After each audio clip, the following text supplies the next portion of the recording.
And here at the National Hurricane Center, it's just after 11 a.m. Eastern Time on Sunday, August 4th, coming on with the latest on an intensifying tropical storm Debby, which is centered here about 130 miles west-southwest of Tampa, and an intensifying tropical storm well on its way to becoming a hurricane before reaching the Big Bend coast of Florida during the day on Monday. Data from the Air Force and NOAA Hurricane Hunter aircraft show that Debby has strengthened this morning. The maximum sustained winds are up to about 65 miles per hour. We've also seen the central pressure drop several millibars over the last few hours. You can see the shower and thunderstorm activity starting to consolidate around the center. Some signs and radar imagery that it's starting to try and develop an eye wall, and that will be the key for Debby to go on and intensify, perhaps even rapidly strengthen before it makes landfall along the Florida Big Bend coast tomorrow. Right now, looking at the radar, you can see an expanse of rain and shower and thunderstorm activity well to the east of Debby's center, affecting portions of the Florida Gulf Coast and the dry Tortugas all the way up to places like Cape Coral and Sarasota up into the Tampa Bay region, even seeing a couple of tornado warnings popping up this morning. So there's going to be multiple hazards that are going to play out in association with Debby over the next 24 hours. We're going to focus on the Florida Big Bend coastline, where we're going to see the life-threatening storm surge inundation, as well as hurricane force winds near where the landfall occurs. Then we're going to see longer-term, potentially catastrophic flooding event from heavy rainfall unfold, especially in coastal Georgia and coastal South Carolina as we go through the week. So let's start off with the storm surge hazards. We have a storm surge warning that's in effect from the middle of Longboat Key all the way up to Indian Pass. So that includes the Tampa Bay region. But we're very concerned about this region here from Ocklawahnee River to the Suwannee River. Somewhere in this area, we're expecting to see 6 to 10 feet of storm surge inundation above ground level. So I'm 6 feet tall. That's water up to 4 feet over my head. Somewhere in this region, there are mandatory and voluntary evacuations that have been called for in the counties through much of this storm surge warning area. So please, if you have been asked to evacuate by your local officials and you live in one of those storm surge evacuation zones, you still have time to get to a safe place. You want to be where you're going to ride out the storm no later than sundown tonight, as tropical storm conditions are going to start to arrive along the coast within this storm surge warning area by this evening, with hurricane conditions expected overnight and early Monday. Moving on up to the north, we also have a storm surge watch in effect for portions of the Georgia and South Carolina coast, from the mouth of the St. Mary's River up to South Santee River, with 2 to 4 feet of inundation possible along the immediate coastline here. That's going to exacerbate the flooding along the coast from that very heavy rainfall that's going to play out. Onto the wind hazards and the track forecast. We have tropical storm warnings in effect for the entire west coast of Florida, from the southwest tip of the peninsula up through the Tampa Bay region up to the Suwannee River, and then a hurricane warning in effect from the Suwannee River to Ocklawahnee River, and we're expecting Debby's center to cross the coast somewhere within that hurricane warning area by early tomorrow morning. So by Monday morning, we're going to see the hurricane making landfall somewhere along the Florida Big Bend coast. The potential for expecting hurricane force winds somewhere within that warning area. So you want to use the rest of today to get your property ready, put up any shutters, secure any loose items, be planning for widespread power outages, tree damage, some structural damage as well. Most of the fatalities we see from wind and tropical storms and hurricanes are related to people being outdoors and having trees fall on them. So please, again, find a safe place to be in by nightfall tonight and plan to shelter in place through much of the day on Monday. Now, the complicating factor with Debby is that after the storm makes landfall, it's going to slow to a crawl as it moves very slowly across southern Georgia and up to coastal South Carolina. This is our forecast position on Monday evening, and here we are all the way on to Thursday morning with Debby moving very slowly. We could see the system stall. We could see a looping motion. So while the track forecast in the details is uncertain here, we are very confident we're going to have a slow-moving system that's going to result in multiple days of very, very heavy rainfall. We also could see tropical storm conditions along the coast of Georgia and the South Carolina coast up to South Santee River within the next 48 hours, where we have a tropical storm watch in effect there. If we move on to the arrival time of tropical storm force winds, again, within that hurricane warning and storm surge warning area, by this evening, those tropical storm conditions are going to be on your doorstep, so you're going to want to be sheltering in place by that time. Now let's move on to the rainfall threat, and this is going to really play out across North Florida, much of southeastern Georgia, southern South Carolina. These are flood watches and flash flood watches that are in effect now, but there are some really amazing rainfall totals being forecast, and amazing in a very bad way. Across North Florida, we're expecting widespread rainfall totals of 6 to 12 inches with isolated amounts as high as 18 inches. And then once we get into to the Savannah, Hilton Head, Beaufort area up to Charleston. We're expecting widespread rainfall totals of 10 to 20 inches with isolated amounts as high as 30 inches. That would be record-breaking rainfall associated with a tropical cyclone for both the states of Georgia and South Carolina if we got up to the 30-inch level. And it's important to put that amount of rainfall into context, because what we're most concerned about is the potential for catastrophic flooding, especially as we go from Tuesday into Wednesday from places like Myrtle Beach, Georgetown, Charleston, Beaufort, Hilton Head, Savannah, everywhere you see in pink. That's the highest level alert that we can put out for the potential for flash flooding, and that's a level 4 out of 4 risk. The broader risk of significant flash flooding all the way from North Florida up through much of eastern Georgia and South Carolina into southeastern North Carolina as we go through the next several days. But I want to quickly go over what that high risk of flash flooding means. That means we're expecting widespread flash flooding, severe widespread flash flooding, and areas that don't normally flood will also experience flooding. And these high-risk days are where we see the majority of property damage and a large portion of the loss of life due to freshwater flooding, which has been the biggest killer in tropical storms and hurricanes in the United States over the last 10 years. So this is a very serious situation. You're going to want to pay attention to any flood watches or warnings that are issued and be prepared to move to higher ground as we go through the week. Finally, I want to touch on the tornado threat. We just had a tornado watch issued for much of the Florida Peninsula, from the Fort Myers area up through Tampa, Orlando, including Jacksonville and Tallahassee. This watch will be in effect until 8 p.m. tonight. As we get the daytime heating, we're going to see the rain band, the showers and thunderstorms associated with the rain bands on the east side of Debby become more intense, and we'll see what can usually be quick forming tornadoes occur. So again, have multiple ways to get warning information through a NOAA weather radio, apps on your smartphone, and wireless emergency alerts. So I want to just touch briefly again on the key points for Tropical Storm Debby that's expected to make landfall as a hurricane early Monday morning in the Florida Big Bend region. We're expecting heavy rainfall resulting in considerable flooding impacts from the Florida Big Bend region through southeast Georgia and the coastal plain of the Carolinas through Friday. And we could see potentially historic heavy rainfall amounts across southeast Georgia and South Carolina, resulting in possibly catastrophic flooding and significant river flooding through the week.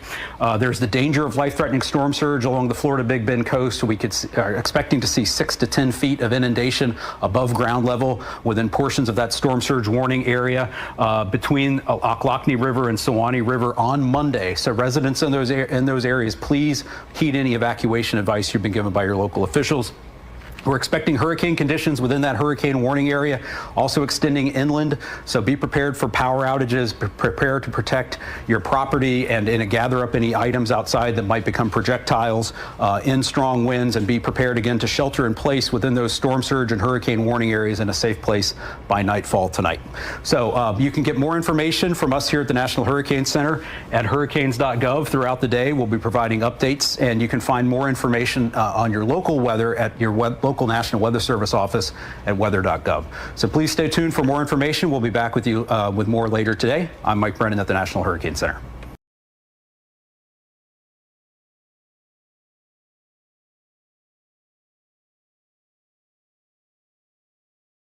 Oh, nothing works on this acne. Hi, Who? I'm a licensed dermatology provider from Curology. Oh. Answer a few questions, I'll look at your skin and prescribe you a personalized cream. Wow! Curology, skincare with a face. Hi everybody, Brian Norcross here with your Sunday midday update on Tropical Storm Debby. Unfortunately, Debby is intensifying, and that's going to make the outer bands that are hitting West Florida stronger, and the indications are that the landfall intensity will be stronger. Hurricane hunters flying out there and examining the storm with their tail Doppler radar have found that the negative influences that have been driving the dry air into the system seem to be relaxing, and the system is trying to wrap up and form an eye wall. Here on the satellite, we can see that. You can see it's taking on more of a comma shape as it's trying to wrap around the side and fight off the dry air here. And that hurricane hunters that are flying in there are finding that that process is underway. And one of the ramifications of that is that the pressure is dropping like crazy. It's down to suddenly 992 millibars. So that's a big drop, an indication that the mechanics of the storm are getting into place to allow it to develop and perhaps rapidly develop. So it's 65 miles an hour now is the estimate of the top winds in the circulation, and the top winds are on this side over here, not reaching land, although very strong wind gusts are over the land areas. Moving north-northwest at 13, so it is slowing down, but it is going to move, all indications are, on up toward the panhandle and begin the bend to the right, but actually slowly slow down before it comes to essentially a stall sometime after it makes landfall. Okay, so here's the radar right now. Notice as I'm recording this at 11:30 Eastern time, tornado warnings over here in this outer band. And we also have a band, now that the sun is out, we're going to have bands farther out on the East Coast, and it won't be as robust as the ones on the West Coast, but individual, very strong thunderstorm, but fast moving cells all the way from the Miami-Fort Lauderdale area on up the I-95 corridor on the East Coast. But of course, on the West Coast is where the more intense bands will be. Let's look at the current radar right now out of Tampa, Ruskin actually radar. There you see the cells. See those individual cells right there? This one and this one. And when they're isolated like that, that's when you can get the tornadoes. So you can even get them out in here. So we'll just beware of that. Although the tornadoes are not terribly strong, and they move with move so quickly, they're more like a really intense gust when they come by. So the strongest winds are in here, and then each band out here getting farther out, maybe the gusts are not quite as high, although when you get those tornadoes, you have very high gusts. But right now, there's this line that comes from Fort Myers on inland, then up to Sarasota, pushing to St. Petersburg. And so we put this into motion here, you'll be able to see how they're rotating. And you notice they kind of go over the same area over and over again. So very heavy rain in the areas where they're falling because of that perpetual motion. It's technically called training over that same area. So this is why we have the tropical storm warnings in effect for the entire west coast of Florida. We can expect winds of tropical storm force 40 miles per hour or higher, some gusts up to 50, 60, maybe 70 miles per hour in a very intense cell going by there. So this can take out power. This can cause problems. Don't park your car under a tree, for example. Keep it out in the open and let this thing go on by.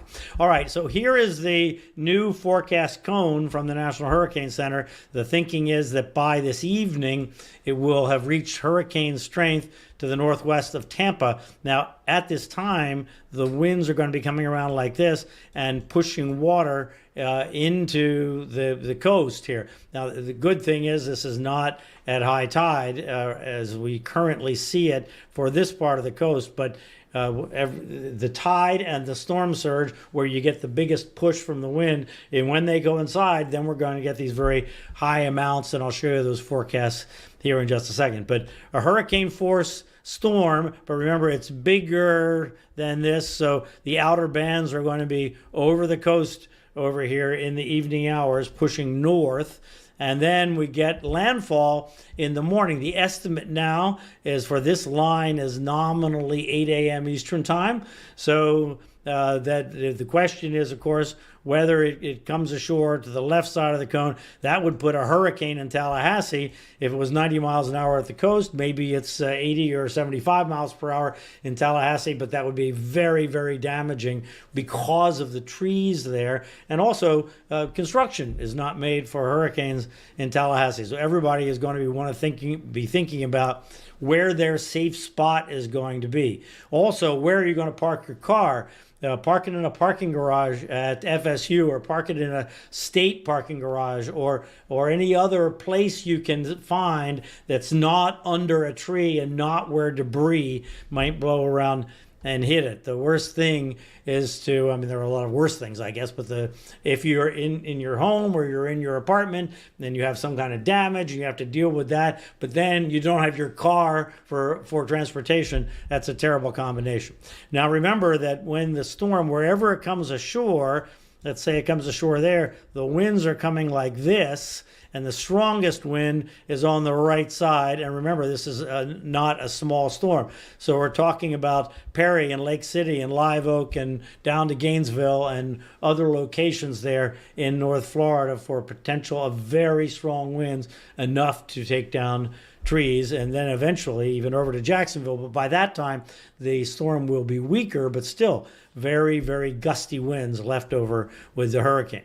And then we get into the next phase of the storm, which is a completely different phase from the time. Look at this. So this is Monday evening, and then this, let me do the morning time periods. Let me erase that. So here it is Monday morning, then here it is Tuesday morning. So it hasn't even gotten to all the way to Georgia yet, and then Wednesday morning, Thursday morning, Friday morning. So this, and remember that the rain and the wind is going to extend out from the storm. So this is going to be a long duration period of very gusty winds, even though the wind speeds are going to come down because it's over land, and the Hurricane Center is forecasting it currently to stay mostly over land. So they're not forecasting re-intensification, but notice they also allow for the possibility of it coming offshore. If it came offshore here, then the winds would be up 50, 60, maybe 70 miles an hour. And because it could come offshore, let's say it gets in this area Wednesday morning, now your winds are coming like this, and that's pushing storm surge into the coast all along here. So they're going to have storm surge alerts for there, and I'll talk about that in just a second. But the main message is all the way from, let's say, about the Tampa Bay area, including Jacksonville, Charleston, Savannah, on up to Wilmington, this corridor in here, back to and including Tallahassee, is where an extended period of bad weather is going to be. It's going to clear Tallahassee sooner than all those other locations, but that's where the intense rain is going to be. And obviously, the back end of that corridor is going to clear sooner, but this is where the system is going to stall, up in here. And we can see that when we look at the computer models. There is no like obvious one, so the National Hurricane Center takes kind of an average of all this. But we look at this, we even have the H-Wharf turns it around and brings it way back in the Panhandle. I'm not saying that can't happen, because when a system stalls, lots of things can happen, and I'll talk about why it's stalling. But look at the GFS here. The GFS takes it and brings it back across Georgia toward Alabama. The HMON takes it up here. So the bottom line is we don't know where the center of it's going to go, but we know that there's going to be a lot of moisture that gets parked there, and we're just going to be aware of lots and lots and lots of possibilities. The main thing is, for anybody in the low country, if you're in an area that floods, know where your high ground is. That's the bottom line message here. So let's talk about that rain. This is the current forecast, subject to change, since we don't know exactly where the system, but it's a large system, so it can move around quite a bit and still rain in the same place. Right now, the bullseye is Charleston to Savannah, right in there, where we're talking about rain amounts more than 2 feet, maybe up to 30 inches in there, according to the forecast. But a lot of areas in see the corridor here, the red from Tampa on up, including Savannah and Charleston, and then to Wilmington, and then we come back this way. So that's the corridor of the biggest rain threat. And then what happens if it rains up here? It starts raining upstate, right? That water all comes down the rivers, down the creeks to the Atlantic Ocean. And at the same time, the winds are blowing the ocean water in. That even builds the water up higher in the lower elevation. So extraordinarily dangerous scenario developing for everywhere from the Big Bend. This body of water here is called Appalachia Bay into the Big Bend of Florida, which is this part here, the Nature Coast, it's called, cities like Perry and, of course, Tallahassee, and then up to Valdosta, and continuing over to Jacksonville, Savannah, and Charleston. Everybody needs to be on high alert, know what their backup plan is, know where a safe spot is as this storm comes through tomorrow into Tuesday, Wednesday, and Thursday. Here's the tropical storm watch. The tropical storm conditions are possible here. They'll fine-tune this as they go. Notice tropical storm warnings here for South Georgia. But the warnings and watches are based on time. So right now the expectation is that you could have winds over 40 miles an hour throughout that corridor there along the southeast coast.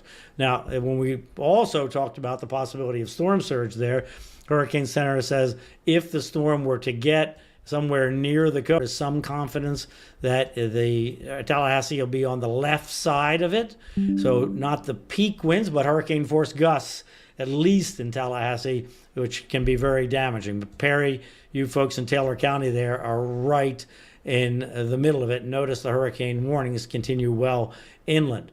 And then we have the storm surge. So the storm surge in this part of Florida is one of the most vulnerable parts of the entire U.S. coast. So from southeast of Tallahassee all the way around up to 10 feet above normal high tide, farther south down towards Cedar Key and Steinhatchee and Horseshoe Beach and places down the coast just a little bit, up to 7 feet above high tide. So again, I want to repeat what these numbers mean. It doesn't mean that everywhere in those zones are going to be that high. It means that somewhere in those zones, if it occurs at high tide, that's how high the water will be, 7 feet above the normal high tide. If it occurs at low tide, you can take a couple, some places 3 feet off of that as the peak. But that's where this is what people need to be ready for in case it comes in at high tide. And obviously over toward Apalachicola, the tide up to 6 feet above high tide. And the issue here is the nature of this coast. It's called the Nature Coast, but for a different reason. The nature of this coast is it's like a catcher's mitt, so it catches the water there and it just piles up, and it's very low around that area. Continuing farther south, so the Tampa Bay area, it's up to 4 feet. And already we're seeing some water rise in Tampa Bay, even with the winds offshore. But as the winds come around here, so they're blowing onshore at high tide, potential for up to 4 feet in some parts of the Tampa Bay area down to Fort Myers. That whole zone, exactly where the angle of the wind is going to be to make the water the highest. But be ready and know what you'll do if the tide is suddenly up to 4 feet. So most areas won't see that, obviously, because the angles aren't just right in the high tide cycle, doesn't jibe with that. But that's what everybody needs to be ready for. Okay, so here's what's going on in the weather pattern that's causing this headache. So here we are tomorrow morning. System is near landfall. Down here we have a dip in the jet stream that's pulling it north, kind of tugging it north in this gap between the Bermuda high and the big heat dome high out in the west. So here comes the system to the north and somehow gets up there. Okay, then we go forward in time, and what happens is this dip in the jet stream moves out and it loses its grip, so to speak. So the system doesn't move very much by Tuesday morning. And then we move forward in time. Then the question is it offshore? Or is it up here? Whatever. But the thing that's tugging it is missing. And this high here is coming along, and it actually kind of bows out like that. And so that just slows down the progression, and it sits in here. And that's why some of the models push it back. It's because of this high building to the north and pushing back this way. Other models say, no, it's just going to trap it in there because it's not going to have anything to pull it out as between those two highs. So that's why you see that diversity. It's got to do with how far this high builds back in here. But that's Wednesday, and then the low completely moves out, and then we have kind of a balance, and it's sitting here around Thursday, and then we'll just have to see what happens. The thinking is that eventually this high will come in here and another dip will come in the jet stream, and that will eventually take the thing out and offshore, but it looks like it's going to take a good part of the week before that's going to happen. So let me remind you that we're on Fox Weather. We're on day and night. Mike Seidel is covering it from the heart of that storm surge zone up there in Steinhatchee, just north of the Tampa Bay area. If you don't know how to get Fox Weather, there's your QR code and there's your address, foxweather.tv, and that'll tell you. You can get it online on your computer or on your phone. It's a free weather channel. I'm there, and of course we're covering this storm until it's over, which unfortunately is going to take us, looks like here, a few to several days before we know exactly what the outcome is with this storm. All right, have a good Sunday. If you're in the threat zone, be sure you know where your safe spot is, and I'll have another update for you here with the 5 o'clock advisory late this afternoon. All right, have a good day.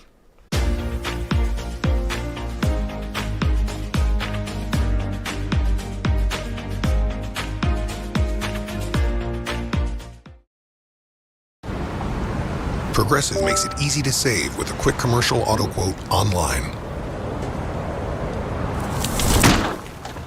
So you can get back to your monster to-do list. Really? Get a quote at progressivecommercial.com.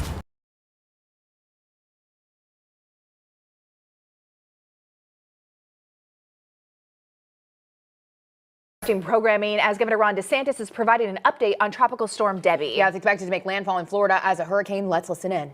On Thursday, I issued an executive order declaring a state of emergency and directed the Florida Division of Emergency Management to fully activate to a level 1 and to utilize all available resources of the state emergency response team to prepare the state for what was then Invest 97L and is now Tropical Storm Debby. The latest weather updates indicate that Tropical Storm Debby is about 190 miles southwest of Tampa. Maximum sustained winds are currently 50 miles per hour, but those are expected to increase. Tropical Storm Debby is likely to become a Category 1 hurricane before making landfall in the Big Bend region of Florida. As you remember, last year we had Hurricane Idalia.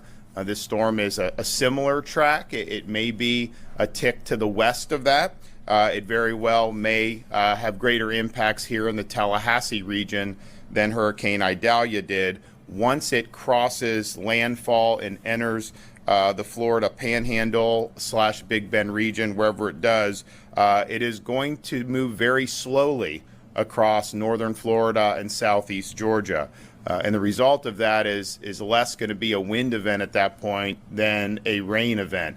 It is going to drop a lot of rain across many parts of the state, but certainly the northern part of the state. We already have saturation in those areas, so you are going to be at risk of flooding.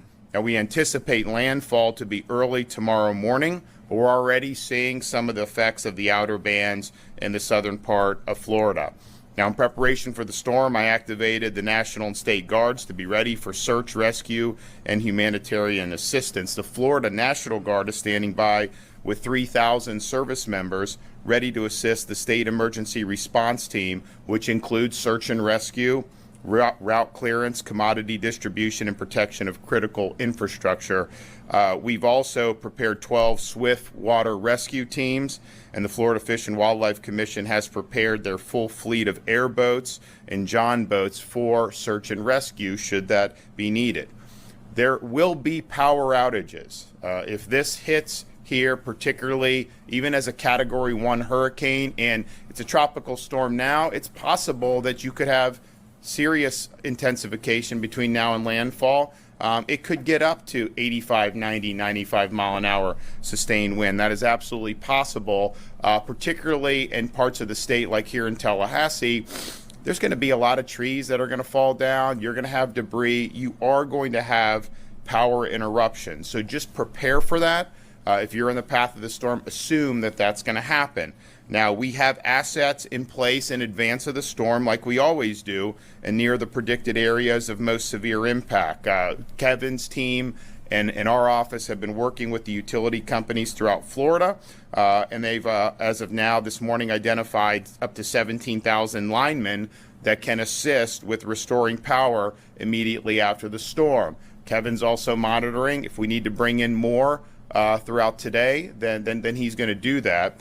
The linemen will be deployed once it's safe to begin power restoration efforts.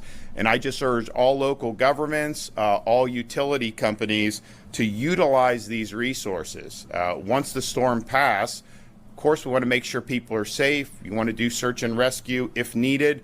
We'll be working to clear the roads, of course, but getting that power back on is very important. We have the resources available for you, and we want to do that. You know, we have had storms in years past where people were without power for a long time, and sometimes there's so serious damage it's hard, right? But sometimes it can be done earlier. You just got to have the people there. So we have the people ready, and we want to move very, very quickly. We've also pre-staged over 30,000 bottles of water, over 160,000 meals, and nearly 14,000 tarps in the parts of Florida where we expect impact. We've also are in the process. We have constructed and are going to continue to construct flood control devices at utility stations as well as schools and other locations. First time we've ever done this with utility. So there have substations. We're going to have a lot of water. If those substations flood, that's going to cause power interruption. So Kevin and his team have provided those. We think that that's going to be able to mitigate some of the power outages that we're going to be doing. That's the first time Florida has ever done the flood control devices at utility stations, and we have had a few local communities that have really embraced it, and it's been effective. So we're happy to be doing that. We do have, of course, shelf-stable meals, other types of sustenance that will be available for folks should that be needed. Now, the Department of Transportation has staged resources in secure locations in proximity to the projected path of the storm. They are committed to a very rapid response once it's safe to do so. They have 1,200 generators to support traffic signals and emergency power needs for the transportation system. 70,000 water pumps are staged, and there's hundreds available to help with the roadways, but also help with areas that are under flood. And there are going to be some areas that are going to flood as a result of this storm. They have 230 pieces of heavy equipment and trucks to support cut and toss operations to allow for response personnel to reach impacted areas. 120 bridge inspectors located throughout the state to respond and reopen bridges following the passage of the storm. 120 cut and toss crews to clear roads and interstates from debris, and 150 additional crews to assist with various emergency response efforts, including damage assessments, flooding, traffic signal restoration. FDOT has already been clearing roadways and shoulders over the last few days. And of course, FDOT has been helpful with clearing the way so that the power companies and the crews can get in and restore power. Now, this is a storm that's potentially dangerous. Residents should be finalizing all of their preparations now. We are seeing already some of the impacts from the far-flung parts of the storm. We anticipate tomorrow we're going to see it make landfall. It is potentially going to meander across that North Florida, South Georgia border at a very slow pace. And so that means there's going to be a lot of water. You already have some of the rivers and the tributaries that are already high. You're going to end up with possibilities of flooding, not just in the next 2 days, but for many days afterwards. So just be prepared for that. Make sure that you're doing what you need. If you have kids, make sure that they have what they need, items to be able to help them feel better during the storm, especially assuming there's going to be some power outages. And make sure your pets are taken care of too. Now, there are shelters that are open, that are being open or have been open in some counties that are in the path of the storm. Our rules in Florida are that all counties have to have at least one pet-friendly shelter. It's important that we do that. People that will, and there's not a lot of evacuation, people under evacuation orders. I know there's some of the local zones that have been either voluntary and maybe some mandatory, but we do have those shelters, or local communities have those shelters. But make sure you're taking care of your pets. make sure they have everything they need during this storm. We're going to see flooding in various parts of the state potentially. I mean, you look at that track, and right now they have it kind of going into Big Bend, maybe a little bit east of Tallahassee, and then going across the state, mostly southern Georgia, North Florida. But this is a big storm. I mean, you're going to have rain that's going to be far beyond the center of the storm. So just prepare for that. Just because you're not in the eye of the storm does not mean you are not going to have major impacts from the storm. So flood water is dangerous. Hide from the wind, but run from the water is what we tell people. It's not safe to drive in flooded roadways. There's hidden dangers. There's downed electrical lines. If the storm passes and your streets are flooded, be careful walking in that. This is potentially hazardous to be able to do. Most deaths from flooding are from individuals who are driving in flooded waters. It only takes 1 foot of moving water to move a vehicle, so please stay off the road if a flood watch or warning is issued in your area. And based on the amount of water that we're expecting, there are going to be floods that are going to happen in different parts of the state. If you have any items outside your home, you need to bring them inside now. We've got a lot of athletic equipment. We got baseballs and bats and gloves and stuff. And our front porch, it's all inside now. We've got nothing out there. And I would encourage other folks to follow suit with that. Anything you can pick up, put it up before it becomes debris that harms your home in the event of storm force winds. Emergency alerts save lives, so please have multiple ways to receive those alerts and act immediately when you receive them. Your local emergency management officials will have the best information that's relevant to your area, whether that's what's going to happen with schools, whether that's what's going to happen with any evacuation, either recommendations or evacuation orders. So please listen to your local officials, heed that guidance, and make sure you're doing what you need to do to prepare and to protect yourself and your families. You can find county emergency management information at floridadisaster.org/counties, floridadisaster.org/counties. This is not something that is unusual for Florida. We know during hurricane season that we have tropical weather. We have prepared, even when this thing wasn't even organized. We marshaled resources and have been working very hard. And I want to thank Kevin and his team, Jared, everybody who's been, they've been working round the clock over the last few days to prepare for this. So just take it seriously. Understand that this is going to be an event that has significant impacts across the state, and stay safe. Listen to your local officials, and as soon as the storm passes, we'll have folks that are in there offering assistance as needed. So I'm going to turn it over now to Kevin Guthrie and then Jared Perdue.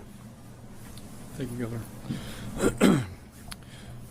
Again, as always, Governor, thank you so much for your steadfast leadership and swift action on this. Again, it's very easy for us to do our job here at the division when the governor gives us 48 to 72 hours to get ready. We were able to fully deploy the Florida National Guard and have them in place on scene before the storm makes landfall, and that's very, very crucial to doing that. So again, thank you, Governor, for your leadership on that. I'd like to start by sharing what I typically emphasize about tropical systems. Each tropical system brings unique circumstances, and you can't respond the exact same way to each and every one of them. This is certainly true with this particular storm. 2 days ago, this was just going to be a rain event. Now we have a wind and a rain event, but the winds are going to subside pretty quickly once it makes landfall, and then we're going to be into a catastrophic rain situation where we have situations in Florida that will receive 15, maybe as high as 20 inches of rain. That being said, please rest assured that the men and women of the State Emergency Response Team are the best of the best. They have been diligently working since last week and through the weekend to ensure that the state is ready to respond to your needs. The State Emergency Response Team has logistical staging areas set up in Duval, Jackson, and Marion counties to ensure we can get requested resources to communities quickly and as soon as it's safe to do so. As the governor said, Tropical Storm Debby is set to become a hurricane by tonight before it reaches the Florida Big Bend coast. I was talking to our meteorologist this morning, and again, there is a 1 in 3 chance that this may have a rapid intensification. So I want people to make sure they're paying attention to the updates. Those updates come from the National Weather Service at 11, 2, 5, and 8 around the clock, 24 hours a day. So please make sure you're tuning into your local meteorologist, your local National Weather Service station, the National Hurricane Center, your local emergency manager, and or the state emergency response team. Please I'd like to remind residents to not focus on one forecast cone. The hazards in this situation are going to be tornadoes, strong wind gusts, inland flooding, and possible impacts well outside of the center of the storm. We had our first impact last night at around 9 p.m., and that was a tornado warning for the areas of northern Broward and southern Palm Beach. So please, again, we're starting to see those. Make sure you're aware of them. As we said, this system could produce up to 18 inches of rain across portions of northern Florida through Friday morning. Please remember that storm surge, tropical storm, and hurricane warnings mean that these impacts are likely expected in the next 36 hours, and we already have those storm watches and warnings up. Storm surge can cause water levels to rise very quickly and flood large areas, sometimes in just minutes. And you could be left with no time to take action. If you haven't already evacuated as instructed, the time to do that is now. As the governor indicated, we do have some counties that have voluntary and mandatory evacuation orders, but you can find out those evacuation orders from your local emergency management agency. Also, as the governor said, it is never safe to be in floodwaters, as there can be many, many hidden hazards, such as the live electrical wires, displaced wild animals, chemicals, and hazardous waste. And simply put, floodwaters are unhealthy and unsafe to be in, so do not walk or drive through them. You should be now making your final preparations. As the governor has also said, this is the first time that we have deployed flood control devices around substations. This has been a best practice for hospitals inside of Hurricane Ian and Idalia, and now we're taking that to substations and wastewater treatment plants, water treatment plants. If you are a municipality or a county, an electrical entity, we still have some time to put that out. We have over 10 miles of the flood control devices. Contact your local emergency management agency, make that request of the state of Florida now. Now is the time so that we can get that into your community and help protect that infrastructure. To Floridians that are looking for resources on preparing and other state updates, please follow us at floridadisaster.org/updates. You can also follow us on X and Instagram at FLSERT and on Facebook at FDEM. And Governor, as always, thank you for your continued leadership and support. Sharon. All right, thank you, Governor, for your steadfast leadership, and thank you, Kevin, for your leadership at the Division of Emergency Management. We've been having interagency coordination since early this week. At the Florida Department of Transportation, we started coordination calls and staging and moving and mobilizing resources as early as Monday of this week. We take these storms very seriously. We want to be prepared to respond at a moment's notice. We've already begun securing all of our construction projects throughout the state, especially in the vicinity of the impact area, all of our coastal bridge projects, and even projects along state routes and interstate system to help people move around. We secure those projects and shut those projects down so people can move around freely. We've been preparing our facilities, making sure travel lanes and shoulders are clear from debris and ready to handle evacuations if they're ordered. We've already extended our Road Ranger Service Patrol to 24/7 operation to facilitate people safely moving around and getting where they need to go. So we're ready to facilitate evacuations. We've been staging crews and equipment these last few days, moving them to be prepared to go in at a moment's notice into the impact area. As you heard the governor mention, we have over 120 cut and toss crews on standby and ready to go. We have 150 other crews ready to support the emergency response efforts with damage assessment, flooding, traffic signals, etc. These resources are prepped and staged strategically so that we can respond quickly. We have over 1,200 generators that we've already mobilized, over 230 pieces of heavy equipment, and 70 pumps to help with flooding, especially when that localized flooding starts occurring. We have drone teams, we have Starlink devices, we have connectivity, and we're ready to go. We're also preparing our bridges. We're watching them very closely when it comes to bridges. There's a lot of things to remember. One is, if you see water overtopping the road, do not drive through it. It is very dangerous. Do not drive through water overtopping the road. We have over 120 bridge inspectors ready to go as soon as the storm passes through. We have several streams, creeks, tributaries, and rivers in the state of Florida. It's one of the things we're known for. Anytime there's a major rain event, that water can rise quickly. We're going to be watching it very closely, and again, if you see water overtopping the road, do not drive through it. When it comes to wind, we work very closely with Florida Highway Patrol and local law enforcement. As soon as the wind reaches sustained 40 miles per hour, law enforcement officers will begin to close those bridges to traffic. So please keep that in mind as you're looking at evacuation orders, as you're preparing to move around. Once the winds reach 40 miles per hour sustained, those bridges will start to be closed by law enforcement officers. We've been in very close coordination with our airports, our seaports, our transit agencies. They're all prepped and ready to implement their emergency response plans. The seaports on the West Coast, Seaport Manatee, St. Pete, and Port Tampa Bay have all closed their waterside operations to shipping, but the fuel terminals on the land side are fully operational and serving those who need fuel. So we're staged, we're ready to go. Remember, for traffic information, Florida511.com is the place to go. All of our closures, all of the impacts to roadways will be published on Florida511.com. Again, Governor DeSantis, thank you for your leadership. So we're going to have a major event. We are, of course, monitoring as it's in the Gulf. The further west that track moves, likely the more room it's going to have to intensify. So it's not out of the question that you could end up with a Category 2 storm. I mean, that is possible. It may not be the most likely, but it's certainly possible. So just prepare for that. And then once it does make landfall, it is going to be meandering for quite a bit over the next couple days. And it's going to just drop a lot of water on the state. And that's going to have impacts.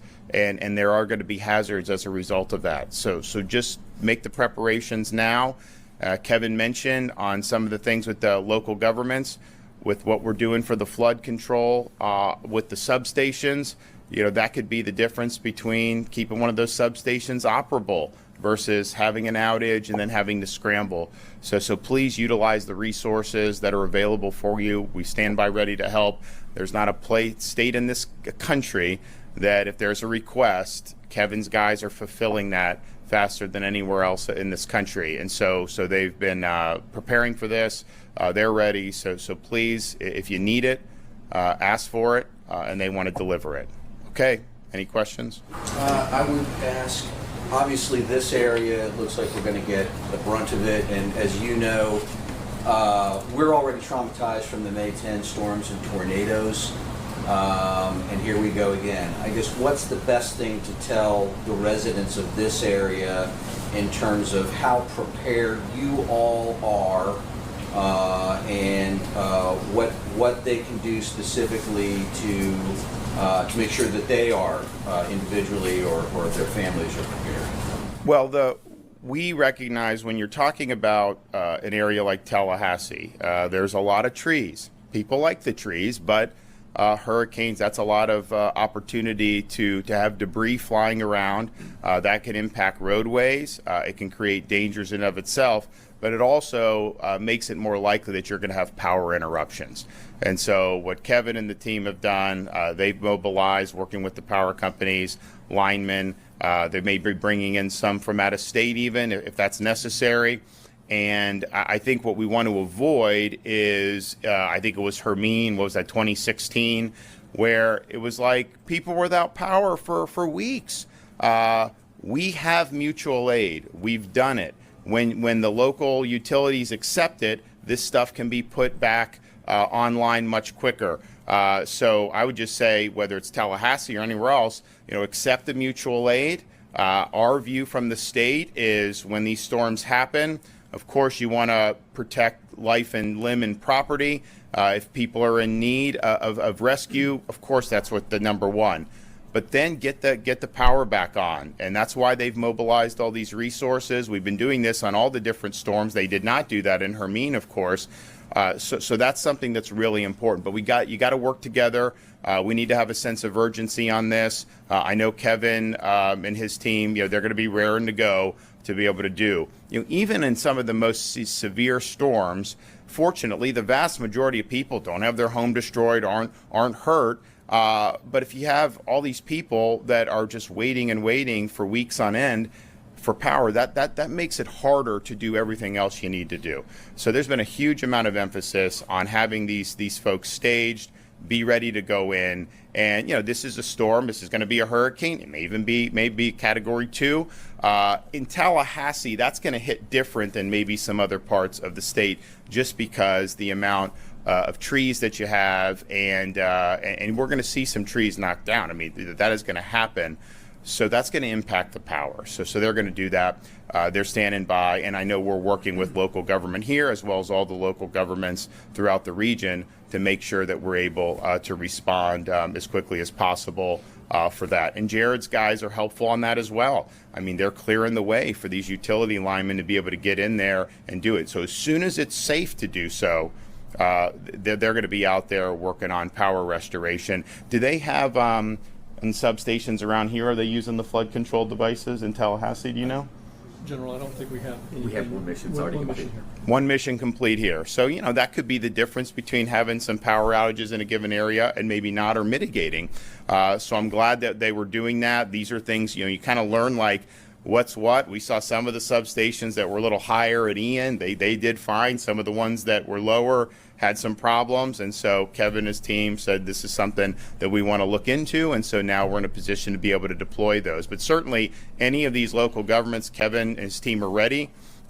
We want to deploy more. We're totally willing to do that. So just make that request and we'll respond. We still have some time today to do it. So let's get it done. If I have one follow-up to Kevin Guthrie, if you could tell us specifically what you're doing to get ready for after the storm to restore power, and then talk a little bit more about these flood control devices. What are they? What do they do? And so forth. So to the first question on the power, as the governor's already indicated, we've got between 12 and 17,000 responders already identified inside the state that are ready to go. So again, we are working very closely with the Florida Municipal Electric Association right here inside of Tallahassee, as well as Florida Co-op Electrical Association and the independent-owned utilities. We have talked to every single one of those in the Big Bend area, representatives of of those individual companies. They are ready to go. They are in place. As the governor has said, we are looking at additional staff coming in from out of state. That will be a lead by the associations as well as the independent-owned utilities to bring those contractors in. But we do have, for instance, in the tornadoes we had just a couple of weeks ago, individuals from Dothan, Alabama came in to help out the city of Tallahassee. So we're going to be able to pull those resources from Southeast United States very quickly. When the governor and I talked earlier this week, I mentioned we got 3 overarching objectives, and that is to be proactive, and we have certainly been proactive, more proactive than any other state at any time. We knew that we were going to have a flood event. State emergency management agencies and local emergency management agencies do not typically do well in the country on flooding events, but we wanted to set the standard for the United States on how to respond to a flood event.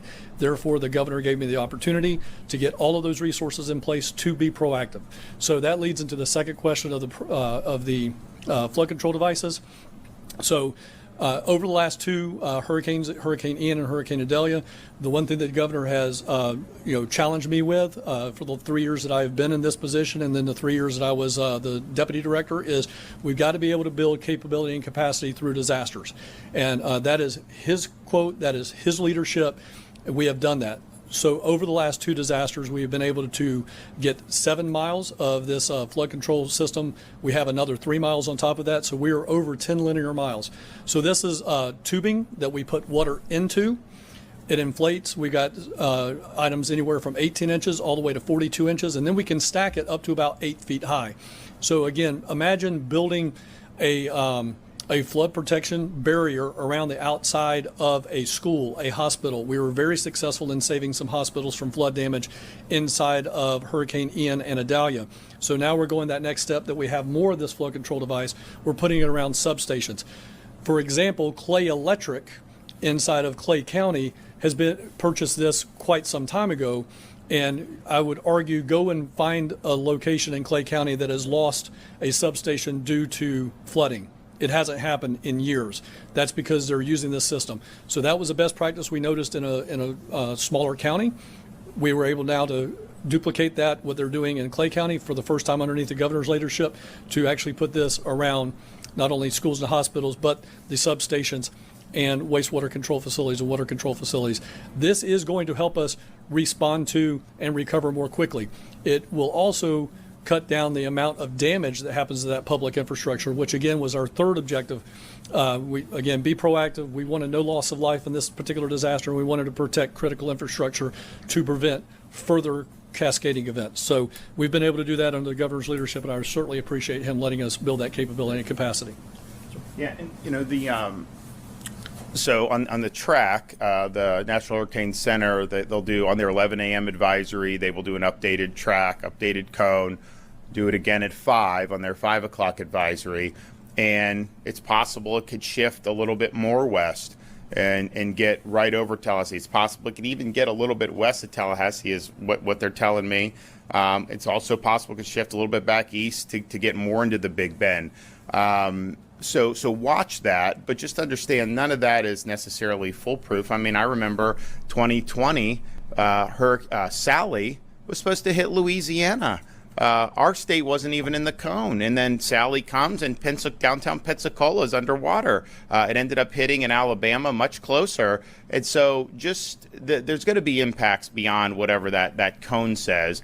And so while whatever the eye of the storm crosses from a wind perspective is obviously something that's meaningful, when you have this much rain that's going to drop down, however that track goes, you could be, 100 miles away from the eye of the storm, and in fact, you'll probably see if it's in southern Georgia, you're still going to have impacts as it moves across the state in places like St. Augustine and other places that are there. So just watch the weather, watch the track, but understand that that's not necessarily foolproof in terms of where the impacts are limited to. Governor, how are we feeling about the blood and the platelet supply in the state? Because I know that there's been issues with OneBlood not being able to process and get that blood out to some hospitals, and they've been concerned about their supply lines going into this storm.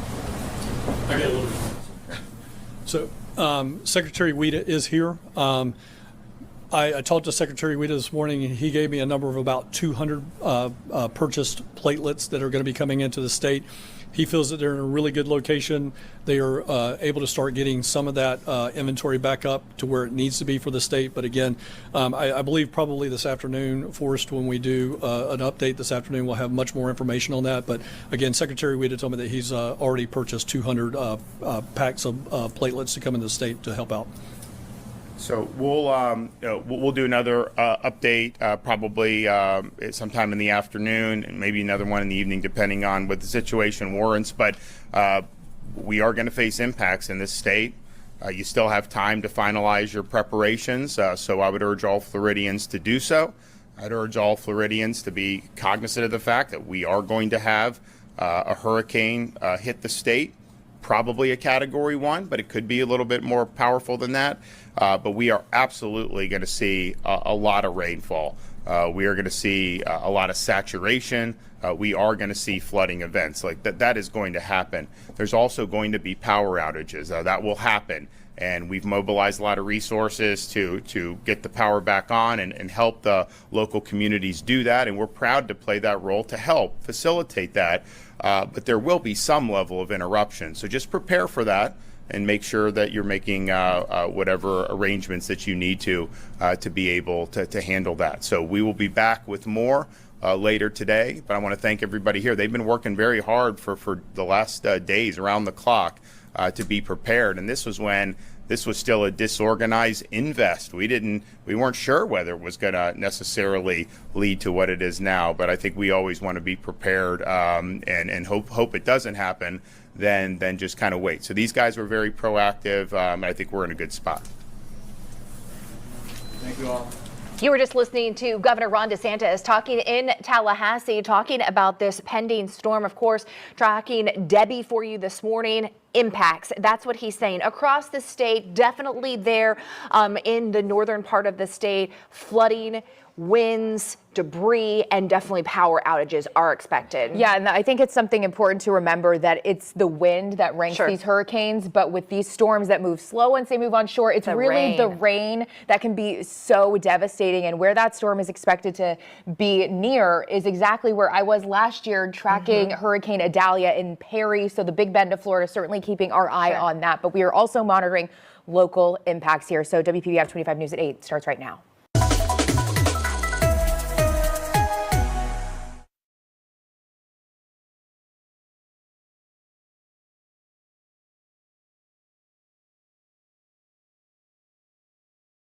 Design, develop, scale, repeat. Wix Studio, the platform for agencies and enterprises.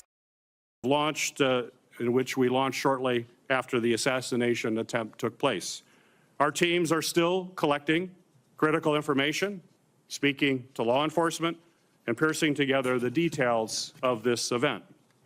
This past weekend, a bipartisan team of our investigators, along with key staff from Senators Blumenthal and Senator Johnson's office, traveled to Pennsylvania to speak with local law enforcement officials, review critical information from security officials who were working alongside the Secret Service, and to see the site firsthand. And I want to thank the incredibly brave local law enforcement officers in and around Butler County who responded that afternoon and who met with my staff this past weekend. They have helped to answer tough questions, as well as discuss in detail how the event actually unfolded. I also want to thank the owners of Butler Country Farm Show and the American Glass Research for allowing my staff and law enforcement to walk the grounds and examine the roof of the building the gunman was able to assess. We greatly appreciate your assistance. I've also requested documents along with Senators Paul, Blumenthal, and Johnson related to security preparations, intelligence gathering on potential violence prior to the attack, and detailed explanations of the security response from federal, state, and local authorities. As part of our ongoing investigation, we also seek to speak with additional federal law enforcement personnel, including Secret Service agents who were responsible for securing the event. Today's hearing is an important opportunity to ask critical questions and to begin to give the American people the transparency and the answers that they certainly deserve. There are still many unanswered questions. We need additional information about the Secret Service's advanced planning efforts, the decisions surrounding sniper and counter-sniper team use, placement, and coordination. We also need answers about what appears to be a problematic communication system that limited efforts to relay information and respond to events as they unfolded real time. And while today is focused on asking difficult questions about what went wrong, I also want to thank the men and women of the Secret Service who in an instant will lay their lives on the line to protect our nation's leaders. They have incredibly challenging jobs, and they must continue their mission no matter what our hearing and investigation reveals. I'm also grateful to our Senate Judiciary Committee colleagues for joining us in this important discussion. Given their key role in oversight of both of the agencies represented before us today, and it's very clear that the U.S. Senate is focused on a productive conversation that will generate real answers and real reforms.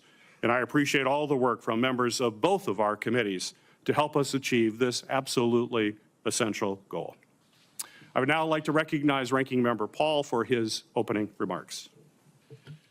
18 days ago, a would-be assassin managed to climb onto a roof 400 feet from the stage where the former president and leading presidential candidate Donald Trump was speaking.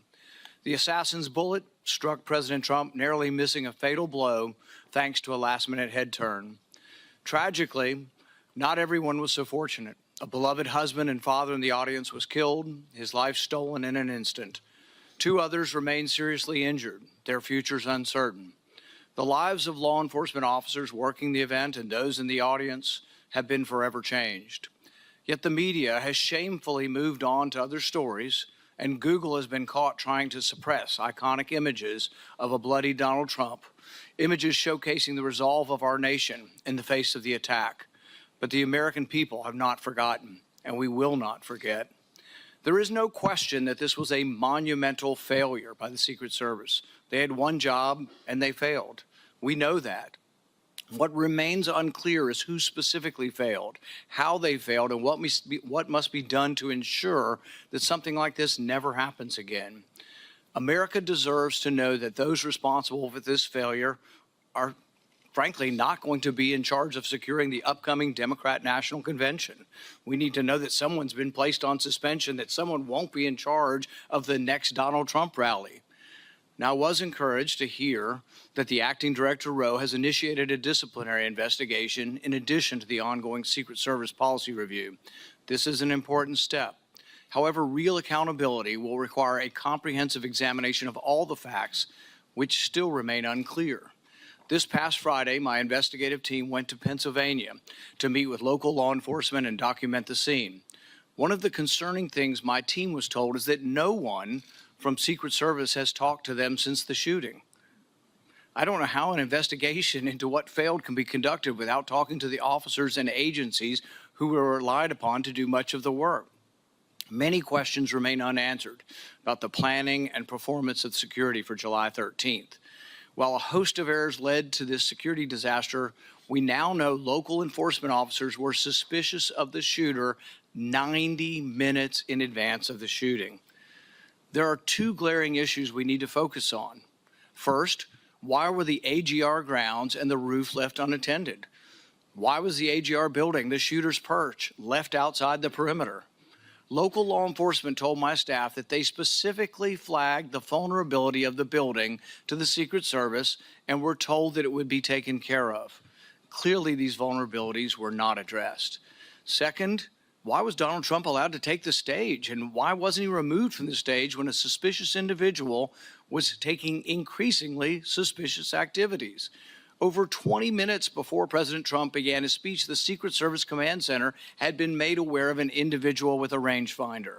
At least 10 minutes before it was confirmed, the Secret Service's counter-sniper team had been made aware of the suspicious subject and provided a photograph and a detailed description.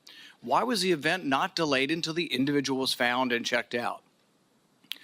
Interviews with local law enforcement paint a different picture in critical places from what we have been told by the Secret Service in other briefings. Now we need to hear from the Secret Service agents responsible for security that day.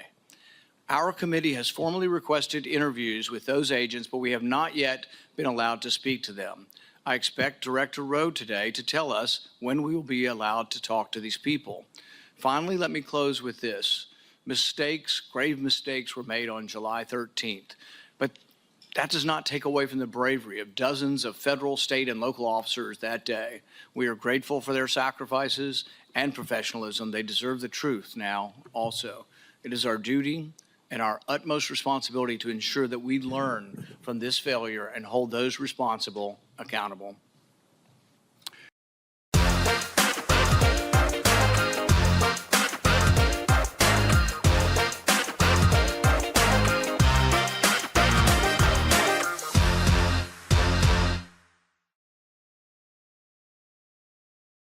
I would now like to recognize Chairman Durbin of the Senate Judiciary Committee for his opening remarks. Thank you, Senator Peters. This is a rare joint meeting of the two committees, but we have matching jurisdiction, and I think it's the most efficient way to get to the truth. So thank you for letting us join you today. We've all seen the movies. We've read the books. The international assassin with sophisticated technology, elaborate plans, well-honed skills, sets out to kill a leading political figure in the United States. But how does that match the reality of what happened in Butler, Pennsylvania, when a 20-year-old introverted college student outsmarted one of the most sophisticated American law enforcement agencies in history, came within an inch of killing a former president of the United States? That's why we gathered today to ask these hard questions. There's more to this story and other aspects that we ought to consider as well. We cannot lose sight of the factor that contributed to the violence on July 13th. Widespread, easy access to AR-15 military-style rifles. While we rely on the Secret Service to protect elected officials, we must acknowledge the unique challenges they face in light of the proliferation of weapons of war on our street. Pennsylvania, like many states, allows individuals to openly carry a loaded rifle without a permit. To make matters worse, assault rifles can easily be purchased from unlicensed dealers without a background check because of dangerous loopholes in our gun laws. This same kind of firearm has been used to carry out mass shootings in Newtown, Uvalde, Las Vegas, and Highland Park, Illinois, killing dozens of children and adults and injuring many more. Looking across this dais, I recognize we have our differences on many issues. But when it comes to the protection of the president and presidential candidates, we should stand united. We know that protecting our elected officials is essential to a functioning democracy. I hope this hearing can be an example of how we will work together on a bipartisan basis to not only understand this shocking event, but to ensure it never happens again. We must do this without the incendiary language and conspiracy mongering that too often dominates our political discourse today. Ongoing investigations by the Secret Service and the FBI are critical, but Congress, the victims' families, and the American people deserve transparency and accountability now. I'll now turn to my partner on the Judiciary Committee, Ranking Member Lindsey Graham. Thank you, Mr. Chairman. Several of us from the military have a military background. If this happened in the military, a lot of people would be fired. And if a lot of people are not fired, the system failed yet again. Having said that, the people who are brave and jumped on the stage to protect the president need to be applauded. We need to learn what happened, make corrective action, but somebody's got to be fired. Nothing's going to change until somebody loses their job. Thank you. It's the practice of the Homeland Security and Governmental Affairs Committee to swear in witnesses. So if our two witnesses could please stand and raise your right hand. Do you swear that the testimony you will give before this committee will be the truth, the whole truth, and nothing but the truth, so help you God? Thank you. You may be seated. Our first witness is Ronald Rove, Jr. Mr. Rove is currently the Acting Director of the United States Secret Service.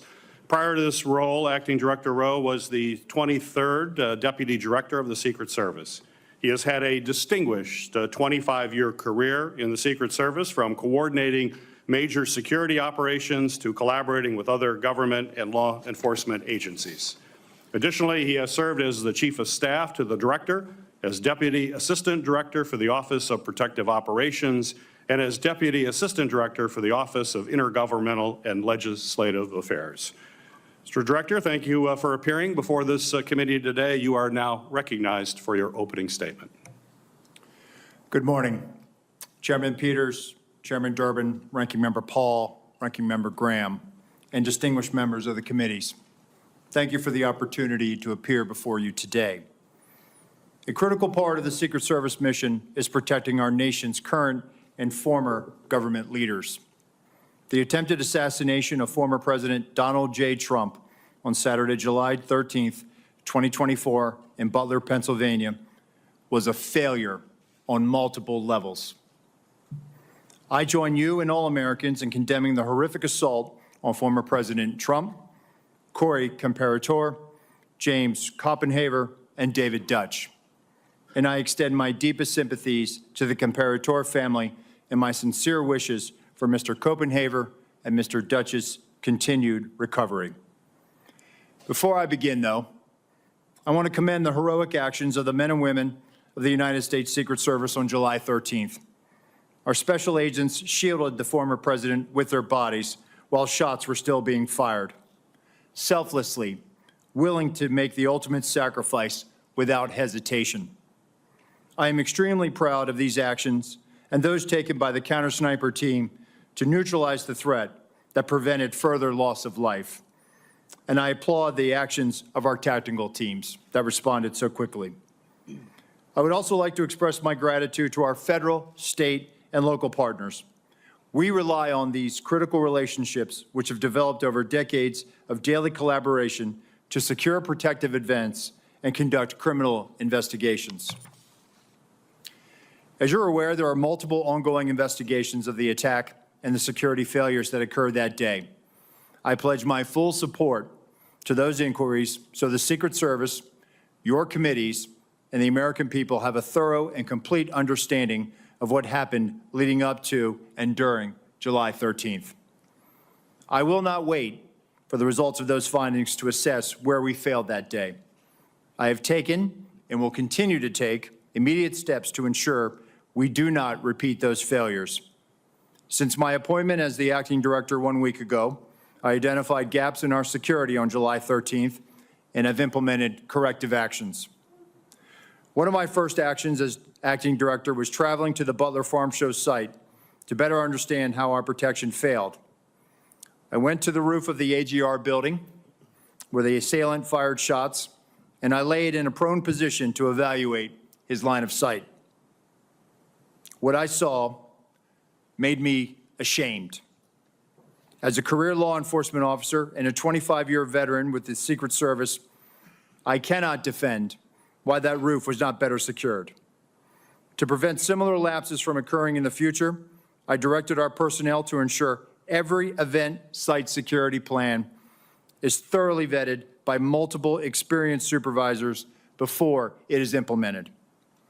It is clear to me that other protective enhancements could have strengthened our security at the Butler event.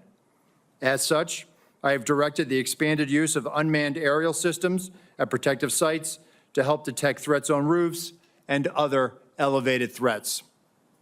I've also directed resources to facilitate our protective site communications, particularly our communications with our state and local partners. In addition, I have instructed the asset request for Secret Service protective details to be approved expeditiously and have ordered the maximum use of requested personnel at protective sites to address this heightened security environment. I've heard your calls for accountability, and I take them very seriously. And given the magnitude of this failure, the Secret Service's Office of Professional Responsibility is reviewing the actions and decision-making of Secret Service personnel in the lead up to and on the day of the attack. If this investigation reveals that Secret Service employees violated agency protocols, those employees will be held accountable to our disciplinary process. With respect to congressional investigations and requests for information, I instructed my staff to provide full cooperation and respond expeditiously on a continuing basis to ensure you have the information you need to conduct your critical oversight. In my testimony before you today, I will provide details on the Secret Service's advanced security planning for the Butler Farm Show site. Facts as we know them regarding the incident itself, known breakdowns in executing the security plan, and corrective actions that the agency is taking to ensure that nothing like this happens again. But I do not believe that inadequate time to plan for this event was a factor in the failure. As you saw in my written statement, I am prepared to provide an overview of the security planning leading up to and during the July 13th attack. However, I would like to point out that based on what I know right now, neither the Secret Service counter-sniper teams nor members of the former president's security detail had any knowledge that there was a man on the roof of the AGR building with a firearm. It is my understanding those personnel were not aware the assailant had a firearm until they heard gunshots. Prior to that, they were operating with the knowledge that local law enforcement was working an issue of a suspicious individual prior to the shots being fired. I regret that information was not passed to Congress and the public sooner with greater frequency. And I fear this lack of information has given rise to multiple false and dangerous conspiracy theories about what took place that day. And I want to debunk these theories. Let me address one conspiracy directly. The Secret Service counter-sniper neutralized the assailant within seconds after the assailant fired his weapon. That counter-sniper had full discretion to use deadly force to stop an attacker and did not need to seek authorization to fire. I am immensely proud of the selfless dedication of our employees to the mission. Every day across the globe, the men and women answer the call to protect our nation's leaders, and the standard is no fail for a reason.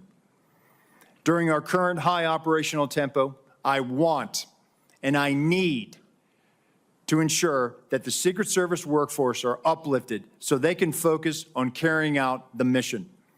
They have my full support, and I'm confident in their abilities to ensure the safety and security of the people we protect. They are worthy of trust and confidence, and they deserve your support as well as the support of the American people. Chairman Peters, Chairman Durbin, Ranking Member Paul, Ranking Member Graham, and members of the committees, thank you for the opportunity to testify at this joint hearing. I will submit the remainder of my statement for the record, and I will answer your questions.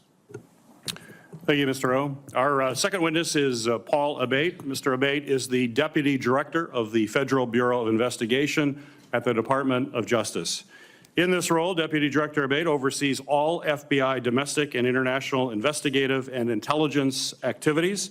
Prior to his appointment as Deputy Director, he has had a distinguished 3 decades within the FBI leading counterterrorism efforts, and most recently as the Associate Deputy Director of the FBI, where he's responsible for the management of all FBI personnel, budget, administration, as well as infrastructure. Mr. Abate, thank you for appearing before the committee here today. You are recognized for your opening remarks.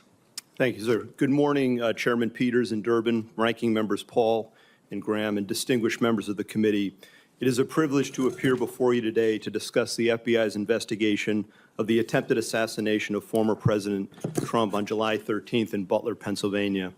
Before going further, I want to again offer my and our condolences to the victims of this heinous attack, to the family and loved ones of heroic firefighter and father Corey Comparator, to Mr. Dutch, to Mr. Koppenhaver, who continue to recover, and to former President Trump, who was also struck by a bullet fired from the shooter's rifle. Our thoughts and prayers are with each of them and their families and loved ones. Within minutes of the attack, the FBI field office in Pittsburgh, Pennsylvania, received notification of the assassination attempt and responded to the scene immediately with a surge of resources, quickly moving forward on the investigation. From the outset, the FBI has been investigating this attack as an assassination attempt and an act of domestic terrorism. Our team continues to conduct a full, thorough, and objective investigation and will continue to follow all leads and avenues of investigation to logical conclusion, leaving no stone unturned. While it's not typical to provide details of an ongoing investigation, this, as we all know, is an extraordinarily tragic set of circumstances of the utmost national importance, making it essential to inform the American public and Congress what is known right now with full transparency. The investigation remains focused, of course, on determining motive, identifying any potential co-conspirators or others with knowledge of the attack, and building out a timeline of shooter Thomas Crook's actions in advance of and during the attack. Thus far, though absolutely nothing has been ruled out, the investigation has not identified a motive, nor any co-conspirators or others with advanced knowledge.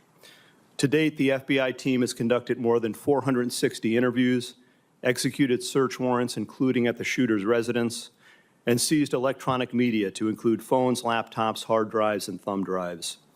Legal process has been issued to dozens of companies, and we've received more than 2,000 tips from the public. The full resources of the FBI have been brought to bear in furtherance of the investigation. Agents, analysts, professional staff, experts. I've personally visited the site of this horrific attack and seen firsthand the work of FBI Pittsburgh and our partners on the front line, and want to thank all involved for their ongoing and tireless efforts to get the answers that we need and to deliver justice. Specialized resources deployed included evidence response teams, victim services specialists, laboratory and operational technology division resources to process physical and digital evidence, a shooting reconstruction team. Additionally, our explosive experts have analyzed the 3 IEDs recovered, 2 from the shooter's vehicle, 1 from the family residence. And our behavioral analysis unit, importantly, is helping to build a profile of the shooter to include his mental state. Next, I want to provide a brief highlighted overview of the timeline that has been established to date through witness interviews and other information. Again, this is our understanding at present and is subject to change and further refinement as more facts are collected. On July 3rd, the rally in Butler, Pennsylvania was announced. On July 6th, the shooter registered to attend the rally and performed a search for, quote, how far was Oswald from Kennedy?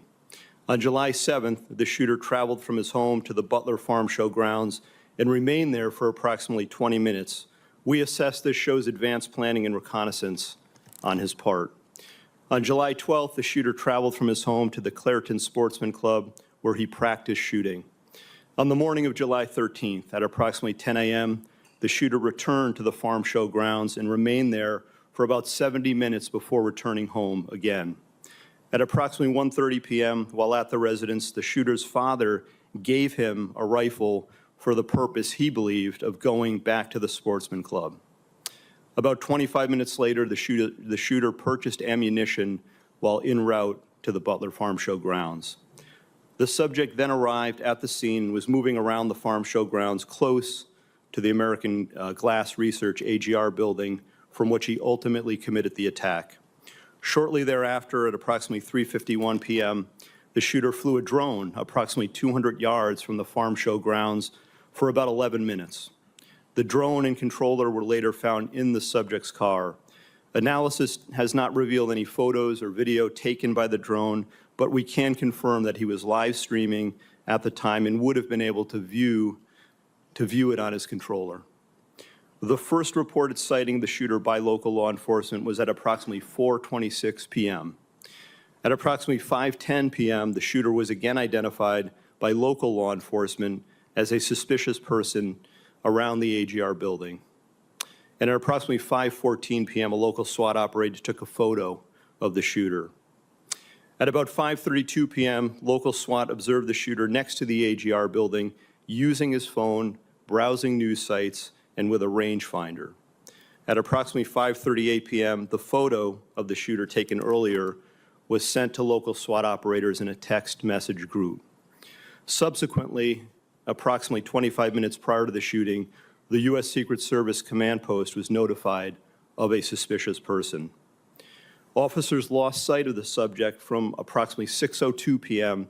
to 6:08 p.m., but continued to communicate with each other in an attempt to locate him. Recently discovered video from a local business shows the shooter pulling himself up onto the AGR building rooftop at approximately 6:06 p.m. And at approximately 6:08 p.m., the subject was observed on the roof by local law enforcement. At approximately 6:11 p.m., a local police officer was lifted to the roof by another officer, saw the shooter, and radioed that he was armed with, quote, a long gun. Within approximately the next 30 seconds, the shots were fired. The evidence recovery team found 8 shell casings at the scene next to the shooter's body. We believe the subject, the shooter, fired 8 rounds. While the investigation has not determined motive, the investigative team continues to review information from legal returns, including online and social media accounts. Something just very recently uncovered that I want to share is a social media account which is believed to be associated with the shooter in about the 2019-2020 timeframe. There were over 700 comments posted from this account. Some of these comments, if ultimately attributable to the shooter, appear to reflect anti-Semitic and anti-immigration themes, to espouse political violence, and are described as extreme in nature. While the investigative team is still working to verify this account to determine if it did in fact belong to the shooter, we believe it important to share and note it today, particularly given the general absence of other information to date from social media and other sources of information that reflect on the shooter's potential motive and mindset. These are the facts, in part, that the investigation has revealed to date. While the shooter is dead, our work is very much ongoing and urgent. Thank you, and I look forward to answering any and all questions. Thank you, Mr. Abate. We'll now proceed. Chairman Durbin and Ranking Member Graham will ask the first 2 questions. I will then ask question Ranking Member Paul, and then after that we will alternate between members of the judiciary, recognized by Chairman Durbin, and members of the Homeland Security Committee, recognized by me. With that, Senator Durbin, you're recognized for your questions. Thank you, Senator Peters. I would like to begin by making a statement that it's not in the form of a question, and you'll understand why when I say it. In 20 days, we're going to start the Democratic National Convention in Chicago. I have been briefed by the law enforcement agencies of plans for security for that event. Tens of thousands of people will be there, including some of the highest ranking politicians in the United States. I trust that both of your agencies can answer in the affirmative if I ask you whether you're actively engaged in working with the development of security plan, taking into consideration the lessons of July 13th. Senator, that is 100% yes from the Secret Service. Yes, from the FBI as well. Sir, we've been working on this for well over a year in preparation. I'm not going to ask for details for obvious reasons, but I do want to ask a question about the Secret Service staffing. Congress has nearly doubled the budget for the Secret Service over the last 10 years, from $1.8 billion in fiscal year 2014 to $3 billion in fiscal year 2024. Despite this large increase in funding, the number of agents in protective operations has fallen from 4,027 to 3,671 during that same time period, an approximate 9% reduction. Acting Director Rowe, what accounts for protective operations losing 356 agents over the past 10 years? So, Senator, with respect to where we are today on staffing, and then I'll address the 10-year where we were. In this year alone, we are going to end the year on the positive of 200 plus agents. That's the first time in a number of years that we've been able to do that. Part of that was gaining some efficiencies in our hiring process. But what I want to re-emphasize is that we have not dropped standards. Only 2% of every applicant actually makes it through the hiring process. We are filling our classes at the Federal Law Enforcement Training Center, and we are doing this ramp up as part of what lies ahead of us with the LA Olympics in 2028. With respect to what has happened in years prior, this is a difficult and challenging job, being a Secret Service agent.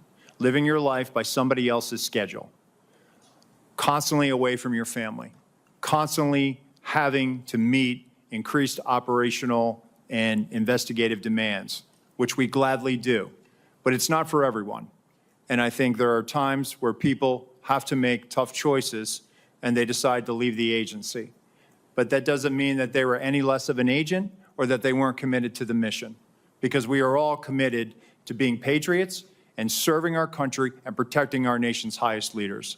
I think there was a variety of factors. Some of it was the pandemic. Some of it was, the economy or other opportunities. We have people that are very skilled in cyber that often leave the job. Some of the protective skills that they acquire are also in demand in the private sector.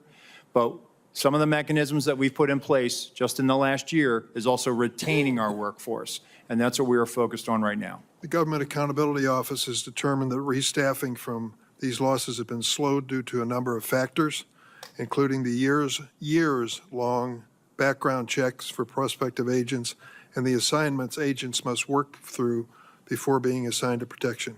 Given these constraints, what steps have you taken to improve recruitment? So we're actually putting out targeted recruitment opportunities. So we've just recently put it out for within our uniform division for our counter sniper unit, our hazardous agent medical emergency response unit, our counter assault team on the special agent side. So we're actually trying to gather the best and the brightest. And I will tell you that we are having great success with a lot of these vacancies. But what I want to reiterate is that, for example, on the counter assault vacancy, we had 700 applicants that applied for this.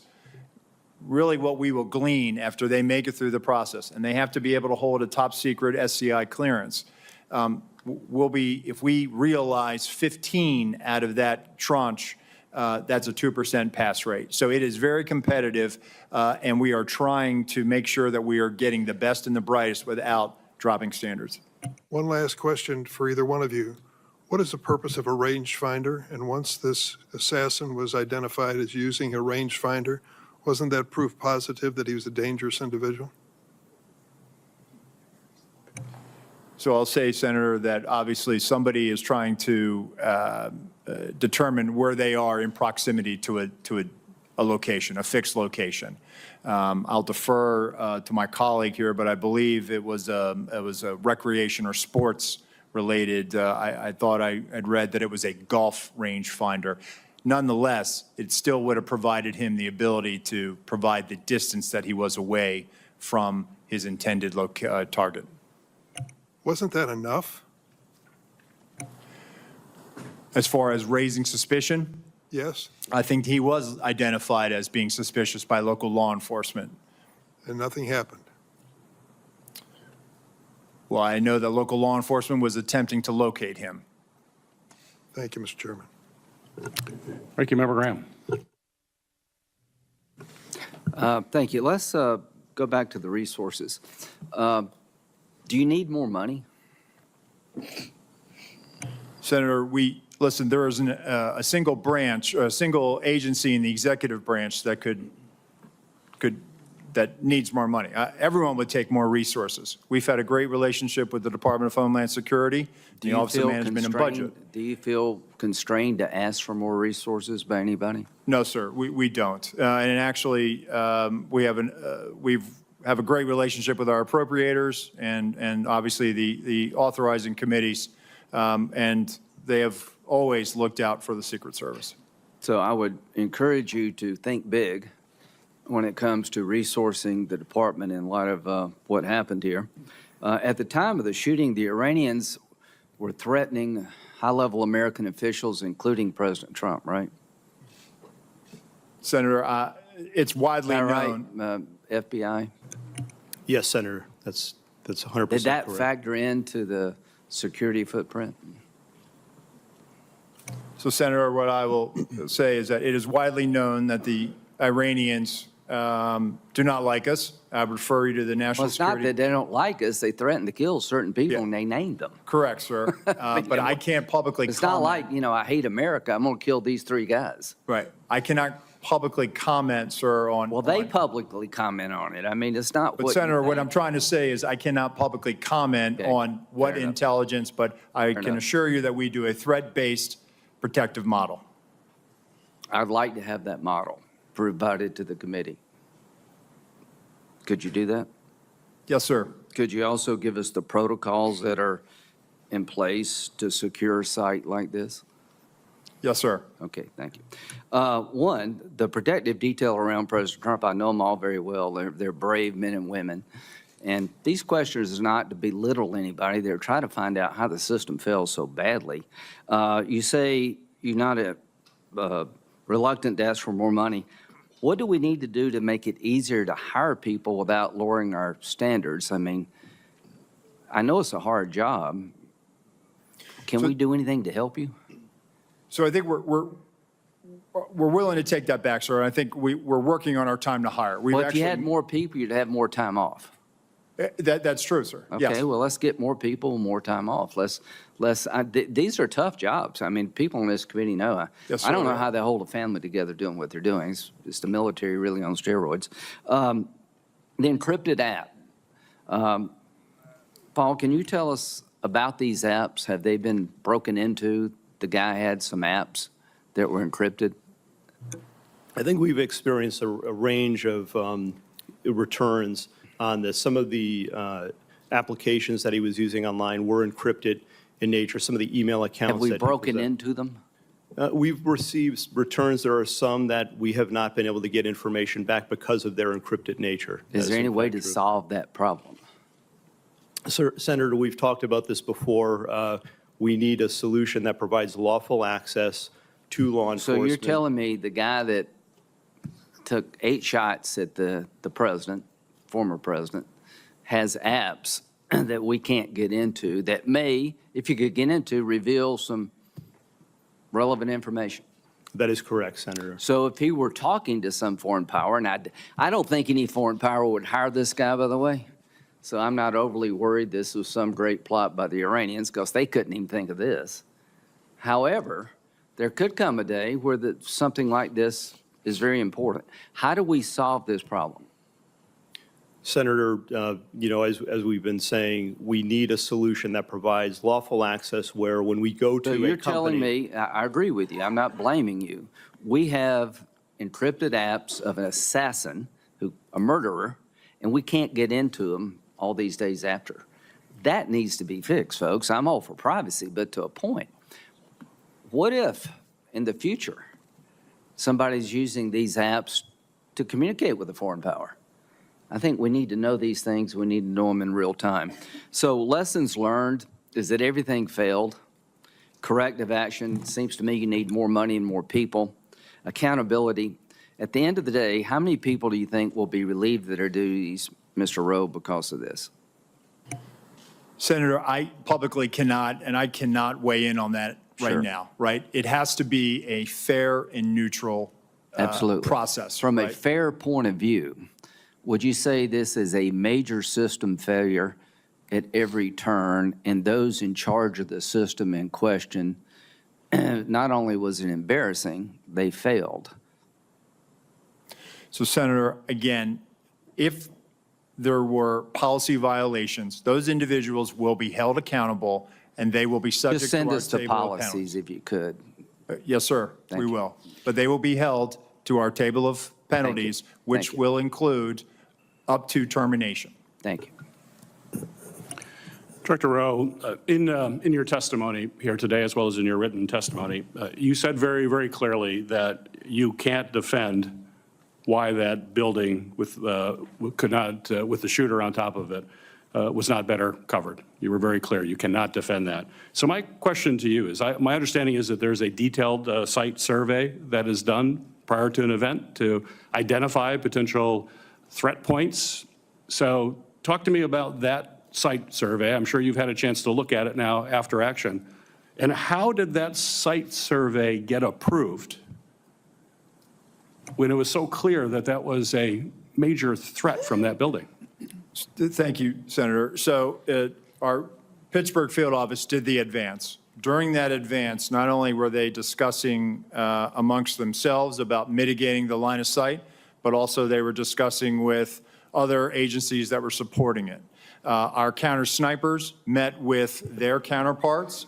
The team lead and team lead met. They walked the site. They identified the AGR building. And if I may, Senator, if I could point out something right now, if I may, and we will place this for the record, but this is the point of view. This is from the second floor of the AGR building. This point of view is the point of view where the counter sniper team locally was posted. The gold arrow indicates where the shooter fired from. Looking left, why was the assailant not seen? When we were told that building was going to be covered, that there had been a face-to-face that afternoon, that our team leads met,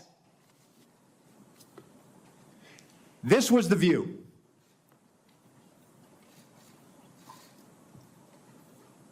Let me show you another view, Senator. B.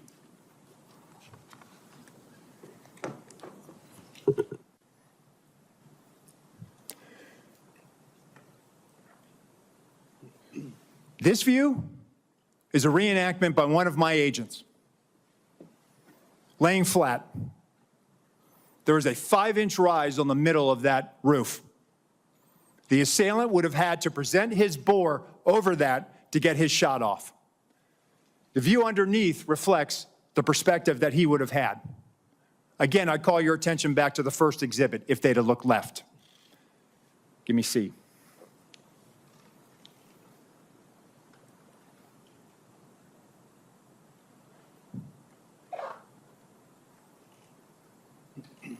This is what our counter sniper team saw.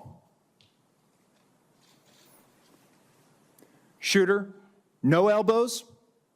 You barely make out the crown of his head. Below it, the assailant up prone. And let me just tell you, our counter sniper This individual, I know him. I consider him a friend. He has covered me operationally in conflict zones. And when I did my time on the president's detail, he exemplifies the courage, the skill, and the ability to respond under great stress in such short time to neutralize the threat and prevent further loss of life. Getting back to your question, Senator, these were discussions that were had between the Pittsburgh field office, the local counterparts, and everyone supporting that visit that day. And that's why when I laid in that position, I could not, and I will not, and I cannot understand why there was not better coverage, or at least somebody looking at that roof line when that's where they were posted. Director Rowe, the Secret Service, state and local law enforcement were on multiple communication channels, is my understanding, during that time. And as a result, local law enforcement was only able to call in to a state command center that was then relayed from the Secret Service. This seemed to be a recurring issue in emergency situations that we're finding with the federal government, that there's not a seamless way to communicate, particularly if you're relying on local law enforcement to deal with what was clearly a major vulnerability. Local law enforcement in Butler told my staff that they had no way of communicating directly with the Secret Service. And if I listened to Mr. Bates saying there was about 30 seconds between when the local law enforcement reported that there was a man on the roof with a gun, 30 seconds, if it's communicated directly to a counter sniper team, would that be enough time to react prior to the firing of those shots? Senator, if we'd had that information, they would have been able to address it more quickly. It appears that that information was stuck or siloed in that state and local channel. I will tell you, though, that there were our tactical elements did have, not only did they have embeds from Butler County ESU with them, but they also had radios on the tactical net. It is troubling to me that we did not get that information as quickly as we should have. We didn't know that there was this incident going on, and the only thing we had was that locals were working an issue at the 3 o'clock, which would have been the former president's right-hand side, which is where the shot came. Nothing about man on the roof, nothing about man with a gun. None of that information ever made it over our net. So that will change? Yes, sir. We are working right now to figure out the interoperability and also make sure that we do have access to those channels, whether through the counterpart system or some other means. Very good. Ranking Member Paul, you're recognized for your questions. Director Rowe, I'm encouraged by your attitude and what you brought here today, what you've talked about as far as immediate changes that you've made, and I hope you'll follow through with that. I'm encouraged by the fact that you acknowledge that it's indefensible that the roof was unattended. Would you say the roof being unattended breaches standard protocol for setting up a security perimeter? What I would say, Senator, is that that roof should have had better coverage, and we will get to the bottom of if there were any policy violations. I would think indefensible would go along with breaching protocol, and I can't imagine how indefensible would not be breaching protocol. What I would caution, though, is that I sense, and you're the Secret Service, and these people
to see it.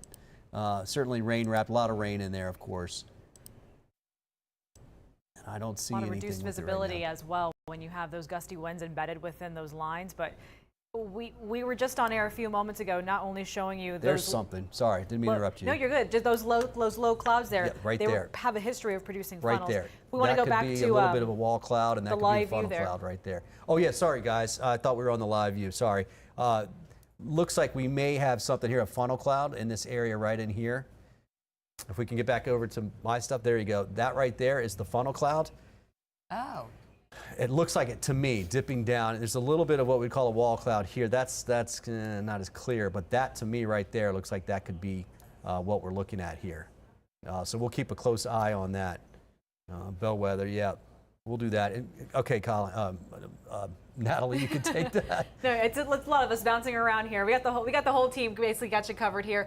But what these cells have been doing, they've had a history along these lines to just drive up out of the Gulf of Mexico. They have those spin-ups embedded within these streams that have been rushing in onshore. And of course, the ones we were tracking were actually an entirely different stream in our inland counties a few minutes ago. That tornado warning was allowed to expire. But Bobby, this is kind of what we were talking about a few moments ago, that some of these cells within the Gulf, as they were just offshore Sarasota County and Manatee counties, they were starting to show a little bit of radar indicated rotation offshore, so over the Gulf, which would indicate to us the potential for a water spout. However, the National Weather Service was saying that as they get close to land, they will go ahead and make the call, even if it's radar indicated, that if it has the potential, even the potential for that water spout to make it on land, they will go ahead and warn the coastal areas for that potential for a tornado to actually not only reach the ground, but potentially cause that damage. So it may be short-lived. It may even, Bobby, just as you mentioned, be that funnel that we saw there off in the distance, which isn't quite reaching the ground, but it either did or it has the capability to do so. And that's very, very indicative of typical when we have this type of tropical nature overhead. Yeah, very quick movers too, especially now what's happening now is that's getting closer to the center. This one's for Pinellas. Yeah, so the speed of this one, it's got to be faster. They're just streaming up shore. It is 30 miles per hour. That seems a little weird. It's already on shore. It's now basically right out there at Seminole.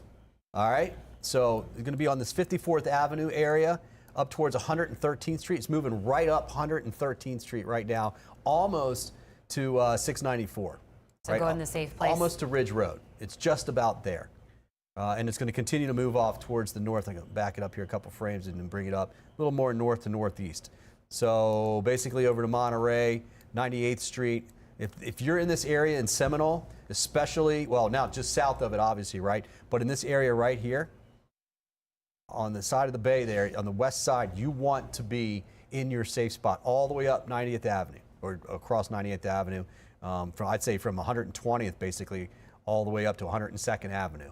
All right, it may go a little bit further north of that, but if you're in between those, you definitely want to be in your safe spot. And definitely on the first floor of the house. Let's see if this thing weakens like a water spout normally would. I just wouldn't expect it to. And you can see, it's really tough to see here just on the regular reflectivity. It's probably somewhere right in this area, right in here. Yeah, right there. And by the time we get this data, it's moving pretty quickly. It's all the way up to the north. There's the latest scan right there. Actually, it does look like it's weakening. That's good news. Yeah, so this is west of Pinellas Park, east of Reddington Shores, kind of smack dab in the middle there. Walsingham, south of Walsingham. And then 102nd Avenue, so that'll basically be crossing there. That's heading out to the beaches right there. So it's going to be in that 19 and 102nd Avenue area here in just a few minutes. Right now it's down in Seminole. Anywhere from, let's say, 115th northward. Johnson Boulevard, of course, but certainly 115th northward. You need to be in your shelter. If you're south of there now, Madeira Beach, Reddington Beach, in the clear at this point. And I don't see any rotation upstream at this point, so that's good news. But that was a quick spin up of a water spout that moved on shore there. A little bit more of rotation up to the north, but that doesn't look terrible. No. And this one actually even looks a little less now. So almost hopefully, like it's collapsing within itself and then just busting out this gust of wind ahead of it. yeah, hopefully it did weaken a little. Let's take you out. Oh, you can't see anything there. Yeah, but some of these winds, they're capable of not only breaking some tree branches, but power lines. That's a major concern with any of these spin-ups that we get. And of course, lawn furniture can be used quickly as a projectile. So that's why we're mentioning away from all windows, especially if you're in this area. So looking out here, we actually had poor visibility earlier, but now from our ascent building, looking off towards the west, obviously not the best visibility, but looking towards where this would be. And I don't see anything that stands out right away. Yeah, I don't see anything right now. Continuing it till 6:15. Yeah, we're going to keep a close eye on that. I want to get back out here to the radar real fast. I'll show you the velocity, where the area that we're talking about. So this is now right about due west of us at the Gandy Boulevard. And looking on that bellwether camera, I don't see it here. Let me take you back over there. Because you can see the clouds lowering a little bit. I'm getting a little bit ahead of the storm at this point. But that's pretty much the area that we're watching right in there. Perhaps right in here. Kind of tough to see with the raindrops on there. But nonetheless, have the warning for that area. Does look definitely looks like it's weakened a little bit. We've got some rotation right in here, but that's not even associated with it. In fact, looks like we've really lost it. It just doesn't look as much. Rotation, maybe, right. I definitely almost still like looks two of them. It looks like there was very intense, maybe gust or a right here in the Seminole. Mm-hmm. Another one up right by the park, Largo Park. Right in that area, Largo Park right now. Yeah, so heads up southwest Largo. Just hang indoors away from the windows for a moment. Not confirming there's anything on the ground, but that's technically in the warning as well. We also have this one here. Yeah. We're kind of two. It's hard to tell. There it goes. That makes more sense right there. So now you can see this. This is the area here, Walsingham. And then that's going to be right up toward, visually going up right into Largo Park area. Ridge Road. If it can hold together, I mean, this is east of Indian Rocks Beach, so Indian Rocks, you're fine. You're going to be all right out there. But if it can hold together, that's going to get it up to the Bel Air area. Now you take that. I want to see if I can get from our Clearwater camera. So here is what we're watching. It's this very area, this bright rotation you can almost see. If I highlight it here, Walsingham for you, approaching and just kind of riding up along Ridge Road there. What we are seeing here is basically 19A and Ulmerton Road, 688. This is basically the area it's looking to possibly cross near that intersection as it races to the north. And again, this is just basically trying to keep up with the latest scans that we get minute by minute, every few minutes at that. So while we're watching it right here south of Ulmerton Road, just near 19A, this is actually moving already, possibly even quicker than that, moving just to the north there. And this has a lot of reduced visibility within it. As Bobby was just mentioning, anything that we could see trying to show some rotation could easily be very, very skinny, very thin, and very rain-wrapped at this point, along with those gusty winds that are being pushed along with it. So even if nothing is quite on the ground, we are seeing a lot of this wind racing and just kind of swooping in with these spin-ups, which is very, very typical in tropical development, tropical bands like this. The atmosphere is just ripe to produce that kind of condition. So that's why we're on the air with you, sticking around with you, 6:15 for this tornado warning, which this band, even this one and the one to the east of it in our inland locations, has had a history of producing these radar, not only warned storms, but also there have already within the past, Bobby, some of them that were confirmed. They actually ended up being confirmed tornadoes in our inland locations. So that's why we're staying on with you. Yes, and it's still good rotation. If you look over there, it's now north of Walsingham. It's almost right in that area, but you can see here where it's still holding together. It almost looks a little elongated here, so this is probably more straight line winds potential at this time, but those can really do damage. In fact, straight line winds may not be as strong necessarily as a tornado, but they can stretch out and affect more people, and they can get pulled down pretty quickly. This is more of a tornadic atmosphere than it is straight line winds, but again, very gusty winds coming through. And if you look at our shear markers, this shows you kind of where the spin up was. You can see coming right across Madeira Beach right here. That's where it was, right up 54th Avenue. And then now we're sitting with it a little bit further north of Walsingham, almost to Largo Park here.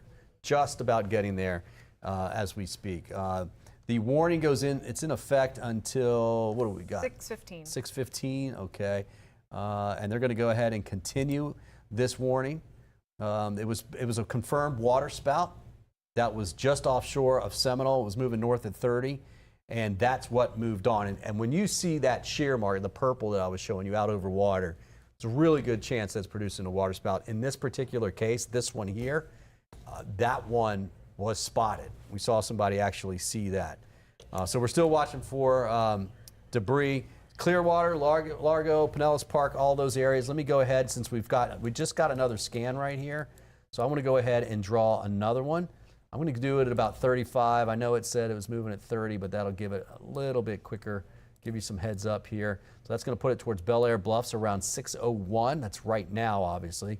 And then Clearwater about 6:06. So this will be on the north side. I just pulled up our Clearwater camera.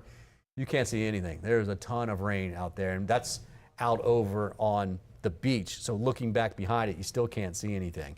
Dunedin, eventually 6:12. That's about 11 minutes from now. So we got a little bit of time for Dunedin. However, we'll see if it holds together that whole time. But certainly Clearwater and Bel Air Bluffs. And I would say, let me clear this. Looking at the Clearwater aspect of it, it would probably clip Sand Key right out there by the Columbia restaurant out on Sand Key, because it looks almost like it's right in this area right here.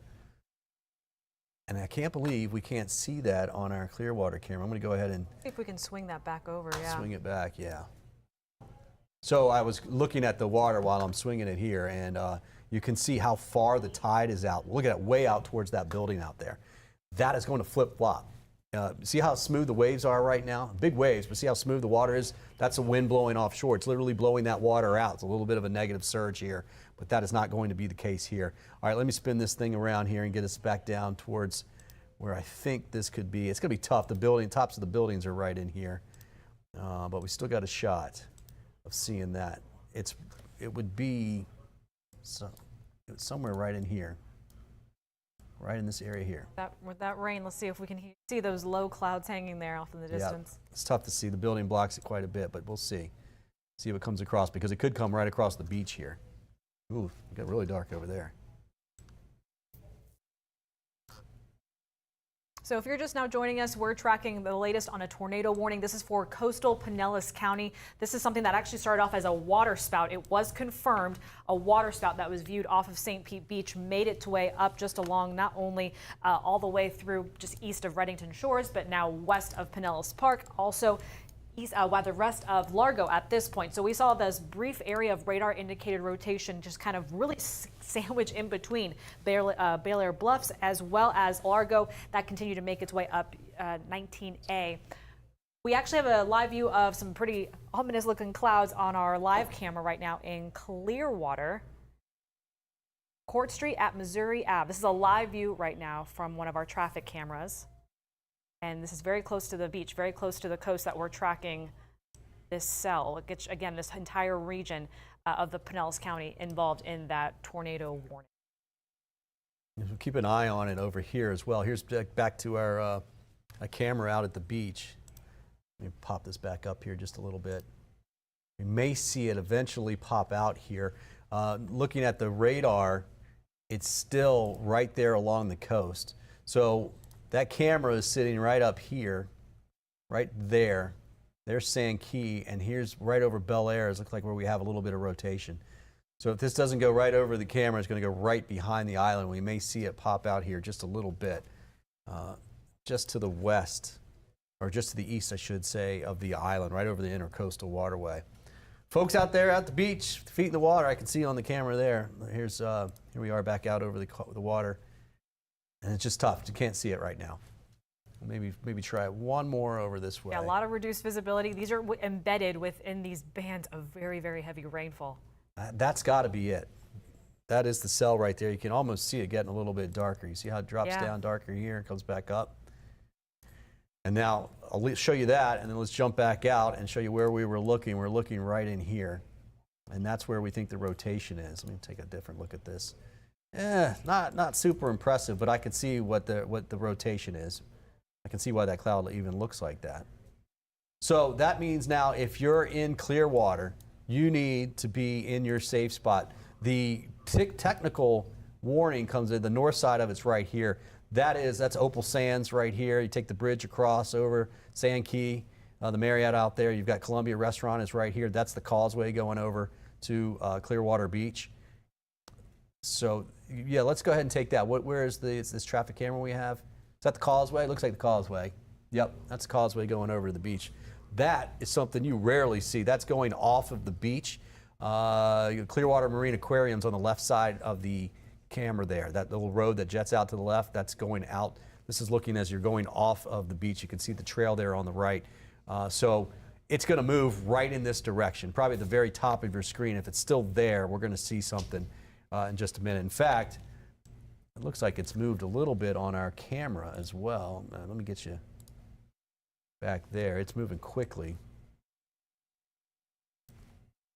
And it's tough to see now. Nice pole in the way. That's good. Yeah, you're basically keeping up with something that's moving with a forward momentum of 30 miles per hour? 30, yeah, probably going a little bit faster than that, but it's right there. Right there at the end. See, now it's right on at the pass. That's Clearwater Pass right there.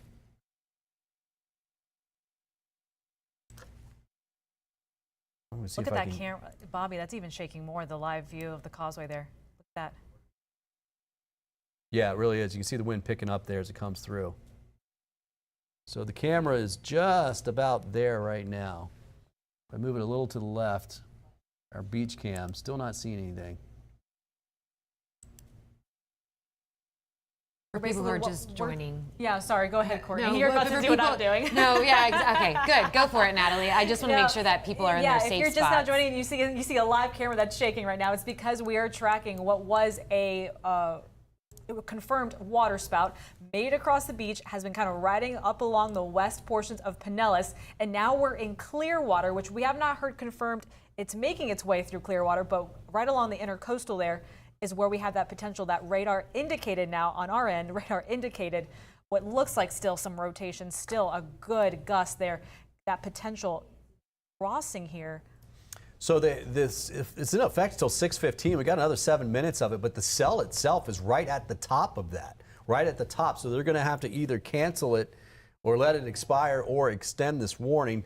The thing about it is, on the radar, it's basically right over Clearwater Beach right now. That's essentially right where our camera is. That's why you saw when Natalie was saying, look at that camera looking at Island Way was starting to really shake. That right there, that's the core of it coming across right now. It actually, to me, looks like it already went.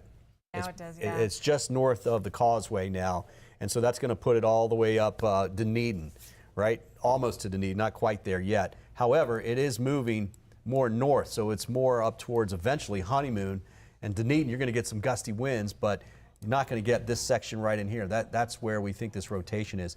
The actual warning from the National Weather Service, you can see right on the north end of it, right? So that's why we're doing this. That's where the tornado warning is. But it still has that rotation. Still, it's not as clean as it was, but there's still something going on right there. And I think they're going to probably allow this one to expire. We know we have a weather spotter in Seminole, and it went right over Seminole, and they said they did not see the funnel cloud. So that's good news, but that's kind of a here or there because it was very, very rainy, very rain wrapped, and sometimes you're not going to see that in those particular instances. So we've got about a few more minutes here now of this warning. Let's go ahead and see what they want to do. They still have it. The latest scan just came in. This one, it does look as impressive anymore. Really does not. Yeah, no, not as not. So they're probably going to let this go. Let's go back out there. Yeah, well, let's go ahead and take that. Yeah, there's Memorial Causeway. This is over on the beach side, Freedom Boat Club over there on the right, underneath that. We're basically right underneath the causeway there. This is right after. This is just west of the courthouse. If you're going from Clearwater over into Clearwater Beach, that's the direction moving away from you there. And the top left of the screen where you see Causeway, CSWY, that's where we would be looking for this. And moving over from left to right across your screen. Yeah, definitely does look darker there. But that's it. You can't see anything there. The rotation is a little north of there now. All right, So we're practically now just kind of on standby even with the National Weather Service because as Bobby mentioned, this area that we were watching of concern has officially left the polygon region that has basically kept that tornado warning going until 6:15 rather. Okay, here's a much better look at it. Here, it's come over my computer. This is the back side of it now, and you can see that dark line there.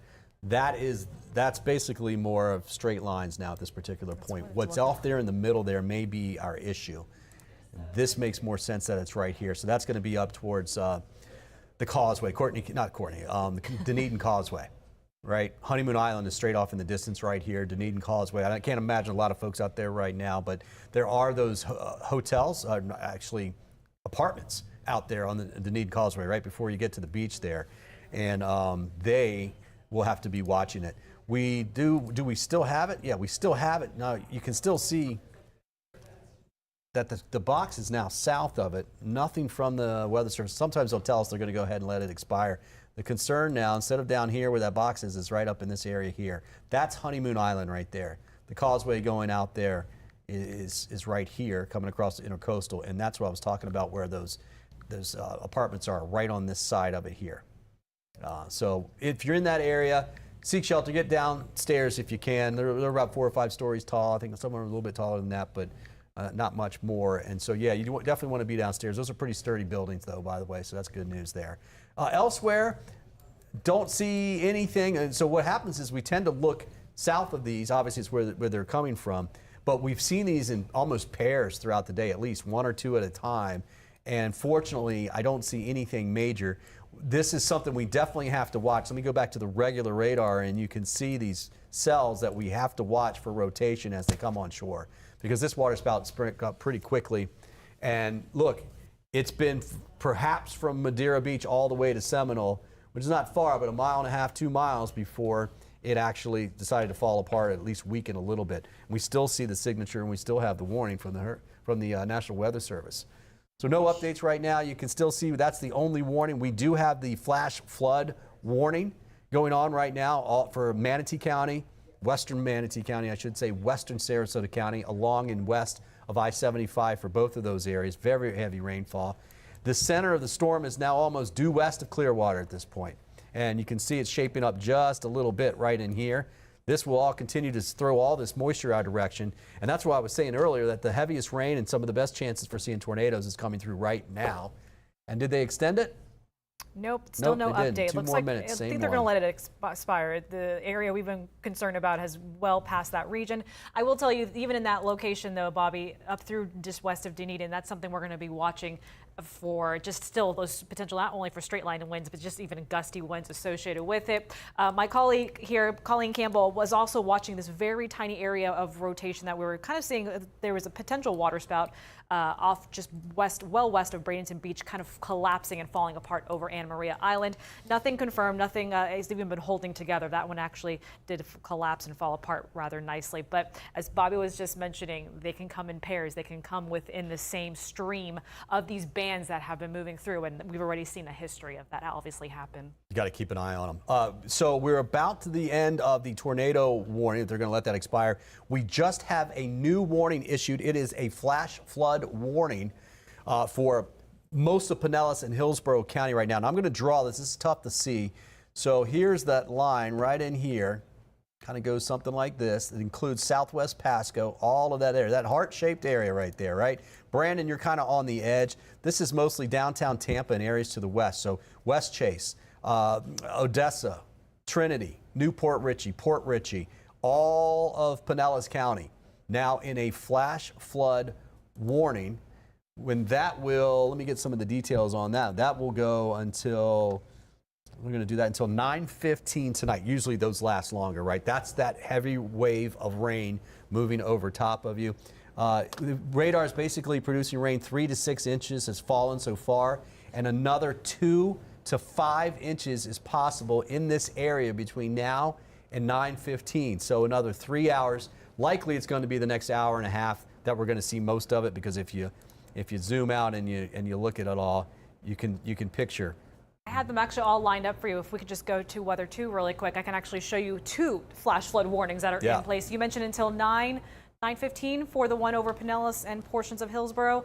This dark red polygon right here, that is a flash flood warning due to this torrential rainfall that just continues to not only pool over and over in the same regions, but it doesn't have a whole lot of place to go because additional rainfall is obviously being thrown on top of it. So that makes flood-prone areas, low-lying areas, streams, and creeks very vulnerable in a situation like this when you're talking about keeping that warning going for a few hours. And then down here from Bradenton, really through portions of coastal Manatee, all the way down towards coastal Sarasota County, that is also a flash flood warning until 8 o'clock this evening. And it looks like they let the tornado warning go ahead and drop there at 6:15. Yeah, they did. Okay, 6:15, that's it. We've got the tornado warning, guys, out of the way. We do have this flash flood warning. This is some of the heaviest rain that we're going to see. Travel now. This is really the part of the time that you don't want to see it. Now, we've gotten, I would say, fairly lucky so far because the wind's been blowing offshore, and I showed you that view of Pier 60 out at Clearwater Beach, and the water has blown out.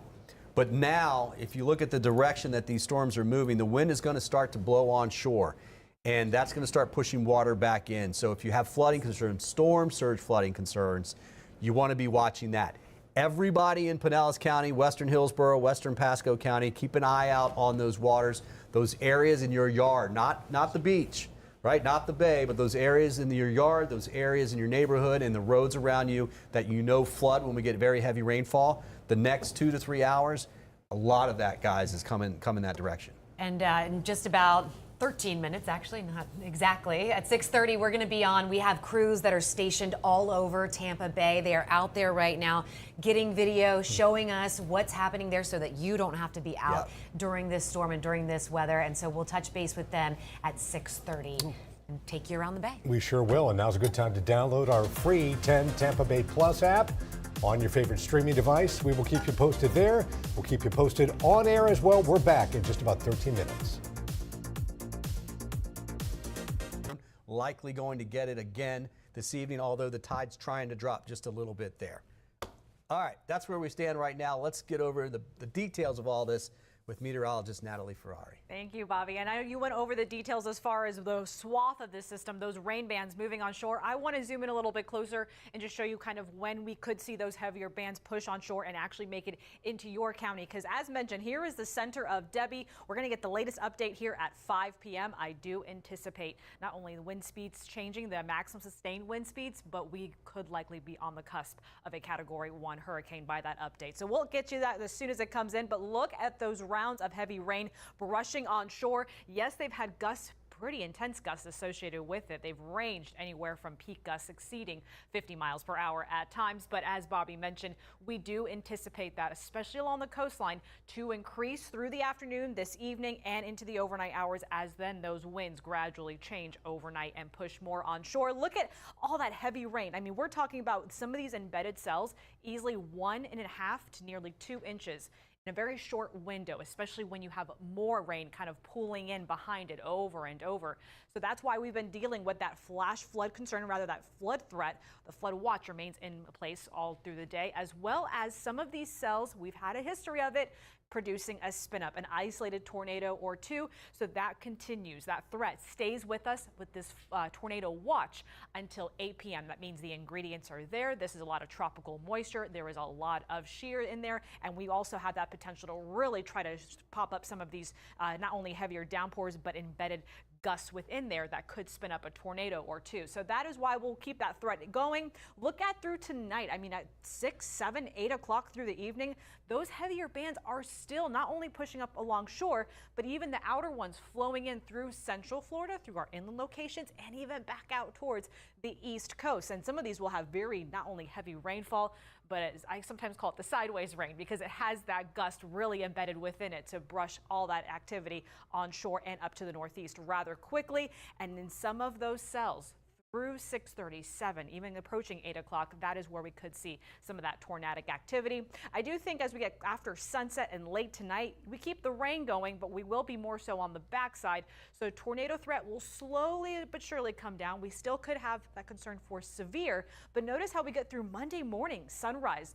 Again, the center of Debby's all the way up towards the Big Bend. It's getting closer and closer to the northeastern Gulf, but we have all of this water, all of that wind wrapping up along the backside, up against not only the immediate Tampa Bay waters, but the immediate coastline for hours. So that is why we're continuing that surge threat easily through a good chunk of tomorrow, the first half of tomorrow, because of the fact we'll keep that onshore flow going.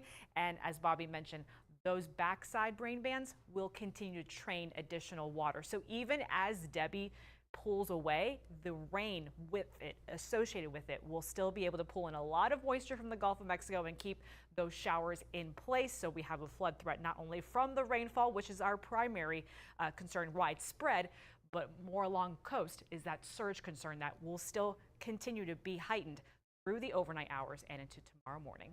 Still people out on the roads, and we of course have seen just a lot of the conditions deteriorating in our area. Let's get right over to Chief Meteorologist Bobby Deskins. And Bobby, where are we seeing that coming in right now? So the storm now is about 90 miles west. It would look like the mouth of the bay almost. Okay. It's just about there, right? It is moving to the northwest still. It will turn a little more to the north and the northeast. So let's get down to start with the bigger picture, right? Meteorologist Natalie Ferrari is going to join me here too, and she's going to cover kind of some of the nitty-gritty here for the upcoming hours through the overnight. I want to start out with the big picture. 65-mile-per-hour tropical storm Debby right now. We get another update here in just about an hour. We'll get another track update. The track at this point, that doesn't matter as much for us because it's right off our coast and we know it's going to the north. In fact, north to northwest at 13 miles per hour. And you heard the governor say that's not necessarily a good thing because we want it to go faster. The slower that number is, 13 miles per hour, the more rainfall we will get. And if you can look at this picture here, let me zoom in a little bit. Most of the weather with this storm is all on the east side here. All right, that's where we are. That's why this storm, more than anything else, is going to be a rainmaker for Florida. Probably be remembered more for that than anything else. We'll get some winds, not a lot, certainly 40s and 50s and gusts, but certainly some surge, but rainfall is going to be the issue there. So here we go with the center now at about 80 miles west-southwest of Clearwater Beach. I just kind of drew that track there for you. And you can see it's starting to organize, but you know what you also see here, to me, it looks like a little bit more of a jog to the northeast. So that change may have happened just a little bit. And the key about that is we want that to go further to the west so that the closer it gets to Crystal River, the stronger it's going to be for them, the more surge. They're already thinking about 5 to 7 foot surge for them as it is. All right, so we do have a tornado watch in effect for just about the entire peninsula, almost south, very south, the Everglades down to the Keys are not in it. However, we do have a tornado warning down here towards the Everglades. Not many people there, but there's a warning.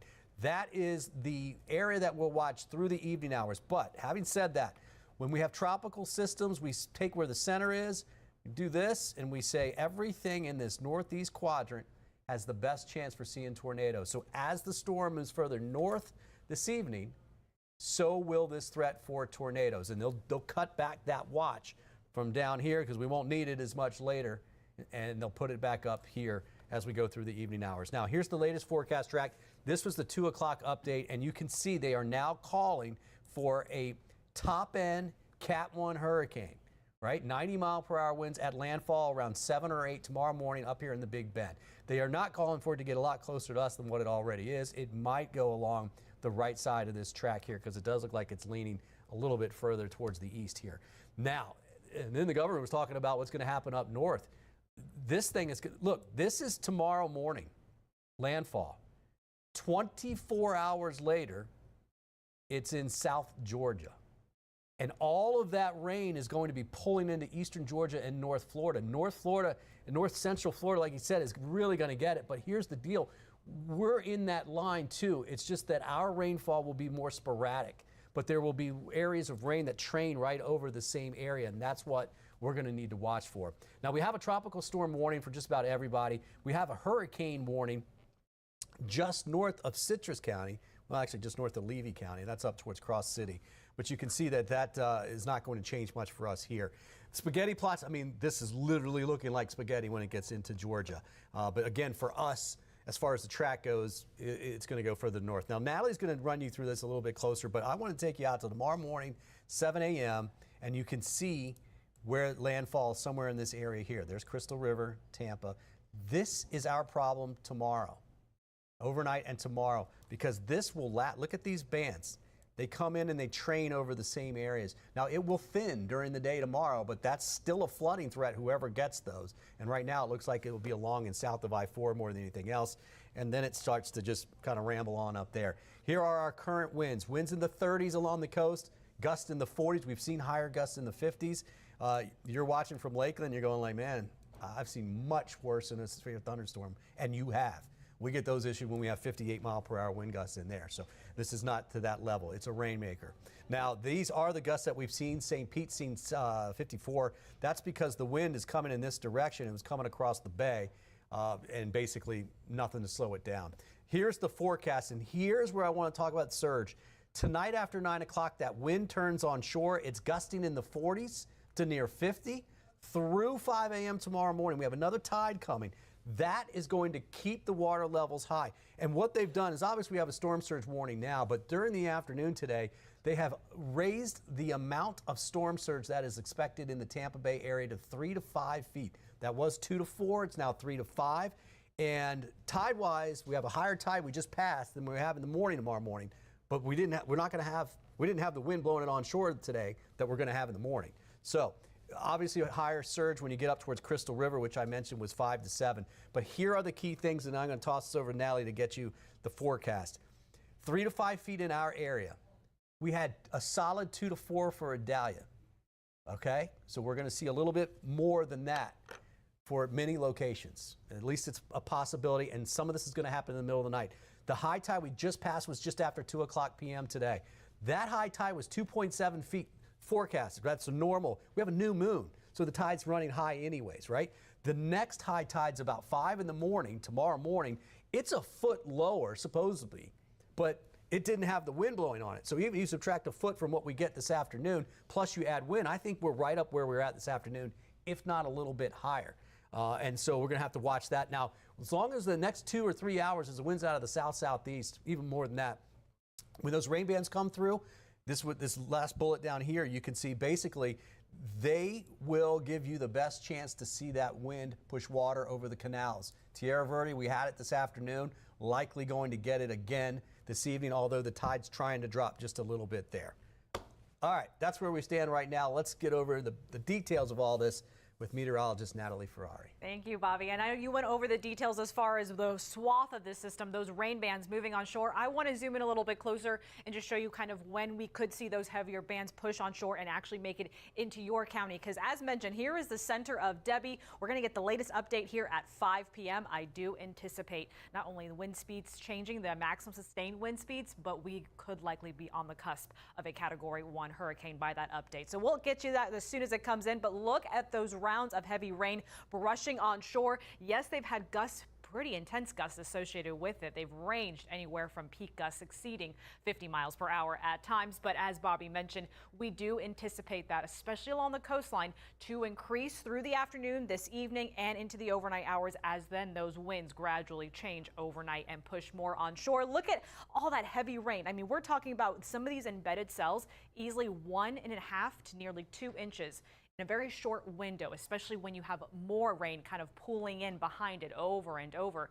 So that's why we've been dealing with that flash flood concern, rather that flood threat. The flood watch remains in place all through the day, as well as some of these cells, we've had a history of it, producing a spin up, an isolated tornado or two. So that continues. That threat stays with us with this tornado watch until 8 p.m. That means the ingredients are there. This is a lot of tropical moisture. There is a lot of shear in there. And we also have that potential to really try to pop up some of these not only heavier downpours, but embedded gusts within there that could spin up a tornado or two. So that is why we'll keep that threat going. Look at through tonight. I mean, at 6, 7, 8 o'clock through the evening, those heavier bands are still not only pushing up along shore, but even the outer ones flowing in through central Florida, through our inland locations, and even back out towards the east coast. And some of these will have very not only heavy rainfall, but as I sometimes call it the sideways rain, because it has that gust really embedded within it to brush all that activity on shore and up to the northeast rather quickly. And in some of those cells, through 6:37, even approaching 8 o'clock, that is where we could see some of that tornadic activity.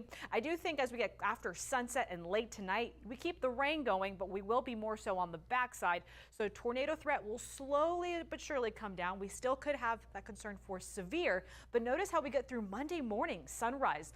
Again, the center of Debby's all the way up towards the Big Bend. It's getting closer and closer to the northeastern Gulf, but we have all of this water, all of that wind wrapping up along the backside, up against not only the immediate Tampa Bay waters, but the immediate coastline for hours. So that is why we're continuing that surge threat easily through a good chunk of tomorrow, the first half of tomorrow, because of the fact we'll keep that onshore flow going.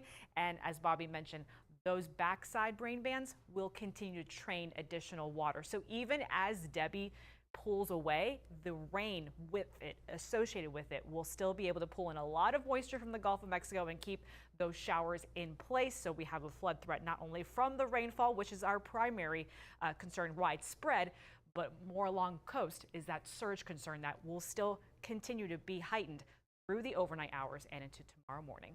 Still people out on the roads, and we of course have seen just a lot of the conditions deteriorating in our area. Let's get right over to Chief Meteorologist Bobby Deskins. And Bobby, where are we seeing that coming in right now? So the storm now is about 90 miles west. It would look like the mouth of the bay almost. Okay. It's just about there, right? It is moving to the northwest still. It will turn a little more to the north and the northeast. So let's get down to start with the bigger picture, right? Meteorologist Natalie Ferrari is going to join me here too, and she's going to cover kind of some of the nitty gritty here for the upcoming hours through the overnight. I want to start out with the big picture. 65 mile per hour tropical storm Debby right now. We get another update here in just about an hour. We'll get another track update. The track at this point, that doesn't matter as much for us because it's right off our coast and we know it's going to the north. In fact, north to northwest at 13 miles per hour. And you heard the governor say that's not necessarily a good thing because we want it to go faster. The slower that number is, 13 miles per hour, the more rainfall we will get. And if you can look at this picture here, let me zoom in a little bit. Most of the weather with this storm is all on the east side here. All right, that's where we are. That's why this storm, more than anything else, is going to be a rainmaker for Florida. Probably be remembered more for that than anything else. We'll get some winds, not a lot, certainly 40s and 50s and gusts, but certainly some surge, but rainfall is going to be the issue there. So here we go with the center now at about 80 miles west-southwest of Clearwater Beach. I just kind of drew that track there for you. And you can see it's starting to organize, but you know what you also see here, to me, it looks like a little bit more of a jog to the northeast. So that change may have happened just a little bit. And the key about that is we want that to go further to the west so that the closer it gets to Crystal River, the stronger it's going to be for them, the more surge. They're already thinking about 5 to 7 foot surge for them as it is. All right, so we do have a tornado watch in effect for just about the entire peninsula, almost south, very south of the Everglades down to the Keys are not in it. However, we do have a tornado warning down here towards the Everglades. Not many people there, but there's a warning. That is the area that we'll watch through the evening hours. But having said that, when we have tropical systems, we take where the center is, we do this, and we say everything in this northeast quadrant has the best chance for seeing tornadoes. So as the storm moves further north this evening, so will this threat for tornadoes. And they'll cut back that watch from down here because we won't need it as much later. And they'll put it back up here as we go through the evening hours. Now, here's the latest forecast track. This was the 2 o'clock update, and you can see they are now calling for a top-end Cat 1 hurricane. Right? 90 mile per hour winds at landfall around 7 or 8 tomorrow morning up here in the Big Bend. They are not calling for it to get a lot closer to us than what it already is. It might go along the right side of this track here because it does look like it's leaning a little bit further towards the east here. Now, and then the governor was talking about what's going to happen up north.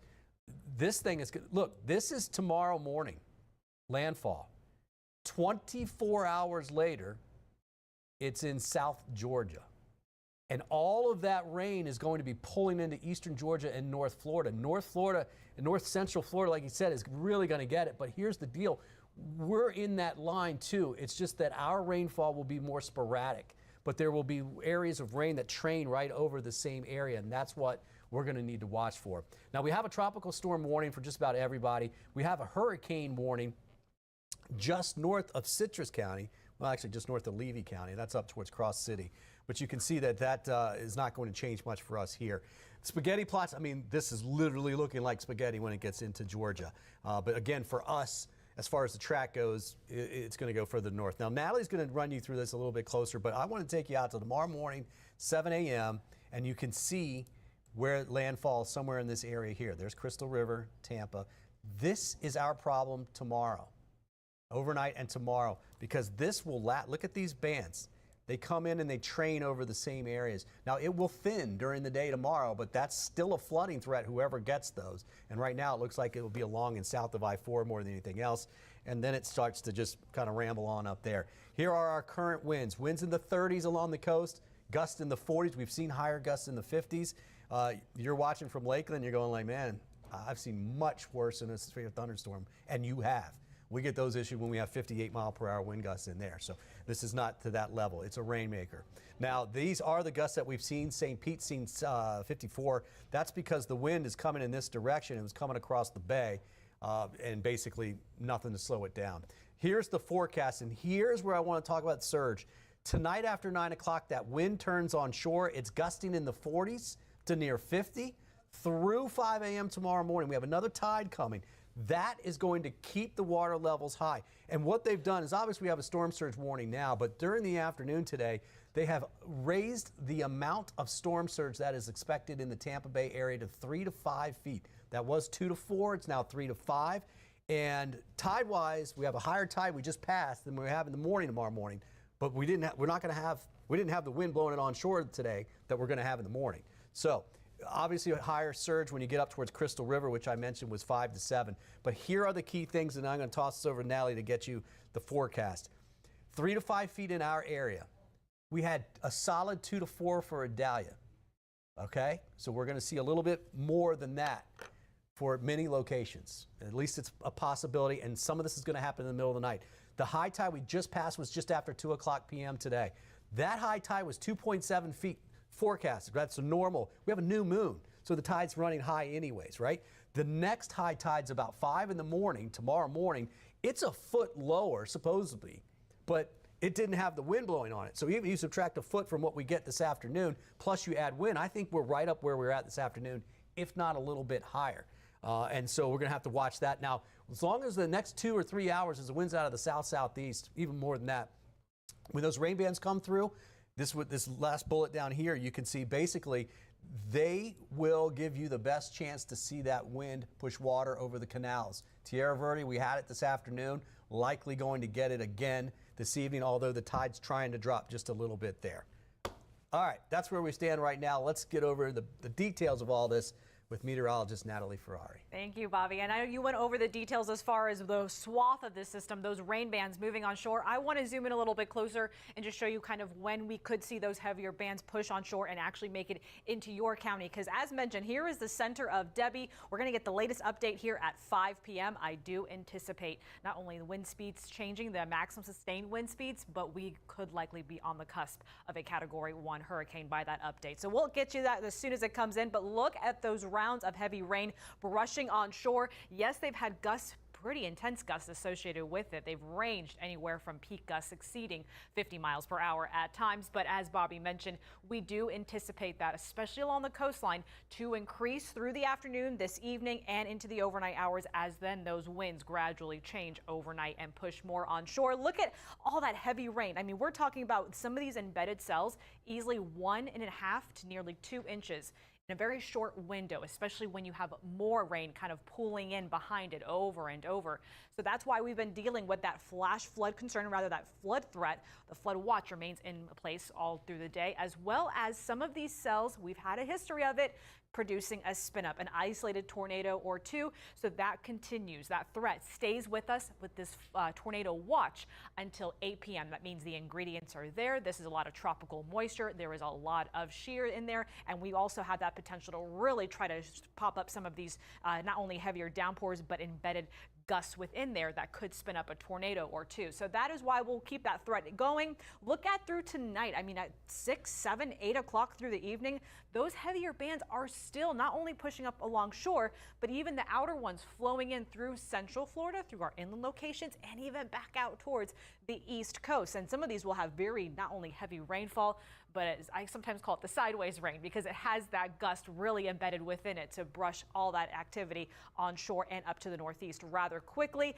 And in some of those cells, through 6:37, even approaching 8 o'clock, that is where we could see some of that tornadic activity. I do think as we get after sunset and late tonight, we keep the rain going, but we will be more so on the backside.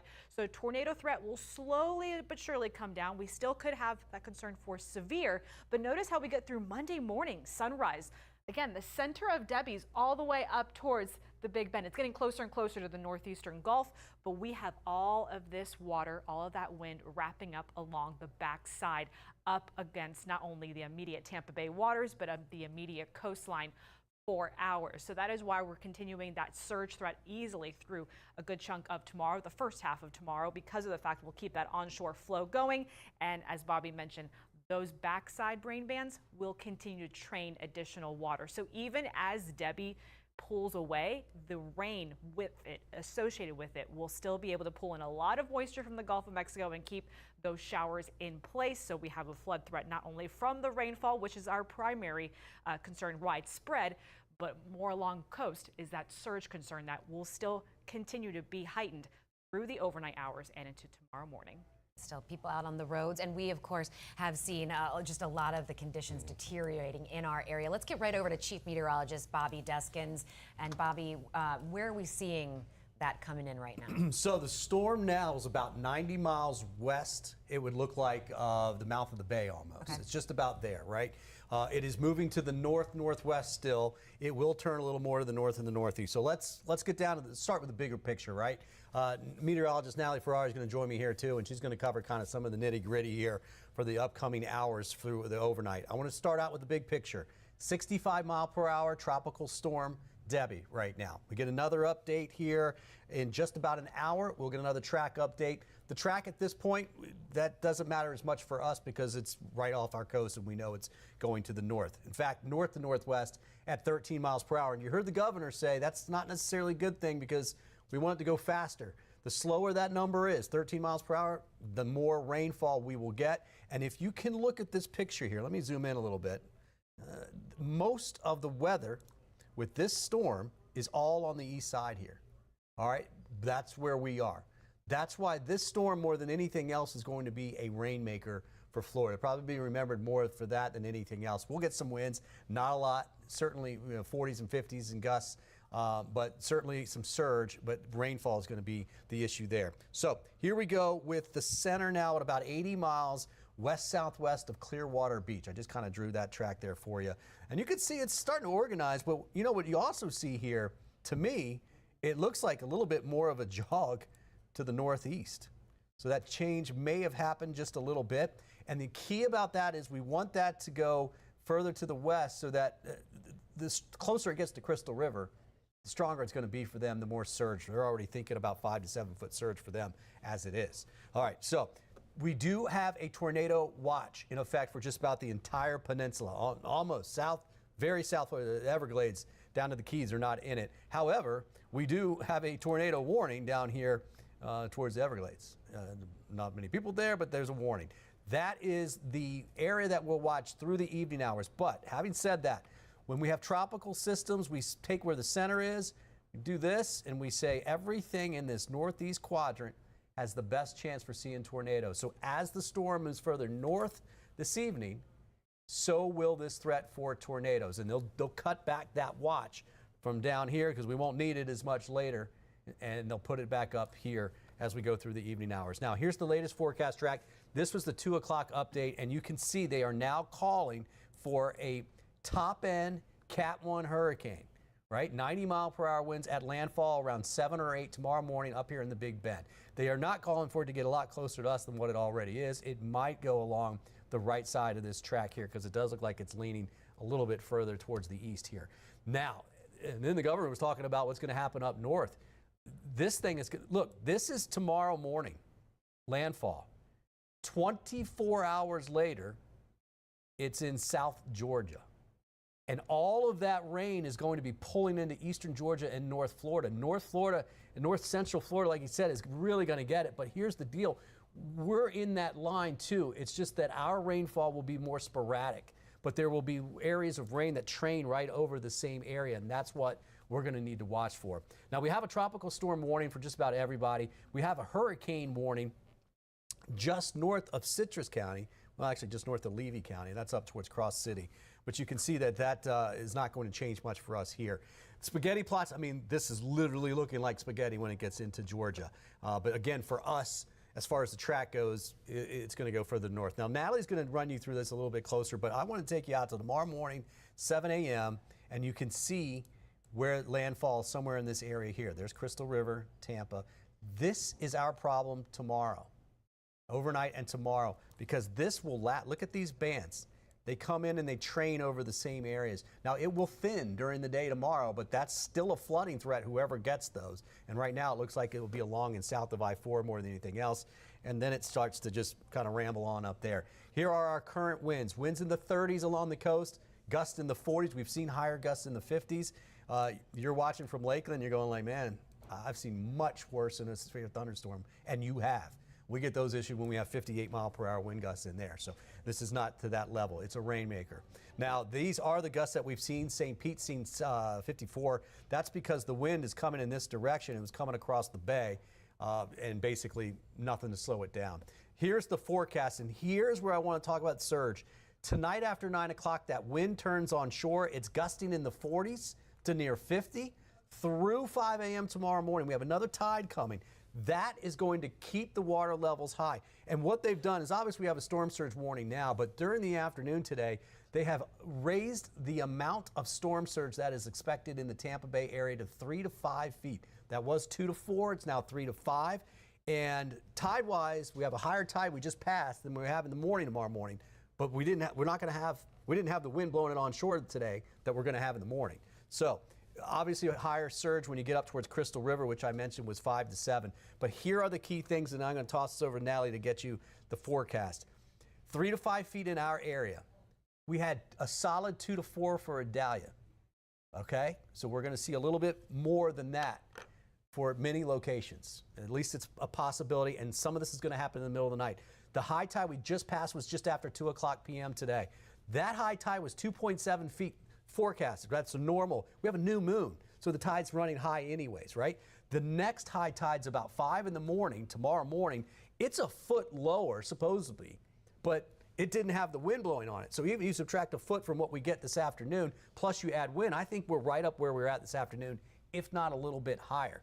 And so we're going to have to watch that. Now, as long as the next 2 or 3 hours as the wind's out of the south-southeast, even more than that, when those rain bands come through, this last bullet down here, you can see basically they will give you the best chance to see that wind push water over the canals. Tierra Verde, we had it this afternoon, likely going to get it again this evening, although the tide's trying to drop just a little bit there.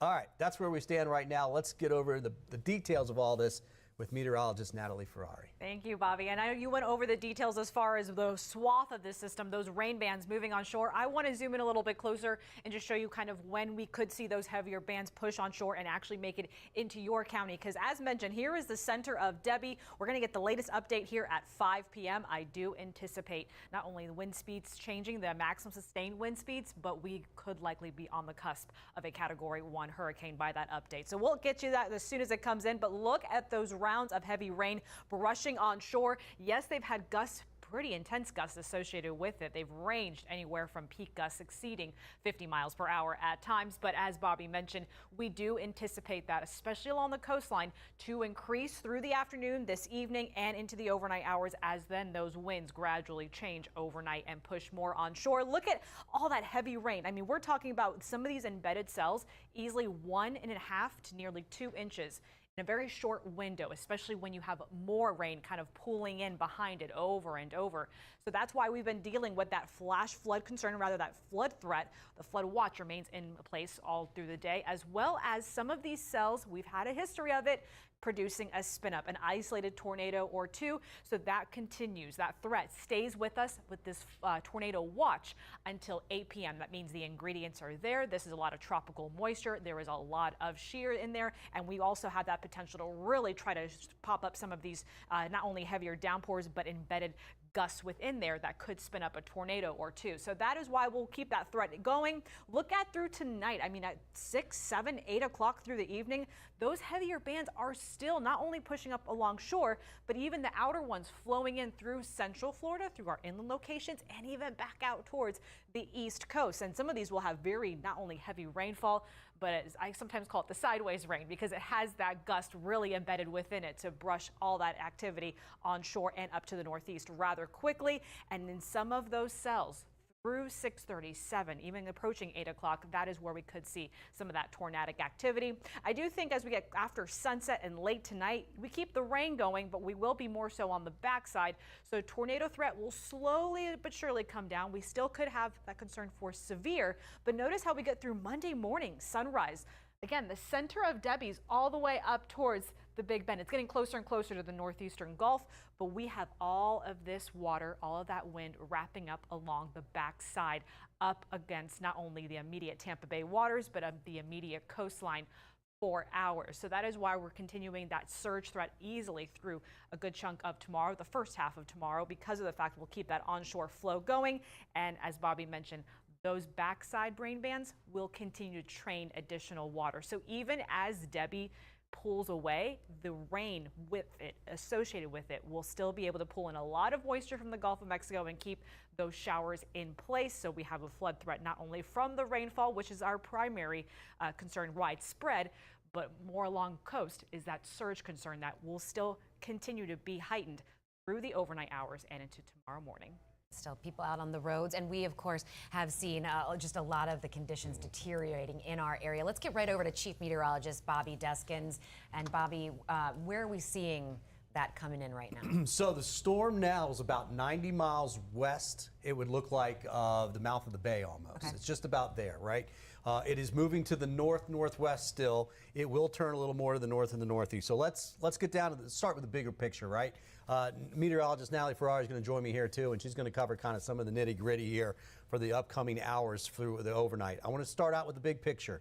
65 mile per hour tropical storm Debby right now. We get another update here in just about an hour. We'll get another track update. The track at this point, that doesn't matter as much for us because it's right off our coast and we know it's going to the north. In fact, north to northwest at 13 miles per hour. And you heard the governor say that's not necessarily a good thing because we want it to go faster. The slower that number is, 13 miles per hour, the more rainfall we will get. And if you can look at this picture here, let me zoom in a little bit. Most of the weather with this storm is all on the east side here. All right, that's where we are. That's why this storm, more than anything else, is going to be a rainmaker for Florida. Probably be remembered more for that than anything else. We'll get some winds, not a lot, certainly 40s and 50s and gusts, but certainly some surge, but rainfall is going to be the issue there. So here we go with the center now at about 80 miles west-southwest of Clearwater Beach. I just kind of drew that track there for you. And you can see it's starting to organize, but you know what you also see here, to me, it looks like a little bit more of a jog to the northeast. So that change may have happened just a little bit. And the key about that is we want that to go further to the west so that the closer it gets to Crystal River, the stronger it's going to be for them, the more surge. They're already thinking about 5 to 7 foot surge for them as it is. All right, so we do have a tornado watch in effect for just about the entire peninsula, almost south, very south of the Everglades down to the Keys are not in it. However, we do have a tornado warning down here towards the Everglades. Not many people there, but there's a warning. That is the area that we'll watch through the evening hours. But having said that, when we have tropical systems, we take where the center is, we do this, and we say everything in this northeast quadrant has the best chance for seeing tornadoes. So as the storm moves further north this evening, so will this threat for tornadoes. And they'll cut back that watch from down here because we won't need it as much later, and they'll put it back up here as we go through the evening hours. Now, here's the latest forecast track. This was the 2 o'clock update, and you can see they are now calling for a top-end Cat 1 hurricane. Right? 90 mile per hour winds at landfall around 7 or 8 tomorrow morning up here in the Big Bend. They are not calling for it to get a lot closer to us than what it already is. It might go along the right side of this track here because it does look like it's leaning a little bit further towards the east here. Now, and then the governor was talking about what's going to happen up north. This thing is, look, this is tomorrow morning. landfall. 24 hours later, it's in South Georgia. And all of that rain is going to be pulling into eastern Georgia and North Florida. North Florida and North Central Florida, like you said, is really going to get it. But here's the deal. We're in that line too. It's just that our rainfall will be more sporadic. But there will be areas of rain that train right over the same area. And that's what we're going to need to watch for. Now, we have a tropical storm warning for just about everybody. We have a hurricane warning just north of Citrus County. Well, actually, just north of Levy County. That's up towards Cross City. But you can see that is not going to change much for us here. Spaghetti plots, I mean, this is literally looking like spaghetti when it gets into Georgia. But again, for us, as far as the track goes, it's going to go further north. Now, Natalie's going to run you through this a little bit closer, but I want to take you out to tomorrow morning, 7 a.m., and you can see where it landfalls somewhere in this area here. There's Crystal River, Tampa. This is our problem tomorrow. Overnight and tomorrow, because this will look at these bands. They come in and they train over the same areas. Now, it will thin during the day tomorrow, but that's still a flooding threat, whoever gets those. And right now, it looks like it will be along and south of I-4 more than anything else. And then it starts to just kind of ramble on up there. Here are our current winds. Winds in the 30s along the coast, gusts in the 40s. We've seen higher gusts in the 50s. You're watching from Lakeland, you're going like, man, I've seen much worse in a severe thunderstorm, and you have. We get those issued when we have 58-mile-per-hour wind gusts in there. So this is not to that level. It's a rainmaker. Now, these are the gusts that we've seen. St. Pete's seen 54. That's because the wind is coming in this direction. It was coming across the bay, and basically nothing to slow it down. Here's the forecast, and here's where I want to talk about surge. Tonight after 9 o'clock, that wind turns on shore. It's gusting in the 40s to near 50 through 5 a.m. tomorrow morning. We have another tide coming.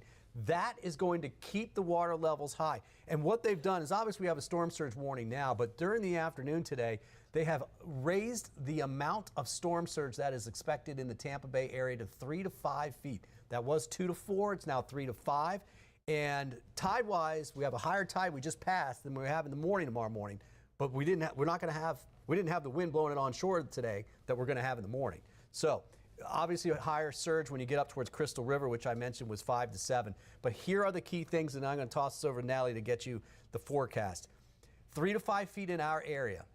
We had a solid 2 to 4 for Idalia.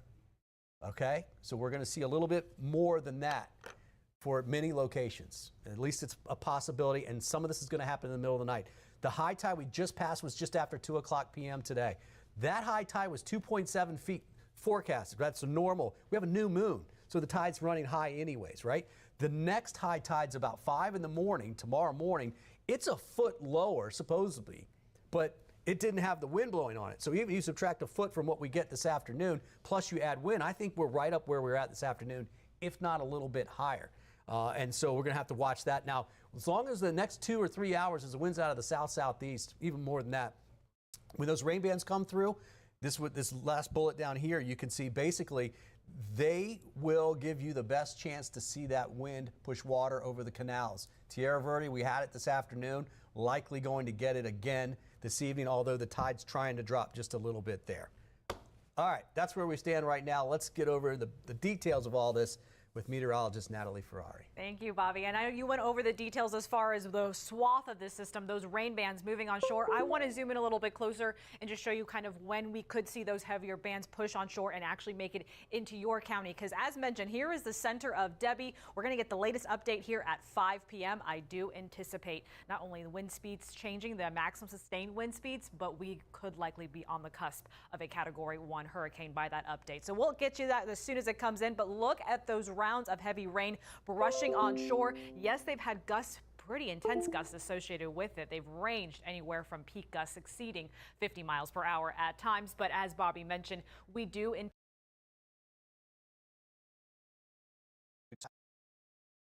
let's get started here. I want to show you the big picture. There's all the rain moving through the area. As I mentioned before, it's about 75 miles west of Dunedin at this point, and moving to the north at 12. It has actually slowed just a little bit there. Rain is going to be the main issue, this deluge that you're seeing of moisture. And when you look at this map here, the colors that you see, these bright reds, they indicate heavier rainfall. And that's the flooding that we're looking at. That is the reason why we have the flash flood warnings in effect for the area right now. We'll talk about that severe tornado watch. It's a tornado watch in effect to about 9 o'clock tonight, 8 o'clock tonight. We'll talk about that coming up. I want to talk rain. So this is what we've seen so far, and you can see the highest is right along the coast. If you're watching us from eastern Polk County, Highlands County, yeah, not a whole lot, right? It wasn't really going to be your storm the further west it was moving anyways. It is certainly a rainmaker, and this is what we've estimated so far with the Doppler radar along the immediate coast, anywhere from 4 to 8 inches of rainfall so far. We probably have a good 3 to 4 on top of that for many of those same locations along and west of I-75, okay? There is the latest track. It will curve a little bit early tomorrow morning as it's making landfall, and then a little bit more during the day. And so what happens is all the moisture that's wrapping around, which is not really wrapping around, it's more pulling it up from the south than anything.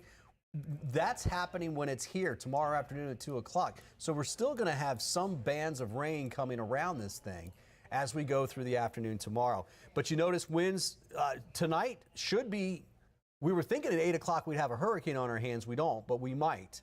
But certainly by midnight or so, this is 1 a.m., we're already saying about 85-mile-per-hour winds. So we're assuming that at least by 11 o'clock tonight, this will become Hurricane Debby.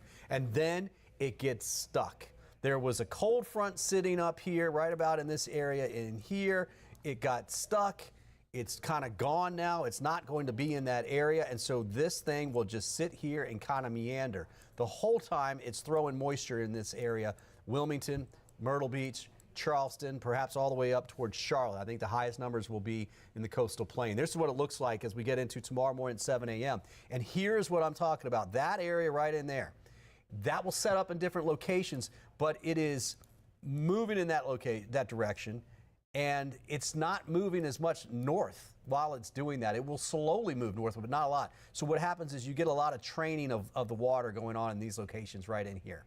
Okay, and so yes, the overall rainfall coverage will go down. Look at Pinellas County tomorrow at 7 in the morning. Some gaps, plenty of gaps. Look down here, Highlands County looking good. These will be a little bit broken.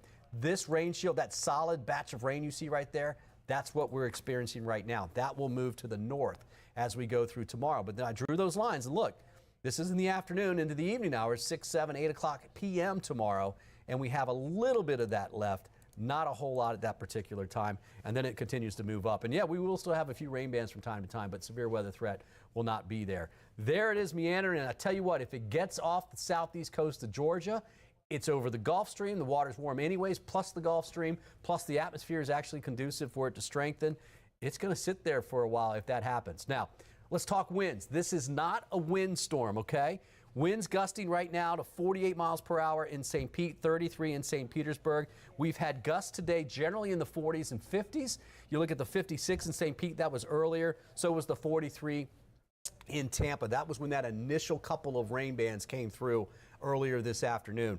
These are the forecasted winds as we go through tonight. And what's important here is let me back it up. It's not even just 5 a.m. It's basically after 10 o'clock tonight, the wind comes on shore. This is before the sun comes up. And look at this wind. 40-some mile-per-hour winds blowing on shore. That's the 3 to 5 foot surge. Plus, we have the tide coming in as we get into the overnight hours. So here's what to expect. 6 to 12 inches of rain. There will be isolated areas of almost 18, mainly along the immediate coast, less as you work your way inland. 3 to 5 foot of storm surge in the Tampa area, 4 to 7, Citrus County. Tornado watch until 8. That might get extended, but that threat is slowly coming down. And then those winds generally in the 40s with some gusts into the 50s. And there you go. You can see it on the map right there where our basically our surge amounts are. Here's the key. Low tide is next tonight at 10 o'clock. At that time, though, the wind's starting to blow water back in. Okay, so it's not going to drop that much. It's actually relatively low now. It's been blown out. But after 10 o'clock, that water's going to start to come back up, plus the wind's blowing in. I think we have a higher tide tomorrow. It's going to be less than what we had seen today for high tide, just normal with the moon. But with the wind, that's going to make it high. So I think tomorrow's high tide around 5 in the morning, we'll see some of the highest water levels that we're going to see. And then gradually during the day, the water levels will come down with the winds. All right, let's head over to Natalie. She's going to go more detail about some of that rain that's out there and the forecast. And the reason, Bobby, they actually had to extend the flash flood warning for the coastal regions of Manatee and Sarasota until 9:30 tonight. That's because not only there's been so much rain that's been torrentially falling in the same spots over and over, but those bands just continuing to wrap around Debby are just bringing more additional heavy rainfall onshore, and even along a short amount of time, continuing to have that pool all over these low-lying areas that are prone to flooding. Streams, those creeks, they all need to have that water go somewhere, and it's a little bit too much to handle. So flash flood warning continues for until 9:30 for coastal Manatee and Sarasota. You see Pinellas and parts of Hillsborough here, including Tampa, even up towards not only Tarpon Springs, but back into southwestern Pasco, clipped in a flash flood warning as well. This one goes until 9:15, so only a 15-minute difference there, but you can really see how that was heavy downpours. This is because of rain that those flash flood warnings are in place for. And everyone else in all this yellow polygon, that includes everybody in the Tampa Bay region, a tornado watch. This is because conditions are favorable with this tropical environment until 8 p.m. tonight. So let's talk about Debby again. Bobby just went through a very good detail as this continued to move off towards the north. You see, these are the heavy bands that are prompting these flash flood warnings. So this is a lot of rain in a short amount of time. It's much more heavy and much more significant of an impact than it would be for a typical summertime pattern storm where we get those flood advisories. This is flash flooding that is ongoing, and you'll see as I take you through 8, 9, 10 o'clock tonight, we'll continue to have bands similar to this riding along the coastline over I-75 and even spilling just to the east of there. So yeah, even not only eastern Hillsborough, but also parts of western Polk will easily get clipped by these heavy downpours that just continue to drive in overnight through early tomorrow morning. Look back out towards the coast with our wind markers here. Bobby just went over this, how that's really where our storm surge threat is going to be at its peak and really increase through the overnight into sunrise tomorrow morning because you see that onshore flow going. Bobby also mentioned how we'll get some breaks within the rain throughout parts of Monday, and that's because you can see little slots of drier air trying to cut through on the backside of this. Also typical with tropical systems, we can get a brief little dry period towards the end. I will tell you this one's going to be a slow mover as it pulls off to the north, so that's why we still have some rain that will be scattered and training behind, but we do pick up that summertime pattern later in the week. Let's get started here. I'm going to show you the big picture. There's all the rain moving through the area. As I mentioned before, it's about 75 miles west of Dunedin at this point, and moving to the north at 12. It has actually slowed just a little bit there. Rain is going to be the main issue, this deluge that you're seeing of moisture. And when you look at this map here, the colors that you see, these bright reds, they indicate heavier rainfall. And that's the flooding that we're looking at. That is the reason why we have the flash flood warnings in effect for the area right now. We'll talk about that severe tornado watch. It's a tornado watch in effect to about 9 o'clock tonight, 8 o'clock tonight. We'll talk about that coming up. I want to talk rain. So this is what we've seen so far, and you can see the highest is right along the coast. If you're watching us from eastern Polk County, Highlands County, yeah, not a whole lot, right? It wasn't really going to be your storm the further west it was moving anyways. It is certainly a rainmaker, and this is what we've estimated so far with the Doppler radar. Along the immediate coast, anywhere from 4 to 8 inches of rainfall so far. We probably have a good 3 to 4 on top of that for many of those same locations along and west of I-75, okay? There is the latest track. It will curve a little bit early tomorrow morning as it's making landfall, and then a little bit more during the day. And so what happens is all the moisture that's wrapping around, which is not really wrapping around, it's more pulling it up from the south than anything. That's happening when it's here tomorrow afternoon at 2 o'clock. So we're still going to have some bands of rain coming around this thing as we go through the afternoon tomorrow. But you notice winds tonight should be, we were thinking at 8 o'clock we'd have a hurricane on our hands. We don't, but we might. But certainly by midnight or so, this is 1 a.m., we're already saying about 85 mile per hour winds. So we're assuming that at least by 11 o'clock tonight, this will become Hurricane Debby. And then it gets stuck. There was a cold front sitting up here, right about in this area in here. It got stuck. It's kind of gone now. It's not going to be in that area. And so this thing will just sit here and kind of meander. The whole time it's throwing moisture in this area. Wilmington, Myrtle Beach, Charleston, perhaps all the way up towards Charlotte. I think the highest numbers will be in the coastal plain. This is what it looks like as we get into tomorrow morning at 7 a.m. And here's what I'm talking about. That area right in there, that will set up in different locations, but it is moving in that direction, and it's not moving as much north while it's doing that. It will slowly move north, but not a lot. So what happens is you get a lot of training of the water going on in these locations right in here. Okay, and so yes, the overall rainfall coverage will go down. Look at Pinellas County tomorrow at 7 in the morning. Some gaps, plenty of gaps. Look down here, Highlands County looking good. These will be a little bit broken. This rain shield, that solid batch of rain you see right there, that's what we're experiencing right now. That will move to the north as we go through tomorrow. But then I drew those lines, and look, this is in the afternoon into the evening hours, 6, 7, 8 o'clock p.m. tomorrow, and we have a little bit of that left. Not a whole lot at that particular time, and then it continues to move up. And yeah, we will still have a few rain bands from time to time, but severe weather threat will not be there. There it is meandering, and I tell you what, if it gets off the southeast coast of Georgia, it's over the Gulf Stream. The water's warm anyways, plus the Gulf Stream, plus the atmosphere is actually conducive for it to strengthen. It's going to sit there for a while if that happens. Now, let's talk winds. This is not a windstorm, okay? Winds gusting right now to 48 miles per hour in St. Pete, 33 in St. Petersburg. We've had gusts today generally in the 40s and 50s. You look at the 56 in St. Pete, that was earlier. So was the 43 in Tampa. That was when that initial couple of rain bands came through earlier this afternoon. These are the forecasted winds as we go through tonight. And what's important here is 5 a.m. Let me back it up. It's not even just 5 a.m. It's basically after 10 o'clock tonight, the wind comes on shore. This is before the sun comes up. And look at this wind. 40-some mile per hour winds blowing on shore. That's the 3 to 5 foot surge. Plus, we have the tide coming in as we get into the overnight hour. So here's what to expect. 6 to 12 inches of rain. There will be isolated areas of almost 18, mainly along the immediate coast, less as you work your way inland. 3 to 5 foot of storm surge in the Tampa area, 4 to 7, Citrus County. Tornado watch until 8. That might get extended, but that threat is slowly coming down. And then those winds generally in the 40s with some gusts into the 50s. And there you go. You can see it on the map right there where basically our surge amounts are. Here's the key. Low tide is next tonight at 10 o'clock. At that time, though, the wind's starting to blow water back in. Okay, so it's not going to drop that much. It's actually relatively low now. It's been blown out.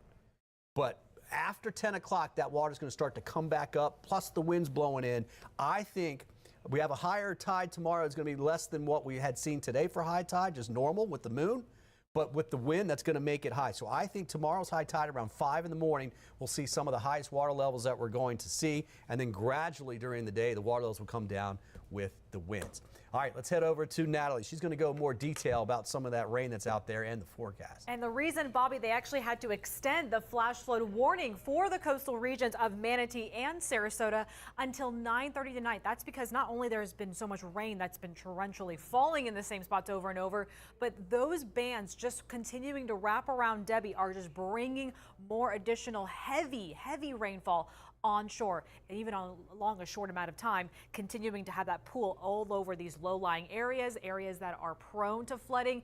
Streams, those creeks, they all need to have that water go somewhere, and it's a little bit too much to handle. So flash flood warning continues for until 9:30 for coastal Manatee and Sarasota. You see Pinellas and parts of Hillsborough here, including Tampa, even up towards not only Tarpon Springs, but back into southwestern Pasco, clipped in a flash flood warning as well. This one goes until 9:15, so only a 15-minute difference there, but you can really see how that was heavy downpours. This is because of rain that those flash flood warnings are in place for. And everyone else in all this yellow polygon, that includes everybody in the Tampa Bay region, a tornado watch. This is because conditions are favorable with this tropical environment until 8 p.m. tonight. So let's talk about Debby again. Bobby just went through a very good detail as this continued to move off towards the north. You see, these are the heavy bands that are prompting these flash flood warnings. So this is a lot of rain in a short amount of time. It's much more heavy and much more significant of an impact than it would be for a typical summertime pattern storm where we get those flood advisories. This is flash flooding that is ongoing. And you'll see as I take you through 8, 9, 10 o'clock tonight, we'll continue to have bands similar to this riding along the coastline over I-75 and even spilling just to the east of there. So yeah, even not only eastern Hillsborough, but also parts of western Polk will easily get clipped by these heavy downpours that just continue to drive in overnight through early tomorrow morning. Look back out towards the coast with our wind markers here. Bobby just went over this, how that's really where our storm surge threat is going to be at its peak and really increase through the overnight into sunrise tomorrow morning because you see that onshore flow going. Bobby also mentioned how we'll get some breaks within the rain throughout parts of Monday, and that's because you can see little slots of drier air trying to cut through on the backside of this. Also typical with tropical systems, we can get a brief little dry period towards the end. I will tell you this one's going to be a slow mover as it pulls off to the north, so that's why we still have some rain that will be scattered and training behind, but we do pick up that summertime pattern later in the week. Let's get started here. I want to show you the big picture. There's all the rain moving through the area. As I mentioned before, it's about 75 miles west of Dunedin at this point, and moving to the north at 12. It has actually slowed just a little bit there. Rain is going to be the main issue, this deluge that you're seeing of moisture. And when you look at this map here, the colors that you see, these bright reds, they indicate heavier rainfall. And that's the flooding that we're looking at. That is the reason why we have the flash flood warnings in effect for the area right now. We'll talk about that severe tornado watch. It's a tornado watch in effect to about 9 o'clock tonight, 8 o'clock tonight. We'll talk about that coming up. I want to talk rain. So this is what we've seen so far, and you can see the highest is right along the coast. If you're watching us from eastern Polk County, Highlands County, yeah, not a whole lot, right? It wasn't really going to be your storm the further west it was moving anyways. It is certainly a rainmaker, and this is what we've estimated so far with the Doppler radar along the immediate coast, anywhere from 4 to 8 inches of rainfall so far. We probably have a good 3 to 4 on top of that for many of those same locations along and west of I-75, okay? There is the latest track. It will curve a little bit early tomorrow morning as it's making landfall, and then a little bit more during the day. And so what happens is all the moisture that's wrapping around, which is not really wrapping around, it's more pulling it up from the south than anything. That's happening when it's here tomorrow afternoon at 2 o'clock. So we're still going to have some bands of rain coming around this thing as we go through the afternoon tomorrow. But you notice winds tonight should be, we were thinking at 8 o'clock we'd have a hurricane on our hands. We don't, but we might. But certainly by midnight or so, this is 1 a.m., we're already saying about 85-mile-per-hour winds. So we're assuming that at least by 11 o'clock tonight, this will become Hurricane Debby. And then it gets stuck. There was a cold front sitting up here, right about in this area in here. It got stuck. It's kind of gone now. It's not going to be in that area. And so this thing will just sit here and kind of meander. The whole time it's throwing moisture in this area. Wilmington, Myrtle Beach, Charleston, perhaps all the way up towards Charlotte. I think the highest numbers will be in the coastal plain. This is what it looks like as we get into tomorrow morning at 7 a.m.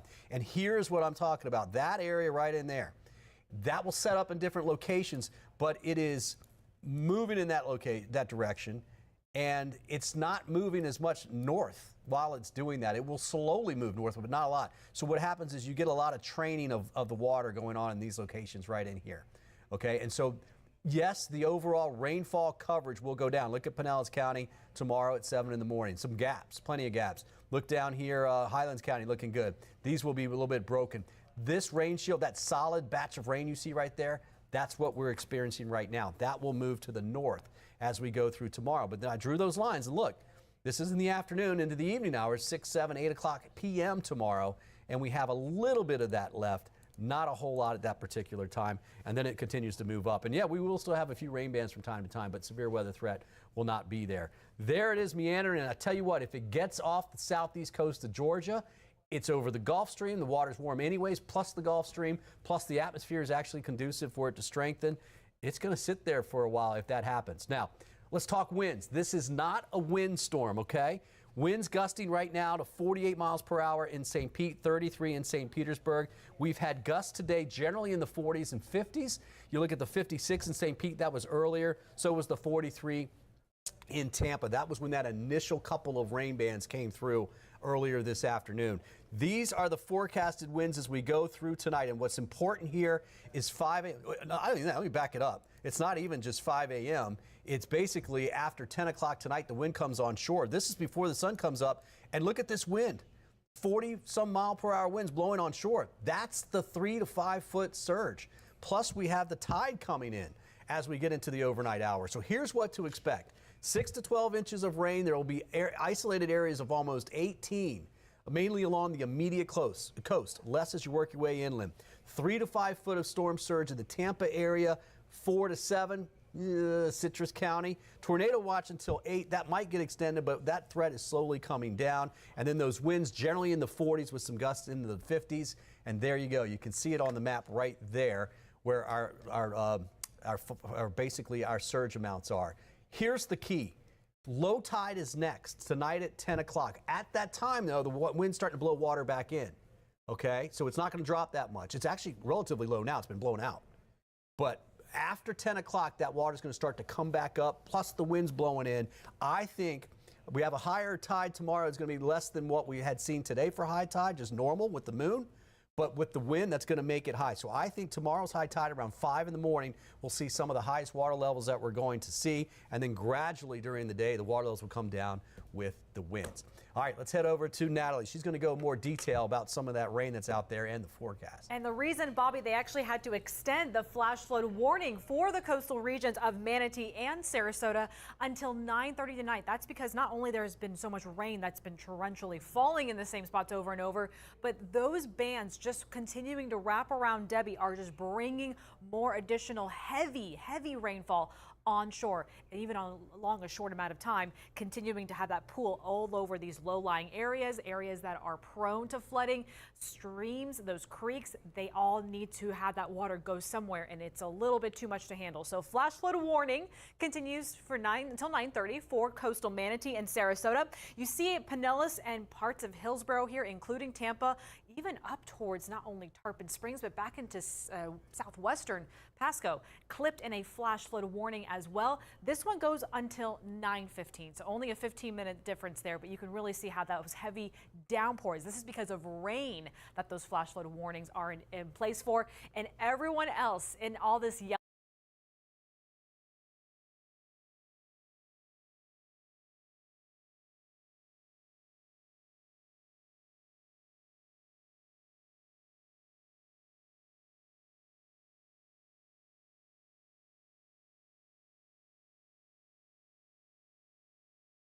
We expect things to shift one way or the other. That's why you always have to continually check back, especially when the system is close to the coast and in the development stages. When we look at the radar, we can very clearly see this circulation in here. Thing is, the radar is over here coming out of Ruskin, south of Tampa, and so this is not looking at the surface.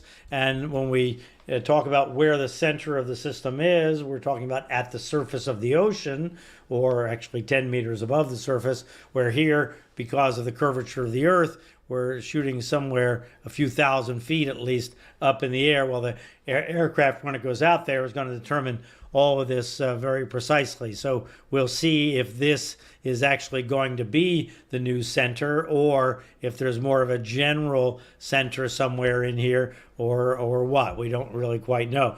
We had just a little while ago a tornado warning in one of these bands, and I was going to show that to you just because they come and they go quickly. Just be aware, if one of these bands is coming toward you, looks like we have one offshore here now moving in just as I'm recording this. It's just after 5:30. So this band is producing, where you see the flashing green there, that's a flash flood warning because of just ultra strong rain all at once. You see the band's moving up toward Fort Lauderdale. I was just checking to see, not Fort Lauderdale, St. Petersburg, checking to see if we had any more tornado warnings, but I don't see any right now. The bottom line is these bands are producing torrential rain, and they're unusually gusty because the winds aloft in circulation are stronger than they are at the surface. So likely hurricane force winds blowing above the surface. Well, when you get where you see these red cells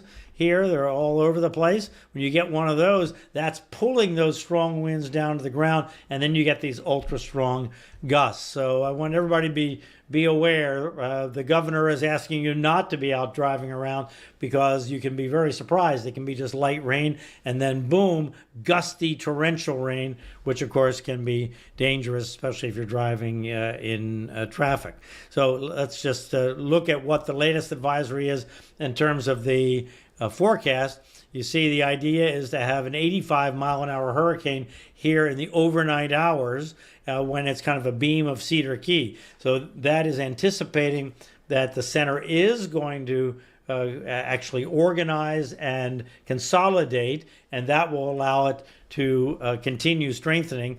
I don't know if it's on a pause now because we don't have the hurricane hunters. Obviously, it's strengthened through the day today, but 85 miles an hour somewhere here, and then moving ahead, and the estimate is inland. Now we're inland past Perry, Florida. So this county here is Taylor County. They are really under the gun because remember, if the storm, let's say the storm is right here, the winds are blowing like this. So the winds are blowing from the Gulf, or in this case it's called Appalachia Bay, this body of water up there in the northern Gulf, blowing inland. That's where the strongest winds are. So Taylor County is on the right side of most of the logical tracks here, unless the system were to veer quite a bit to the right. Tallahassee is also obviously in the cone, but to get for Tallahassee to get the worst of it, the system would have to come up here on the left side of the cone because, again, winds come this way. Those are the strongest winds.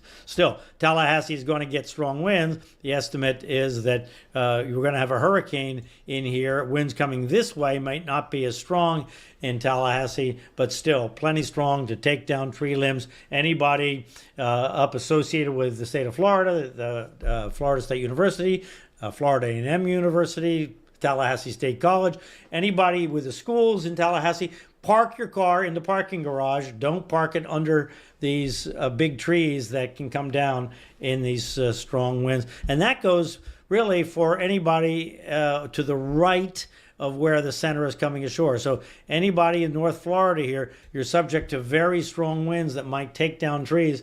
And even anybody where those bands are coming in, use good sense here. Park your car where a tree limb is not going to fall on it here, because we're going to have some power outages as this system slows down and moves across North Florida. And there you see the slowing. Look at this. So here is the idea Monday afternoon. So that PM means 2 p.m. in the afternoon, more or less. Now let's look. This is Tuesday afternoon, Wednesday afternoon, Thursday afternoon, Friday afternoon.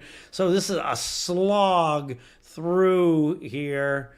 And we don't know exactly what it's going to do. The Hurricane Center is assuming it's going to wiggle its way and kind of continue on a forward motion, but there is no confidence that that's going to happen, because when we look at the various forecast models, you see they're more or less taking the European model, which is this one that kind of wiggles offshore and then comes along, and then it actually continues on past this line.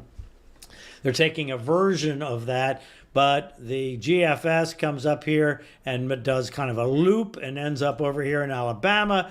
The H-Wharf goes this way. All of these indicate significant weakening while it's doing this, but also the models that take it offshore say it's going to strengthen like the European and then come back like this. So if it does that, it's going to produce storm surge along this coast somewhere. But there is no confidence at all that because there's no steering going on here, it's just a drifting kind of thing and small influences, that we know exactly where the worst of this is going to be.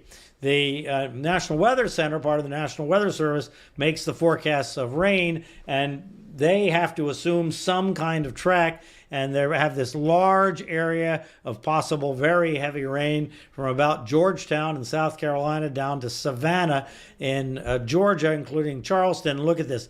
This is 12 to 24 inches of rain over a few days. So that's just like continuous heavy rain, or more or less continuous. And then if we get a storm that's in this area here where the winds are coming around like this, that's going to produce storm surge.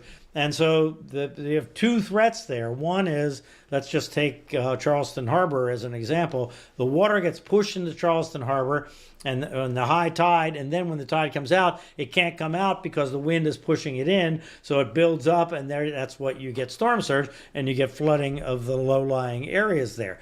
But then the rain falls up, let's say up here, farther up at the higher elevation. Remember, Charleston is very low, and that water comes down the rivers and into Charleston Harbor, rivers and creeks that all converge there, and that water can't get out, and that increases the water level and increases the storm surge essentially. So this combination is a significant threat for any low-lying areas. And the threat here for the heavy rain, notice it starts at about the Tampa Bay area, includes the Jacksonville area, Savannah, Brunswick, Charleston, Georgetown, on up to Wilmington, and then back with the bullseye right in here in Georgia and South Carolina. Again, though, imagine that could move one way or the other. So we have various threats. We have that heavy rain threat, and there are flood watches all throughout that area.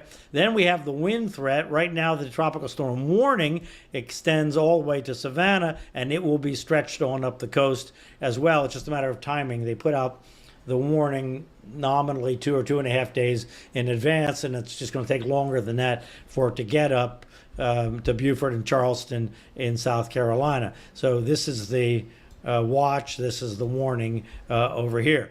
Now, also we have the storm surge threat, of course. As I was talking about, if the winds come on shore, that's going to hold the water in, so the water is going to rise due to the onshore wind. And somewhere in this area, you have up to 4 feet above normal high tide. Not everywhere, but somewhere. So everybody along that coast there needs to be ready for the tides to be up to 4 feet above normal. And then we have for Florida, so that's the whole South Carolina, North Carolina, Georgia, North Florida threat. And then we have here in Florida, and the hurricane warning includes not quite Tallahassee. So Leon County, where Tallahassee is in a tropical storm warning, but very close to the hurricane warning area. So everybody in Tallahassee needs to be geared up for the threat from this thing. But the big threat is in Taylor County and on down south, closer to Cedar Key, down toward Dixie County, Citrus County, all under a significant threat here from this storm. And then the inland counties here as well, because this storm isn't going to just shut off when it goes inland. And then that corridor is going to go on across into Georgia. In terms of the storm surge, the threat is to the right of where the center comes ashore. That's why up to 10 feet, if it occurs at high tide, somewhere in that area, up to 10 feet, and that's from southeast of Tallahassee all the way around almost to Cedar Key, and then up to 8 feet around the Cedar Key area, and then up to 5 feet in the north suburbs of Tampa Bay, and this would include Port Richey and up in Pasco County, up to 5 feet if the storm surge coincides with the high tide. Luckily, low tide is going to occur overnight, so not all these places are going to have these high numbers unless the storm slows down or speeds up, and we just can't tell that. So the idea is you prepare for the maximum, and then you hope for some lower number. But even in the Tampa Bay area, up to 4 feet of storm surge. We already saw over 3 feet in the Fort Myers area earlier today. That's when the wind coming around this way, actually it was coming more like this, coincided with the high tide. So the tide makes a tremendous difference, the timing of the tide all along that coast. So what's going on here, and why is this such an annoying, difficult storm? It's because what's been pulling it to the north, tugging it to the north, is this low pressure dip in the jet stream that's in between this high pressure out here, which is the heat dome high, causing the continuous overheated temperatures in the western U.S. and the typical Bermuda high that's moved offshore. So this is low pressure between the two high pressure areas. Now that's talking about Monday morning, tomorrow morning. Watch as we go through Monday into Tuesday. Storm doesn't move much because this dip that's pulling it north is moving out. And as it moves out, the storm can't move very much. As a matter of fact, this high is forecast to build in like that. And then depending on exactly how that configuration is in one of the computer forecasts, some of the computer forecasts drive the system back to the west. That's why you saw those loops. Others, like the European, say, no, it's not going to do that. It's actually going to get eventually pulled this way, and another dip in the jet stream coming along is going to actually continue moving it slowly on away. And we just can't say which one of those is going to happen. So bottom line is, in either case, it's going to move slowly, dump a tremendous amount of rain, forecasts up to 30 inches of rain in some isolated spots. So this is more, everybody in the Carolinas is familiar with Hurricane Florence, that moved very slowly. This has similarities to the potential of Hurricane Florence. Also Harvey, which did these figure eights over the Houston area. So some sort of combination of all that, a very serious situation for starting tomorrow and especially into Tuesday and Wednesday. Very, very likely a water disaster for the southeast coast, maybe North Florida as well. And everybody in those areas needs to stay in very close touch with their emergency management officials, know what areas are most likely to have flooding or wind threats or storm surge threats. Everything is coming. Let me mention to you, if you're watching this video, you're watching on YouTube, you're watching on Facebook, that we're also live on Fox Weather. And if you don't know how to get Fox Weather, a full-time weather channel, you can go to foxweather.tv, or if you want to pause the video and you want to scan that QR code, that'll tell you how to get it on your TV, on Roku TV.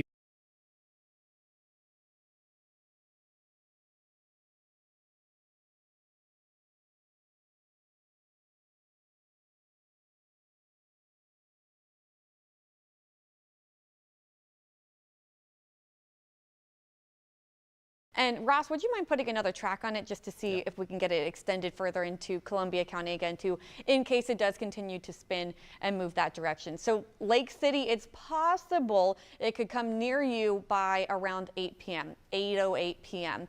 So this is going to continue to pass over Miller right now. It's right over Miller, and then Brownsville at 7:40, which we have been mentioning. But Lake City, if this continues to move towards you, it would get closer to the 8 o'clock hour, perhaps right after 8 o'clock. And this is velocity, so we still have the spin there, and that is why they're still extending the polygon.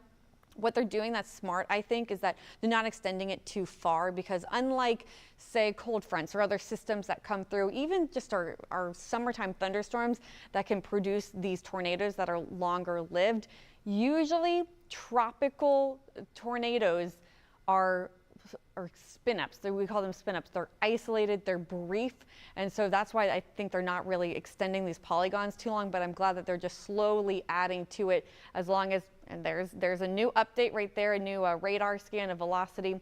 As it continues to spin, they'll keep adding to it, and sure enough, it is still spinning right there in Union. So Union County until 7:45 p.m.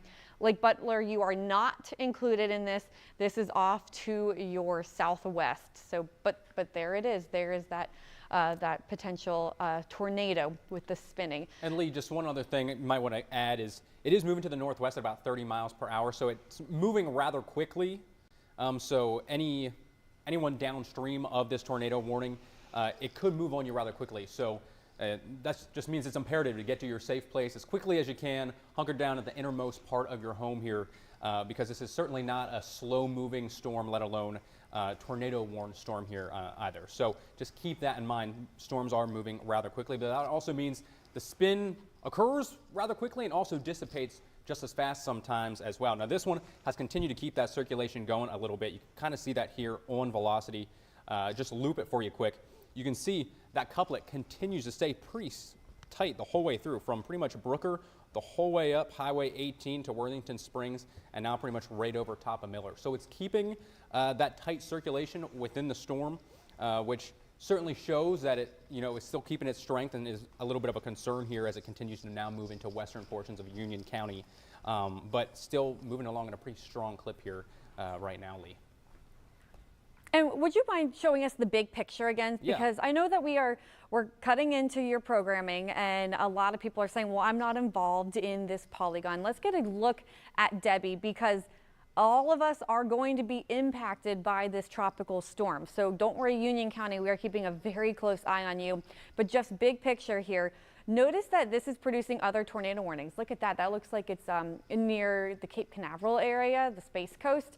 And then that looks like it's another tornado warning too, south of Tampa. So we're not alone in this, but this is what happens with these tropical bands. They spin, they produce these storms that start to spin within their bigger rain bands. So Debby is still a tropical storm moving at 65 miles an hour. Could we get the cone up too? A lot of people really interested in this cone. And what Debby's going to do is head towards the Big Bend region, and it is expected to strengthen. So it is expected to be a Category 1 hurricane at landfall Monday morning. And then even notice as it's moving inland, it could still be a Category 1 hurricane over land, slowly weakening overnight Monday into Tuesday morning, back down into a tropical storm. But with that said, the center of Debby could be anywhere within this cone. So it could be over our area as well. And either way, we're still going to get those rain bands dumping all of that rain, heavy rain, really creating a flooding threat here. And then, of course, the tornado risk as well that we've been talking about. But into tomorrow and Tuesday, our biggest concern becomes the flood threat. Notice everyone here in yellow. That means that you could have rainfall totals around 10 inches, localized higher amounts. It's not out of the question that an isolated town or two within that area, within everyone here in this purple area too, that high risk of excessive rain could perhaps get close to 15 inches of rain. And the reason for that, well, one, as it comes on shore, of course, we have that heavy rain that dumps closer to the Columbia County area. But once it gets up into southeast Georgia, the system is going to really slow down and crawl. And so as we know, it just continues to dump more and more rain. So at the beginning of this system, we're concerned about flooding, we're concerned about strong wind gusts, and we're concerned about tornadoes. And then as Debby moves throughout Monday, we're watching with these bands here for spin-up tornadoes. But then notice how slow it starts to move over land. So this is Monday evening, Monday night, still sitting over portions of the first coast. And then the rain, although you see a break here, we're not completely done, especially across southeast Georgia. Look at the rain that continues to fall throughout the day. Tuesday morning into Tuesday afternoon, even into Tuesday evening. It can start to dip down back into portions of Nassau County, even Duval County too. And so that's why we're expecting a big flood threat there into Tuesday. But now through Monday, still we have that tornado threat too. And right along the coast there, we'll have to watch out for storm surge, 1 to 4 feet of storm surge possible. But we are on air right now because of this tornado warning that is in effect for Union County. And Ross, it still goes until 7:45, right? Yeah, even the until new polygon? So 4 minutes left in this. Okay, so as of right now, let's see if we can still see it spinning. Let's get a look at velocity. All right, a little bit of spin there still. So we still have that tornado warning in effect because this is where it's spinning. So it's at 238. That's where it would be moving over next. So right over 238. And then from there, it would continue to move off to the northwest. Getting a little close to I-75 even. Yeah, it looks like it might cross over I-75. So that means it'd be over Bethlehem Church at 7:53 p.m. and eventually towards Lake City at 8:10-ish. So right around or after 8 o'clock if it holds together. So if that one cell there continues to rotate. I'll put that back up. I didn't mean to click out. Oh, no, that was fine. It was great. And places like Bass at 8:07 p.m. as well. So again, it's just something that we're going to watch. The North Florida Speedway, if you know where that is, it could be in that general area right around 8 o'clock as well. And again, big picture, Ross, do you see any other areas that are catching your eye for rotation? You can see little spots that rotate here and there when it comes to these bands that move, but right now that's the big one. That's the big eye catcher where we have that tornado warning. A little bit of some broad rotation right there near I-75, just to the west of Highway 41. But besides that, at least in this portion of the storm, not so much. Now, I was looking a little earlier. up into southeast Georgia, because we do have another kind of line of storms now moving from the Folkestone area up through Waycross. So Ware, Pierce, Brantley County seeing some storms right now, but no rotation to be concerned about up there, at least for the time being. So yeah, our strongest storms and the current tornado risk is still down in the southwestern part of our viewing area there. So Union County starting to move towards the southern half of Columbia County. So this little cluster of thunderstorms embedded within the entire circulation is where our key focus is for the time being.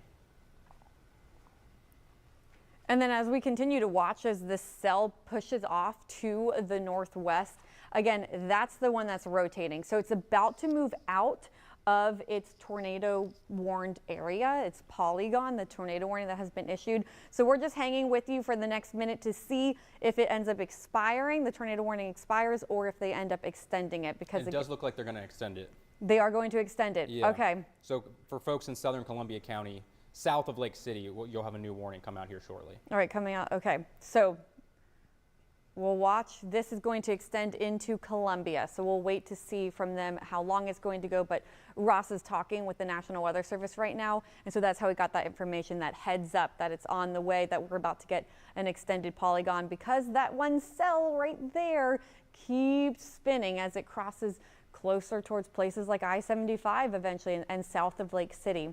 So this is rotating. All of these have the potential to rotate.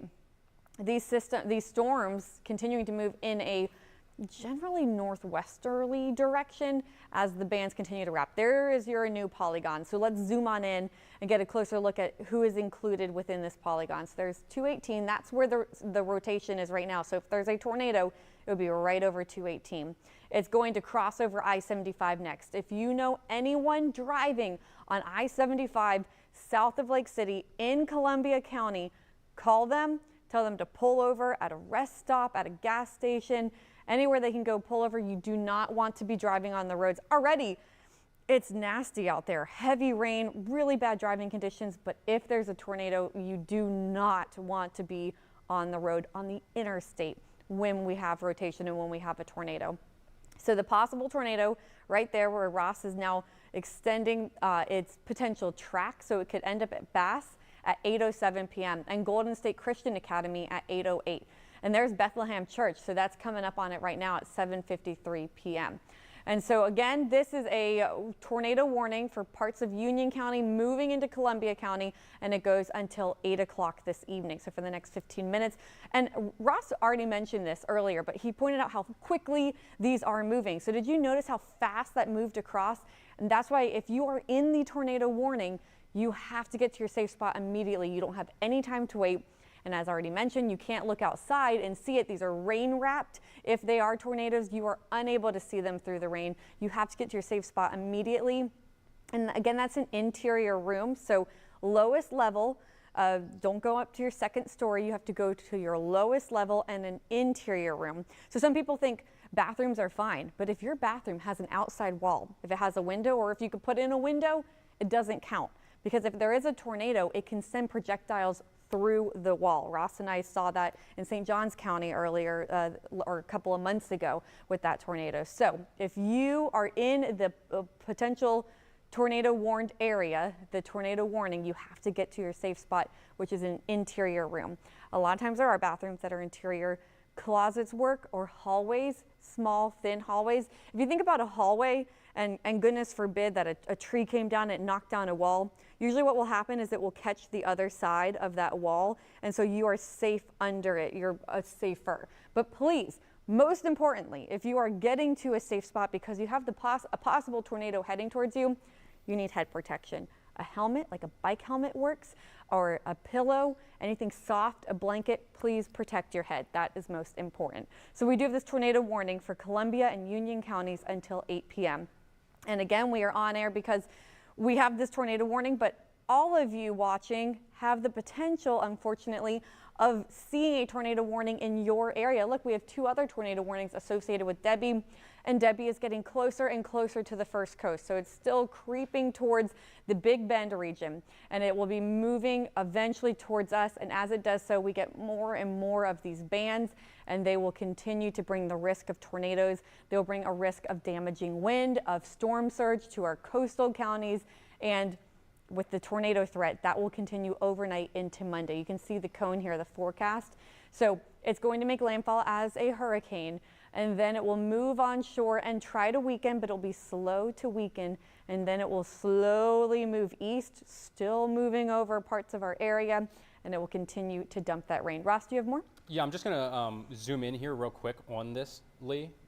So something I've kind of watched here just over the last couple of hours, if you zoom in where the actual center of that cone is at, so take a quick look, you can see where the center of the cone is supposed to be. The actual center of circulation is about 25 to 50 miles east of there. So it's kind of wiggled back and forth most of the day, but it has seemed to have a little bit of a trend over the last couple of hours to wiggle back eastward or toward the northeast, so a little bit closer to Tampa. Now, what does that mean for us? Perhaps it might not be nearly as strong as it makes landfall in the Big Bend. Now, we'll have to see if it happens to wiggle back to the west or not, but this will certainly continue to bring the strongest and heaviest rain bands and thunderstorms into central and then into northeast Florida. So for folks for the I-4 corridor, up over to the I-95 corridor, and then up into kind of Jacksonville, we'll continue to still see a lot of heavy rain from this. But just kind of something interesting that we'll have to look ahead. The APM advisory is going to be coming out here in less than 10 minutes. So we'll have to see if the cone's adjusted to that and if the National Hurricane Center is also kind of noticing just that slight wiggle and where Debby is now starting to track compared to where the actual forecast cone currently has it at out there. Lee? That's a great analysis, and thank you for doing that. And then also, back to the tornado warning, some of you might just be turning on your TVs now and you see Columbia County. Well, we want to show you exactly who is in that tornado warning. Union County, notice it is way off in your western areas. Now, those of you near Lake City, I wouldn't let your guard down. Lake City, you are not in the tornado warning right now, but look how close it gets. So it's this cell right there that we are tracking to the northwest, and we will continue to watch it move off to the northwest, cross over I-75. Again, if you know anyone driving on I-75, please have them pull over. You do not, look how close it's getting right there to I-75. So that's the rotation right there, and it's about to cross over 75. So we don't want anyone who's on the roads to be caught in that. And this is again moving to the northwest. So Ross is doing that analysis behind the scenes. Bethlehem Church 7:53 p.m., Mason 7:54 p.m., and then eventually Summers Elementary School perhaps by 8:10 p.m. So just some of the areas that could be impacted. Right now, they expect this to stay south of Lake City, but on the southern edge of Lake City, just everyone keep your guard up, just keep paying attention. Don't let your guard down as this starts to pass through. And none of us can let our guard down, because these bands, as they continue to move through overnight tonight and into tomorrow, they will continue to bring this tornado threat. Now, Ross, have we seen anything on correlation coefficient? Just want to check to make sure. I don't believe so, Lee. Let me swing it on over there. So what he's doing is, correlation coefficient is just a cool radar tool that we have that allows us to see different sized objects flying through the air. Yeah, so nothing is really popping up right now. Typically you'd start to see some bright greens, some bright blues as it's starting to move out of Western Union and into southern Columbia County. So nothing currently seeing there. So that's good news that it's likely not picking up a whole lot of debris. There likely isn't a tornado on the ground, but we're still acting as if there potentially could be. One other thing I did want to add, though, I was kind of looping this through just before that. You can kind of see those green colors. Those are the inbound winds, and the inflow into the potential tornado have started to weaken a little bit. So the rotation is still there on this cell if I zoom in real close, but you see where those green colors were? Not really so bright anymore. So hopefully a good sign showing that this overall circulation within the tornadic storm might begin to weaken here. So if you do still live downstream of this across I-75 there in southern Columbia County, certainly still take your tornado precautions. Get inside your home, get into the most innermost and lowest part of your home as you possibly can, but it does seem like the overall circulation within this storm is starting to decrease, at least a little bit now, Lee. And Ross, I just saw that it looks like the 8 o'clock advisory might be coming out shortly. I don't know if our graphics represent that yet, if we can see. Nope, still says 5 o'clock. All right, we're going to keep a close eye on that for all of you guys, though. There we go, right there. It just updated. There we go, okay. So APM advisory now just came out. Winds have increased, I believe, from 65 to 70 now, correctly? Yep. So 75 or 70 mile per hour winds still moving to the north at 12. Let me switch over here to the cone so we can see what the newest track looks like here from the National Hurricane Center. So it does look like they may have shifted the base of that just a little bit further eastward, so a little bit closer to Tampa like we had mentioned, but there certainly does seem to be more of a hook. So instead of moving kind of due north, it now looks to move a little bit to the northwest slightly before it finally starts to bank back to the east and northeast near the Big Bend as it eventually makes landfall. Looks more so now, maybe not until lunchtime tomorrow. It doesn't seem nearly as early. So this thing is certainly not picking up speed. It was moving rather quickly earlier this morning, but has certainly slowed down quite a bit. So we're going to be stuck in the rain and the storms here for quite a while longer. But the latest update there from the National Hurricane Center with that 8 p.m. advisory. Lee, you have anything else to add on this? I do. Okay, so well, let's get back to that tornado warning. Union was taken out. It was extended for Columbia because there have been several public reports of a tornado on the ground northwest of Worthington Springs. Also, there was some indication on radar of that. So the tornado warning has been extended for just Columbia County. So Union, you are out of it, but unfortunately we have had some reports of a tornado on the ground northwest of Worthington Springs. So we're going to try to get some more information on that for you all. But as of right now, a tornado warning still in effect until 8 o'clock for Columbia County. So that's just the next 6 minutes. But this area here, we have seen rotation with this cell here. So, and a flash of lightning there too. And so again, we're going to, there we go. That's the rotation right there. This is south of Lake City. It is on top of I-75 now. So if there is a tornado, it is on top of I-75. Please take shelter immediately if you are in the tornado warning. We have had reports that this could be a tornado on the ground. Get to shelter immediately. It is crossing over I-75, a possible tornado crossing over I-75 right now in Columbia County, and we had reports of a tornado on the ground just northwest of Worthington Springs. And so you can see that path. That is that same cell there that is now moving over I-75 south of Lake City in Columbia County. Well, Lee, I was just going to say, if I just loop back the radar here quick, where Worthington Springs is at, that's actually where that brightest couplet does seem to be. So certainly verify some of those public reports that we've gotten that there was a potential tornado on the ground. Looks like those strongest inbound and outbound winds were right there. Do we want to go back to CC, correlation coefficient, see if we can see anything there? Really unfortunate though. It also looks like too, just for all of you, we have a tornado watch has been extended for portions of our viewing area. And it looks like it goes until 6 a.m. We will get an update on that too, but right there. All right, let me put this down really quick. I'm gonna put down my phone. That's who I've been talking to the National Weather Service through, but we need to point this out. So when we talk about correlation coefficient, it is picking up on objects that are a different size in the air. So it's not raindrops, it's debris. And unfortunately, right there, we saw debris on radar. So this was to the northwest of Worthington Springs. You can see Lake Butler right there. This was to the west of Lake Butler, right along 238. Right there, that is debris. That would confirm a tornado was on the ground in Union County. And now, unfortunately, it is still spinning and it is crossing over I-75 in Columbia right now. So that right there, you see that bright yellow, that was a tornado on the ground. We still have this tornado warning. This is for Columbia County until 8 p.m. Ross, just want to confirm that correlation coefficient, was that current? No, that was looped back a little bit. Okay, yeah. Okay, thank goodness. You know, right now we're not seeing anything when it comes to debris in the air, which is good, but this cell here looks like it has produced some sort of debris.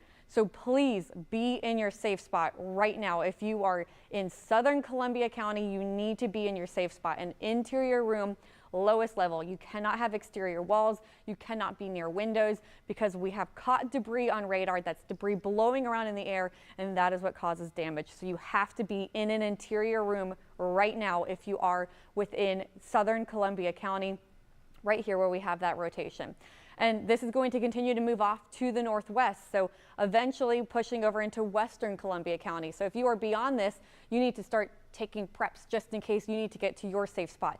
Find what you're going to protect your head with. Find a pillow, find a helmet, if you have time, some sturdy shoes if you're outside of the tornado warning. If you're in the tornado warning, you're out of time. You just have to be in your safe spot right now. And maybe, Ross, we could put another track on this as well, too, when you have a chance. I see you're now pulling up the tornado watch. Yeah, just because I believe it just got extended until 5 a.m. It's 5 a.m.? 5 okay. or 6 a.m., yeah, tomorrow morning. So it's through the overnight period now. All right, so, and it does now include Southeast Georgia, too. Yeah. So originally it was just our Northeast Florida counties, but now all of the First Coast under a tornado watch overnight tonight. And we do have a tornado warning right now. And is it still until 8 p.m.? Are you still talking? Yeah, it is until 8 p.m. Nothing from the National Weather Service here just yet, Lee. Okay, on so whether they're going to extend it or expire it, but here, we'll still put a track on this. Just in case, luckily it looks like it's kind of broadened its rotation, which is good. We like to see, but we still want everyone to just stay in your safe spot right now, just in case, because it looks like it has produced some damage and some debris. So next up, if this does continue to rotate, Pine Rose Church at 8:06 p.m., Bass at 8:08 p.m., Hope Henry Church at 8:10 p.m., Mount Carmel Baptist Church at 8:14 p.m., and Lake Lona School at 8:19 p.m. So this is over Columbia County, south of Lake City, right over I-75. And that right there, that's the rotation. So we already saw the possible debris, we saw debris on radar. We have heard that there have been some eyewitness reports of a tornado on the ground, and it's all associated with that cell that's now pushing through Columbia County. So this is, again, southern Columbia County. And they just reissued a new one. So the new polygon's up there, but you'll see it's until 8:15 now. 8:15. Okay, so Columbia County, you are under a tornado warning until 8:15 p.m. If we just click on the screen, yeah, perfect. Yeah. So 8:15 p.m., Columbia County. And again, just if you're on the south side of Lake City or the west side of Lake City, we want you to keep paying close attention to this. So they keep extending it because the system is still rotating a bit, and it was severely rotating, possibly dropped a tornado over Union County earlier, and now again moving over Columbia County until 8:15 p.m. Any updates, Ross?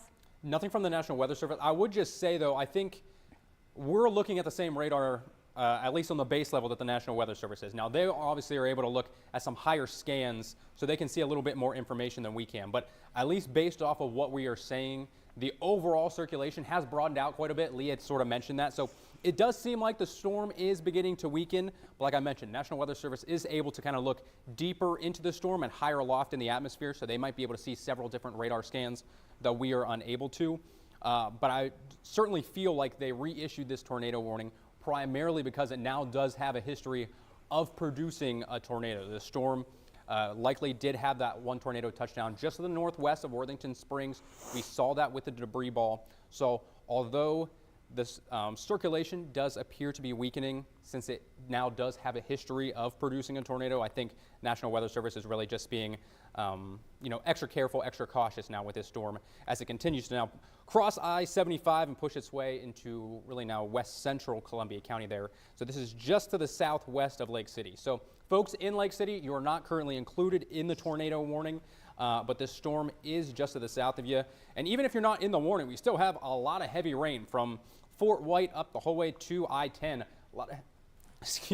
lot of heavy rain is on the way there, Lee. Yeah, and I just got an alert on my phone from the First Coast News app alerting me in Duval County that we have a tornado watch until 6 a.m. So a lot of people might be tuning in because they're finally getting those alerts right now on their phone about the tornado watch. So we are on air right now because there is a tornado warning in Columbia County, South Columbia County. It has a history of likely producing a tornado, so a significant threat right now crossing over I-75 and moving to the northwest in Columbia County. But Ross, if we could get big picture really quick of the tornado watch, because it now covers the entire First Coast. And again, this is a tornado watch that continues until 6 a.m. and it could potentially be extended beyond that at that time. But what you need to know right now about this overnight tonight is that you have to start charging your devices. You have to turn on your sound on your phone, on your tablet, on any way that you receive weather alerts,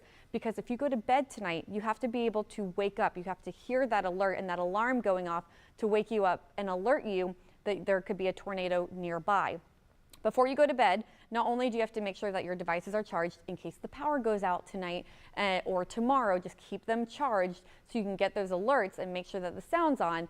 But it's also good to prep your safe spot. So think about, where will I go if there's a tornado warning? Because when we wake up at 3 a.m. and we're groggy, you have to move fast. So where is my interior room, my closet, my hallway, my bathroom? Where will I go? And then you can stock it ahead of time. Go ahead right now and put some sturdy shoes in there. Go ahead and put, say if you have some sort of tablet that you can stream our coverage on, put that in your safe spot as well as you keep it charging, and put a helmet or a blanket or a pillow, something in there that you could protect your head with. And then if you do happen to wake up overnight to a tornado warning, you can go on to First Coast News Plus. You can stream our coverage because, of course, we are going to be here through the entire duration of Debby, and we will be streaming whether it's 3 a.m. or 3 p.m. on the tornado coverage. So just have a plan in place tonight to be able to get to your safe spot and stay informed overnight tonight. We have tropical alerts up all across. This popped up at 5 p.m. today, the tropical storm warning across most of the First Coast, and look at the hurricane warning right up on the side of Lake City. But back to Lake City, back to that tornado warning, because we likely had a tornado on the ground associated with this cell that we've been watching that has been rotating. That's a band associated with Debby. So there's that band right there, or excuse me, that cell, the storm that has continued to rotate. It has now crossed over I-75 and is continuing to move to the northwest. So let's get a look at velocity. Earlier we saw the rotation had broadened out, which was good. Looks like there's still a little bit of rotation there, so we're still holding with it and still watching it. And where is it heading next? Well, it will head to Mount Salem Church at 8:06 p.m. LakeCityWeather.com. Okay, that must be a weather reporting station or something like that, right around 8:19 p.m. and Grace Church at 8:26 p.m. So again, moving to the northwest, but it's getting close by. Some of you who consider yourself living in Lake City, especially on the south and west side of Lake City, please be paying close attention to this. It does have that history of producing a tornado. You can see the rotation right there. That's where it is right now, so near 47. On the south side of Lake City, on the southern half of Columbia County, continuing to move off to the northwest. So this is what we're on air for right now. This goes until 8:15 p.m. Could we get the polygon up again real quick, Ross, if you wouldn't mind? Thank you so much. So this right here, that's where that tornado warning is.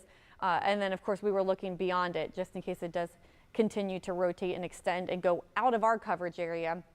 But just giving everyone a heads up as it continues to cross over Columbia County. So if you are in the tornado warning, I really hope you're in your safe spot right now, because this does have a history of producing damage. We saw debris on radar, which is always a scary situation. So this will continue to move within this bigger band. And then just to back up and show you the steady rain that has started to overspread portions of the First Coast. So we had some storms earlier in the Jacksonville area.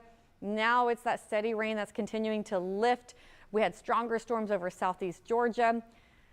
And look, this doesn't look at first glance at anything too significant, but it's within those heavier bands, those stronger bands, we start to see low level circulation, and that is the possibility of a tornado that is dropping. Ross, do you have anything? I'm still waiting to see if the National Weather Service, they just expired this. They did. Yeah, National Weather Service just said they're going to let the tornado warning over southern Columbia County expire at 8:15. We've kind of been mentioning here over about the last 5 or 10 minutes that overall circulation within the embedded thunderstorm has broadened out. It's starting to weaken quite a bit. National Weather Service concurs with us and has also been seeing that.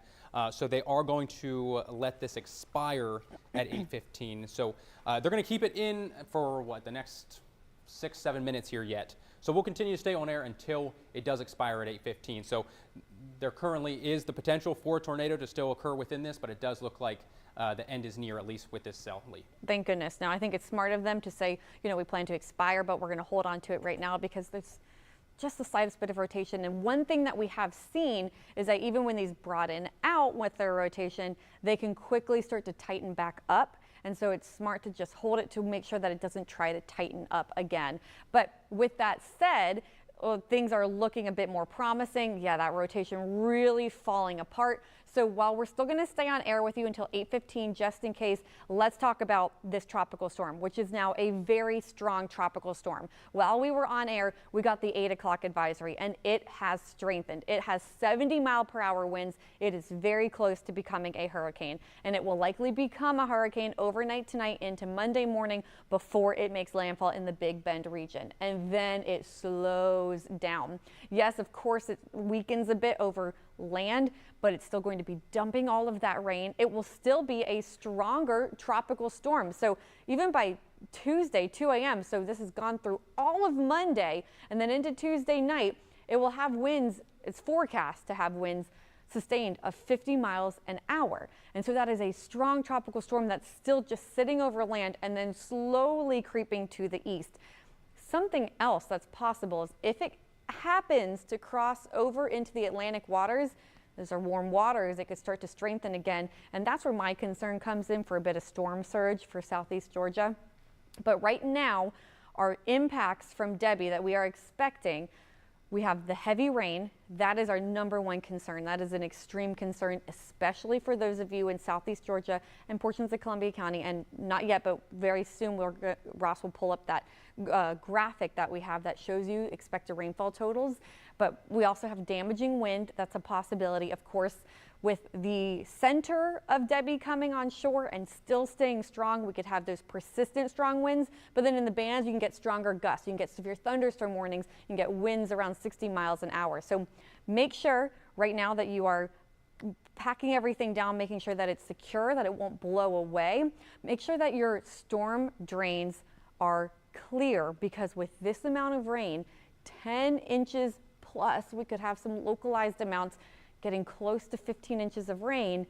Make sure that you have everything cleared out of the way so the water can drain, and also make sure that if you are in an area that is prone to flooding, we're not talking storm surge right now, we're just talking rain flooding. So streets that start to collect a lot of water or creeks that rise when you get a lot of rain. Make sure that you've moved your valuables to higher ground. We are under a high excessive rainfall risk from the Weather Prediction Center. That is a level 4 out of 4. It's the highest that they could give you when it comes to the risk of flooding, of too much rain. And everyone here in purple, you have that risk of likely seeing some flooding within your area, and it's higher for those of you in our western counties up to northeast. But then we have to talk about the wind as well. So look at this, these are wind gusts. And this is Monday afternoon, close to the lunch hour. You could have gusts around or over 50 miles an hour for portions of Columbia County. And it's gusting still in the 30s and 40s for the rest of the First Coast. And as it continues to weaken and move across southeast Georgia, we are still potentially getting gusts 30, 40, 50 miles an hour. Now, it's important to note, those of you watching for places like St. Johns County, Putnam County, Flagler, even a bit of Clay, you're going to see the least amount of impacts out of this. But still, when those bands come through, they can spin a tornado, they can push some really heavy or strong wind, severe wind gusts through your area too, and you'll still get a good amount of rain out of this. But we do expect the strongest wind to be Lake City up into southeast Georgia, and then the most amount of rain, same area from the Lake City area and then up into Georgia. Because watch with me here with this future cast. So of course we're getting the heavy rain that's overspreading most of the First Coast. Monday morning, it continues into Monday afternoon, and then watch southeast Georgia. So Monday evening, still all of us getting that rain. We go into Monday night and into Tuesday morning. Some of you getting a little bit of a break. We need that. We need the rain to sink down into the ground and to drain. Some of you in southeast Georgia don't get that chance. You continue to get the rain. Even portions of Nassau County, still rain, rain, more rain. And that is why flooding is such a concern out of this. Even into Wednesday morning, early Wednesday morning, still holding on to some of that rain out there. And this is just one model run, so we're not saying this is exactly what's going to happen. But if this model is correct, they're saying you even get some of that heavy rain back along the coast for places like for St. Johns County and for Flagler County too. But here's the big picture. And we are not alone. There are tornado warnings out there, even near the Tampa Bay area, but this is Debby, and it is strengthening. It is wrapping up its circulation. It's getting stronger. It is close to hurricane strength now. It has winds of 70 miles an hour. It's moving directly to the north right now at 12 miles an hour, and then it is expected at least to curve back in to the Big Bend region. And from there, that's where it will bring even more rain. But already, look at this. For a lot of you, for places like Columbia County, where we have that tornado warning, this rain is just the beginning, and it looks like it's not going to stop. It looks like you are in really the thick of that widespread rain, and it looks like it will only continue from here, and we will have to watch out for more of these little cells that are trying to rotate. Let's just get a check on velocity just to make sure that the rotation has really spread out and it's still staying nice, and yep, it looks much better. So again, we are expecting this tornado warning to expire in the next 2 minutes. But since it's still up, we're just going to hang with you here just in case, because a lot of these cells, they start to weaken and then the rotation starts to tighten up again. It's common with some of these cells in tropical systems, and that's why we think this is a great way to give everyone a heads up overnight tonight and into tomorrow, all of us under that risk of these spin up tornadoes. So please have a plan in place to stay prepared overnight tonight and into our Monday morning. There's that steady rain. Places like Gainesville, and then wrapping into Lake City, and then just more and more of this rain will continue to overspread our area. Ross? Yeah, I would just say, especially now that that broad area circulation started to move into the far western part of Columbia County, we can pretty much just wave goodbye to it here at that point. So I just want to give you one last look on the radar behind me. You can see the next band of heavy rain is about to move into not only our southern counties, but eventually up into Clay, St. Johns, Duval County, Baker County as well. So from Gainesville over to Palatka, down over into Flagler Beach, Palm Coast, Daytona Beach, that's all headed our way here over the next several hours. So we'll continue to be on your side throughout the remainder of this evening and the overnight period, and really throughout the duration of what is now Tropical Storm Debby, as we continue to track all of the impacts and the latest timing here with this storm. Lee, anything else here to add? Nope. Let's take us back to programming, Ross. All right. Sounds good. This has been a First Coast News special report.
Hey there, everybody, and good afternoon. It is now almost 3:10 p.m. and we wanted to bring you an update here on this Tuesday afternoon because we have a severe thunderstorm watch, a couple severe thunderstorm warnings that have just been issued for parts of our area, and a large cluster of storms that's going to be moving in and impacting our region as we go through the next several hours. So let's start with the current warnings that are in effect for our area at the moment. We have a severe thunderstorm warning that covers parts of Anderson, Knox, Loudoun, and Roane counties, and now we just had a new severe thunderstorm warning issued for the rest of Knox County, it looks like.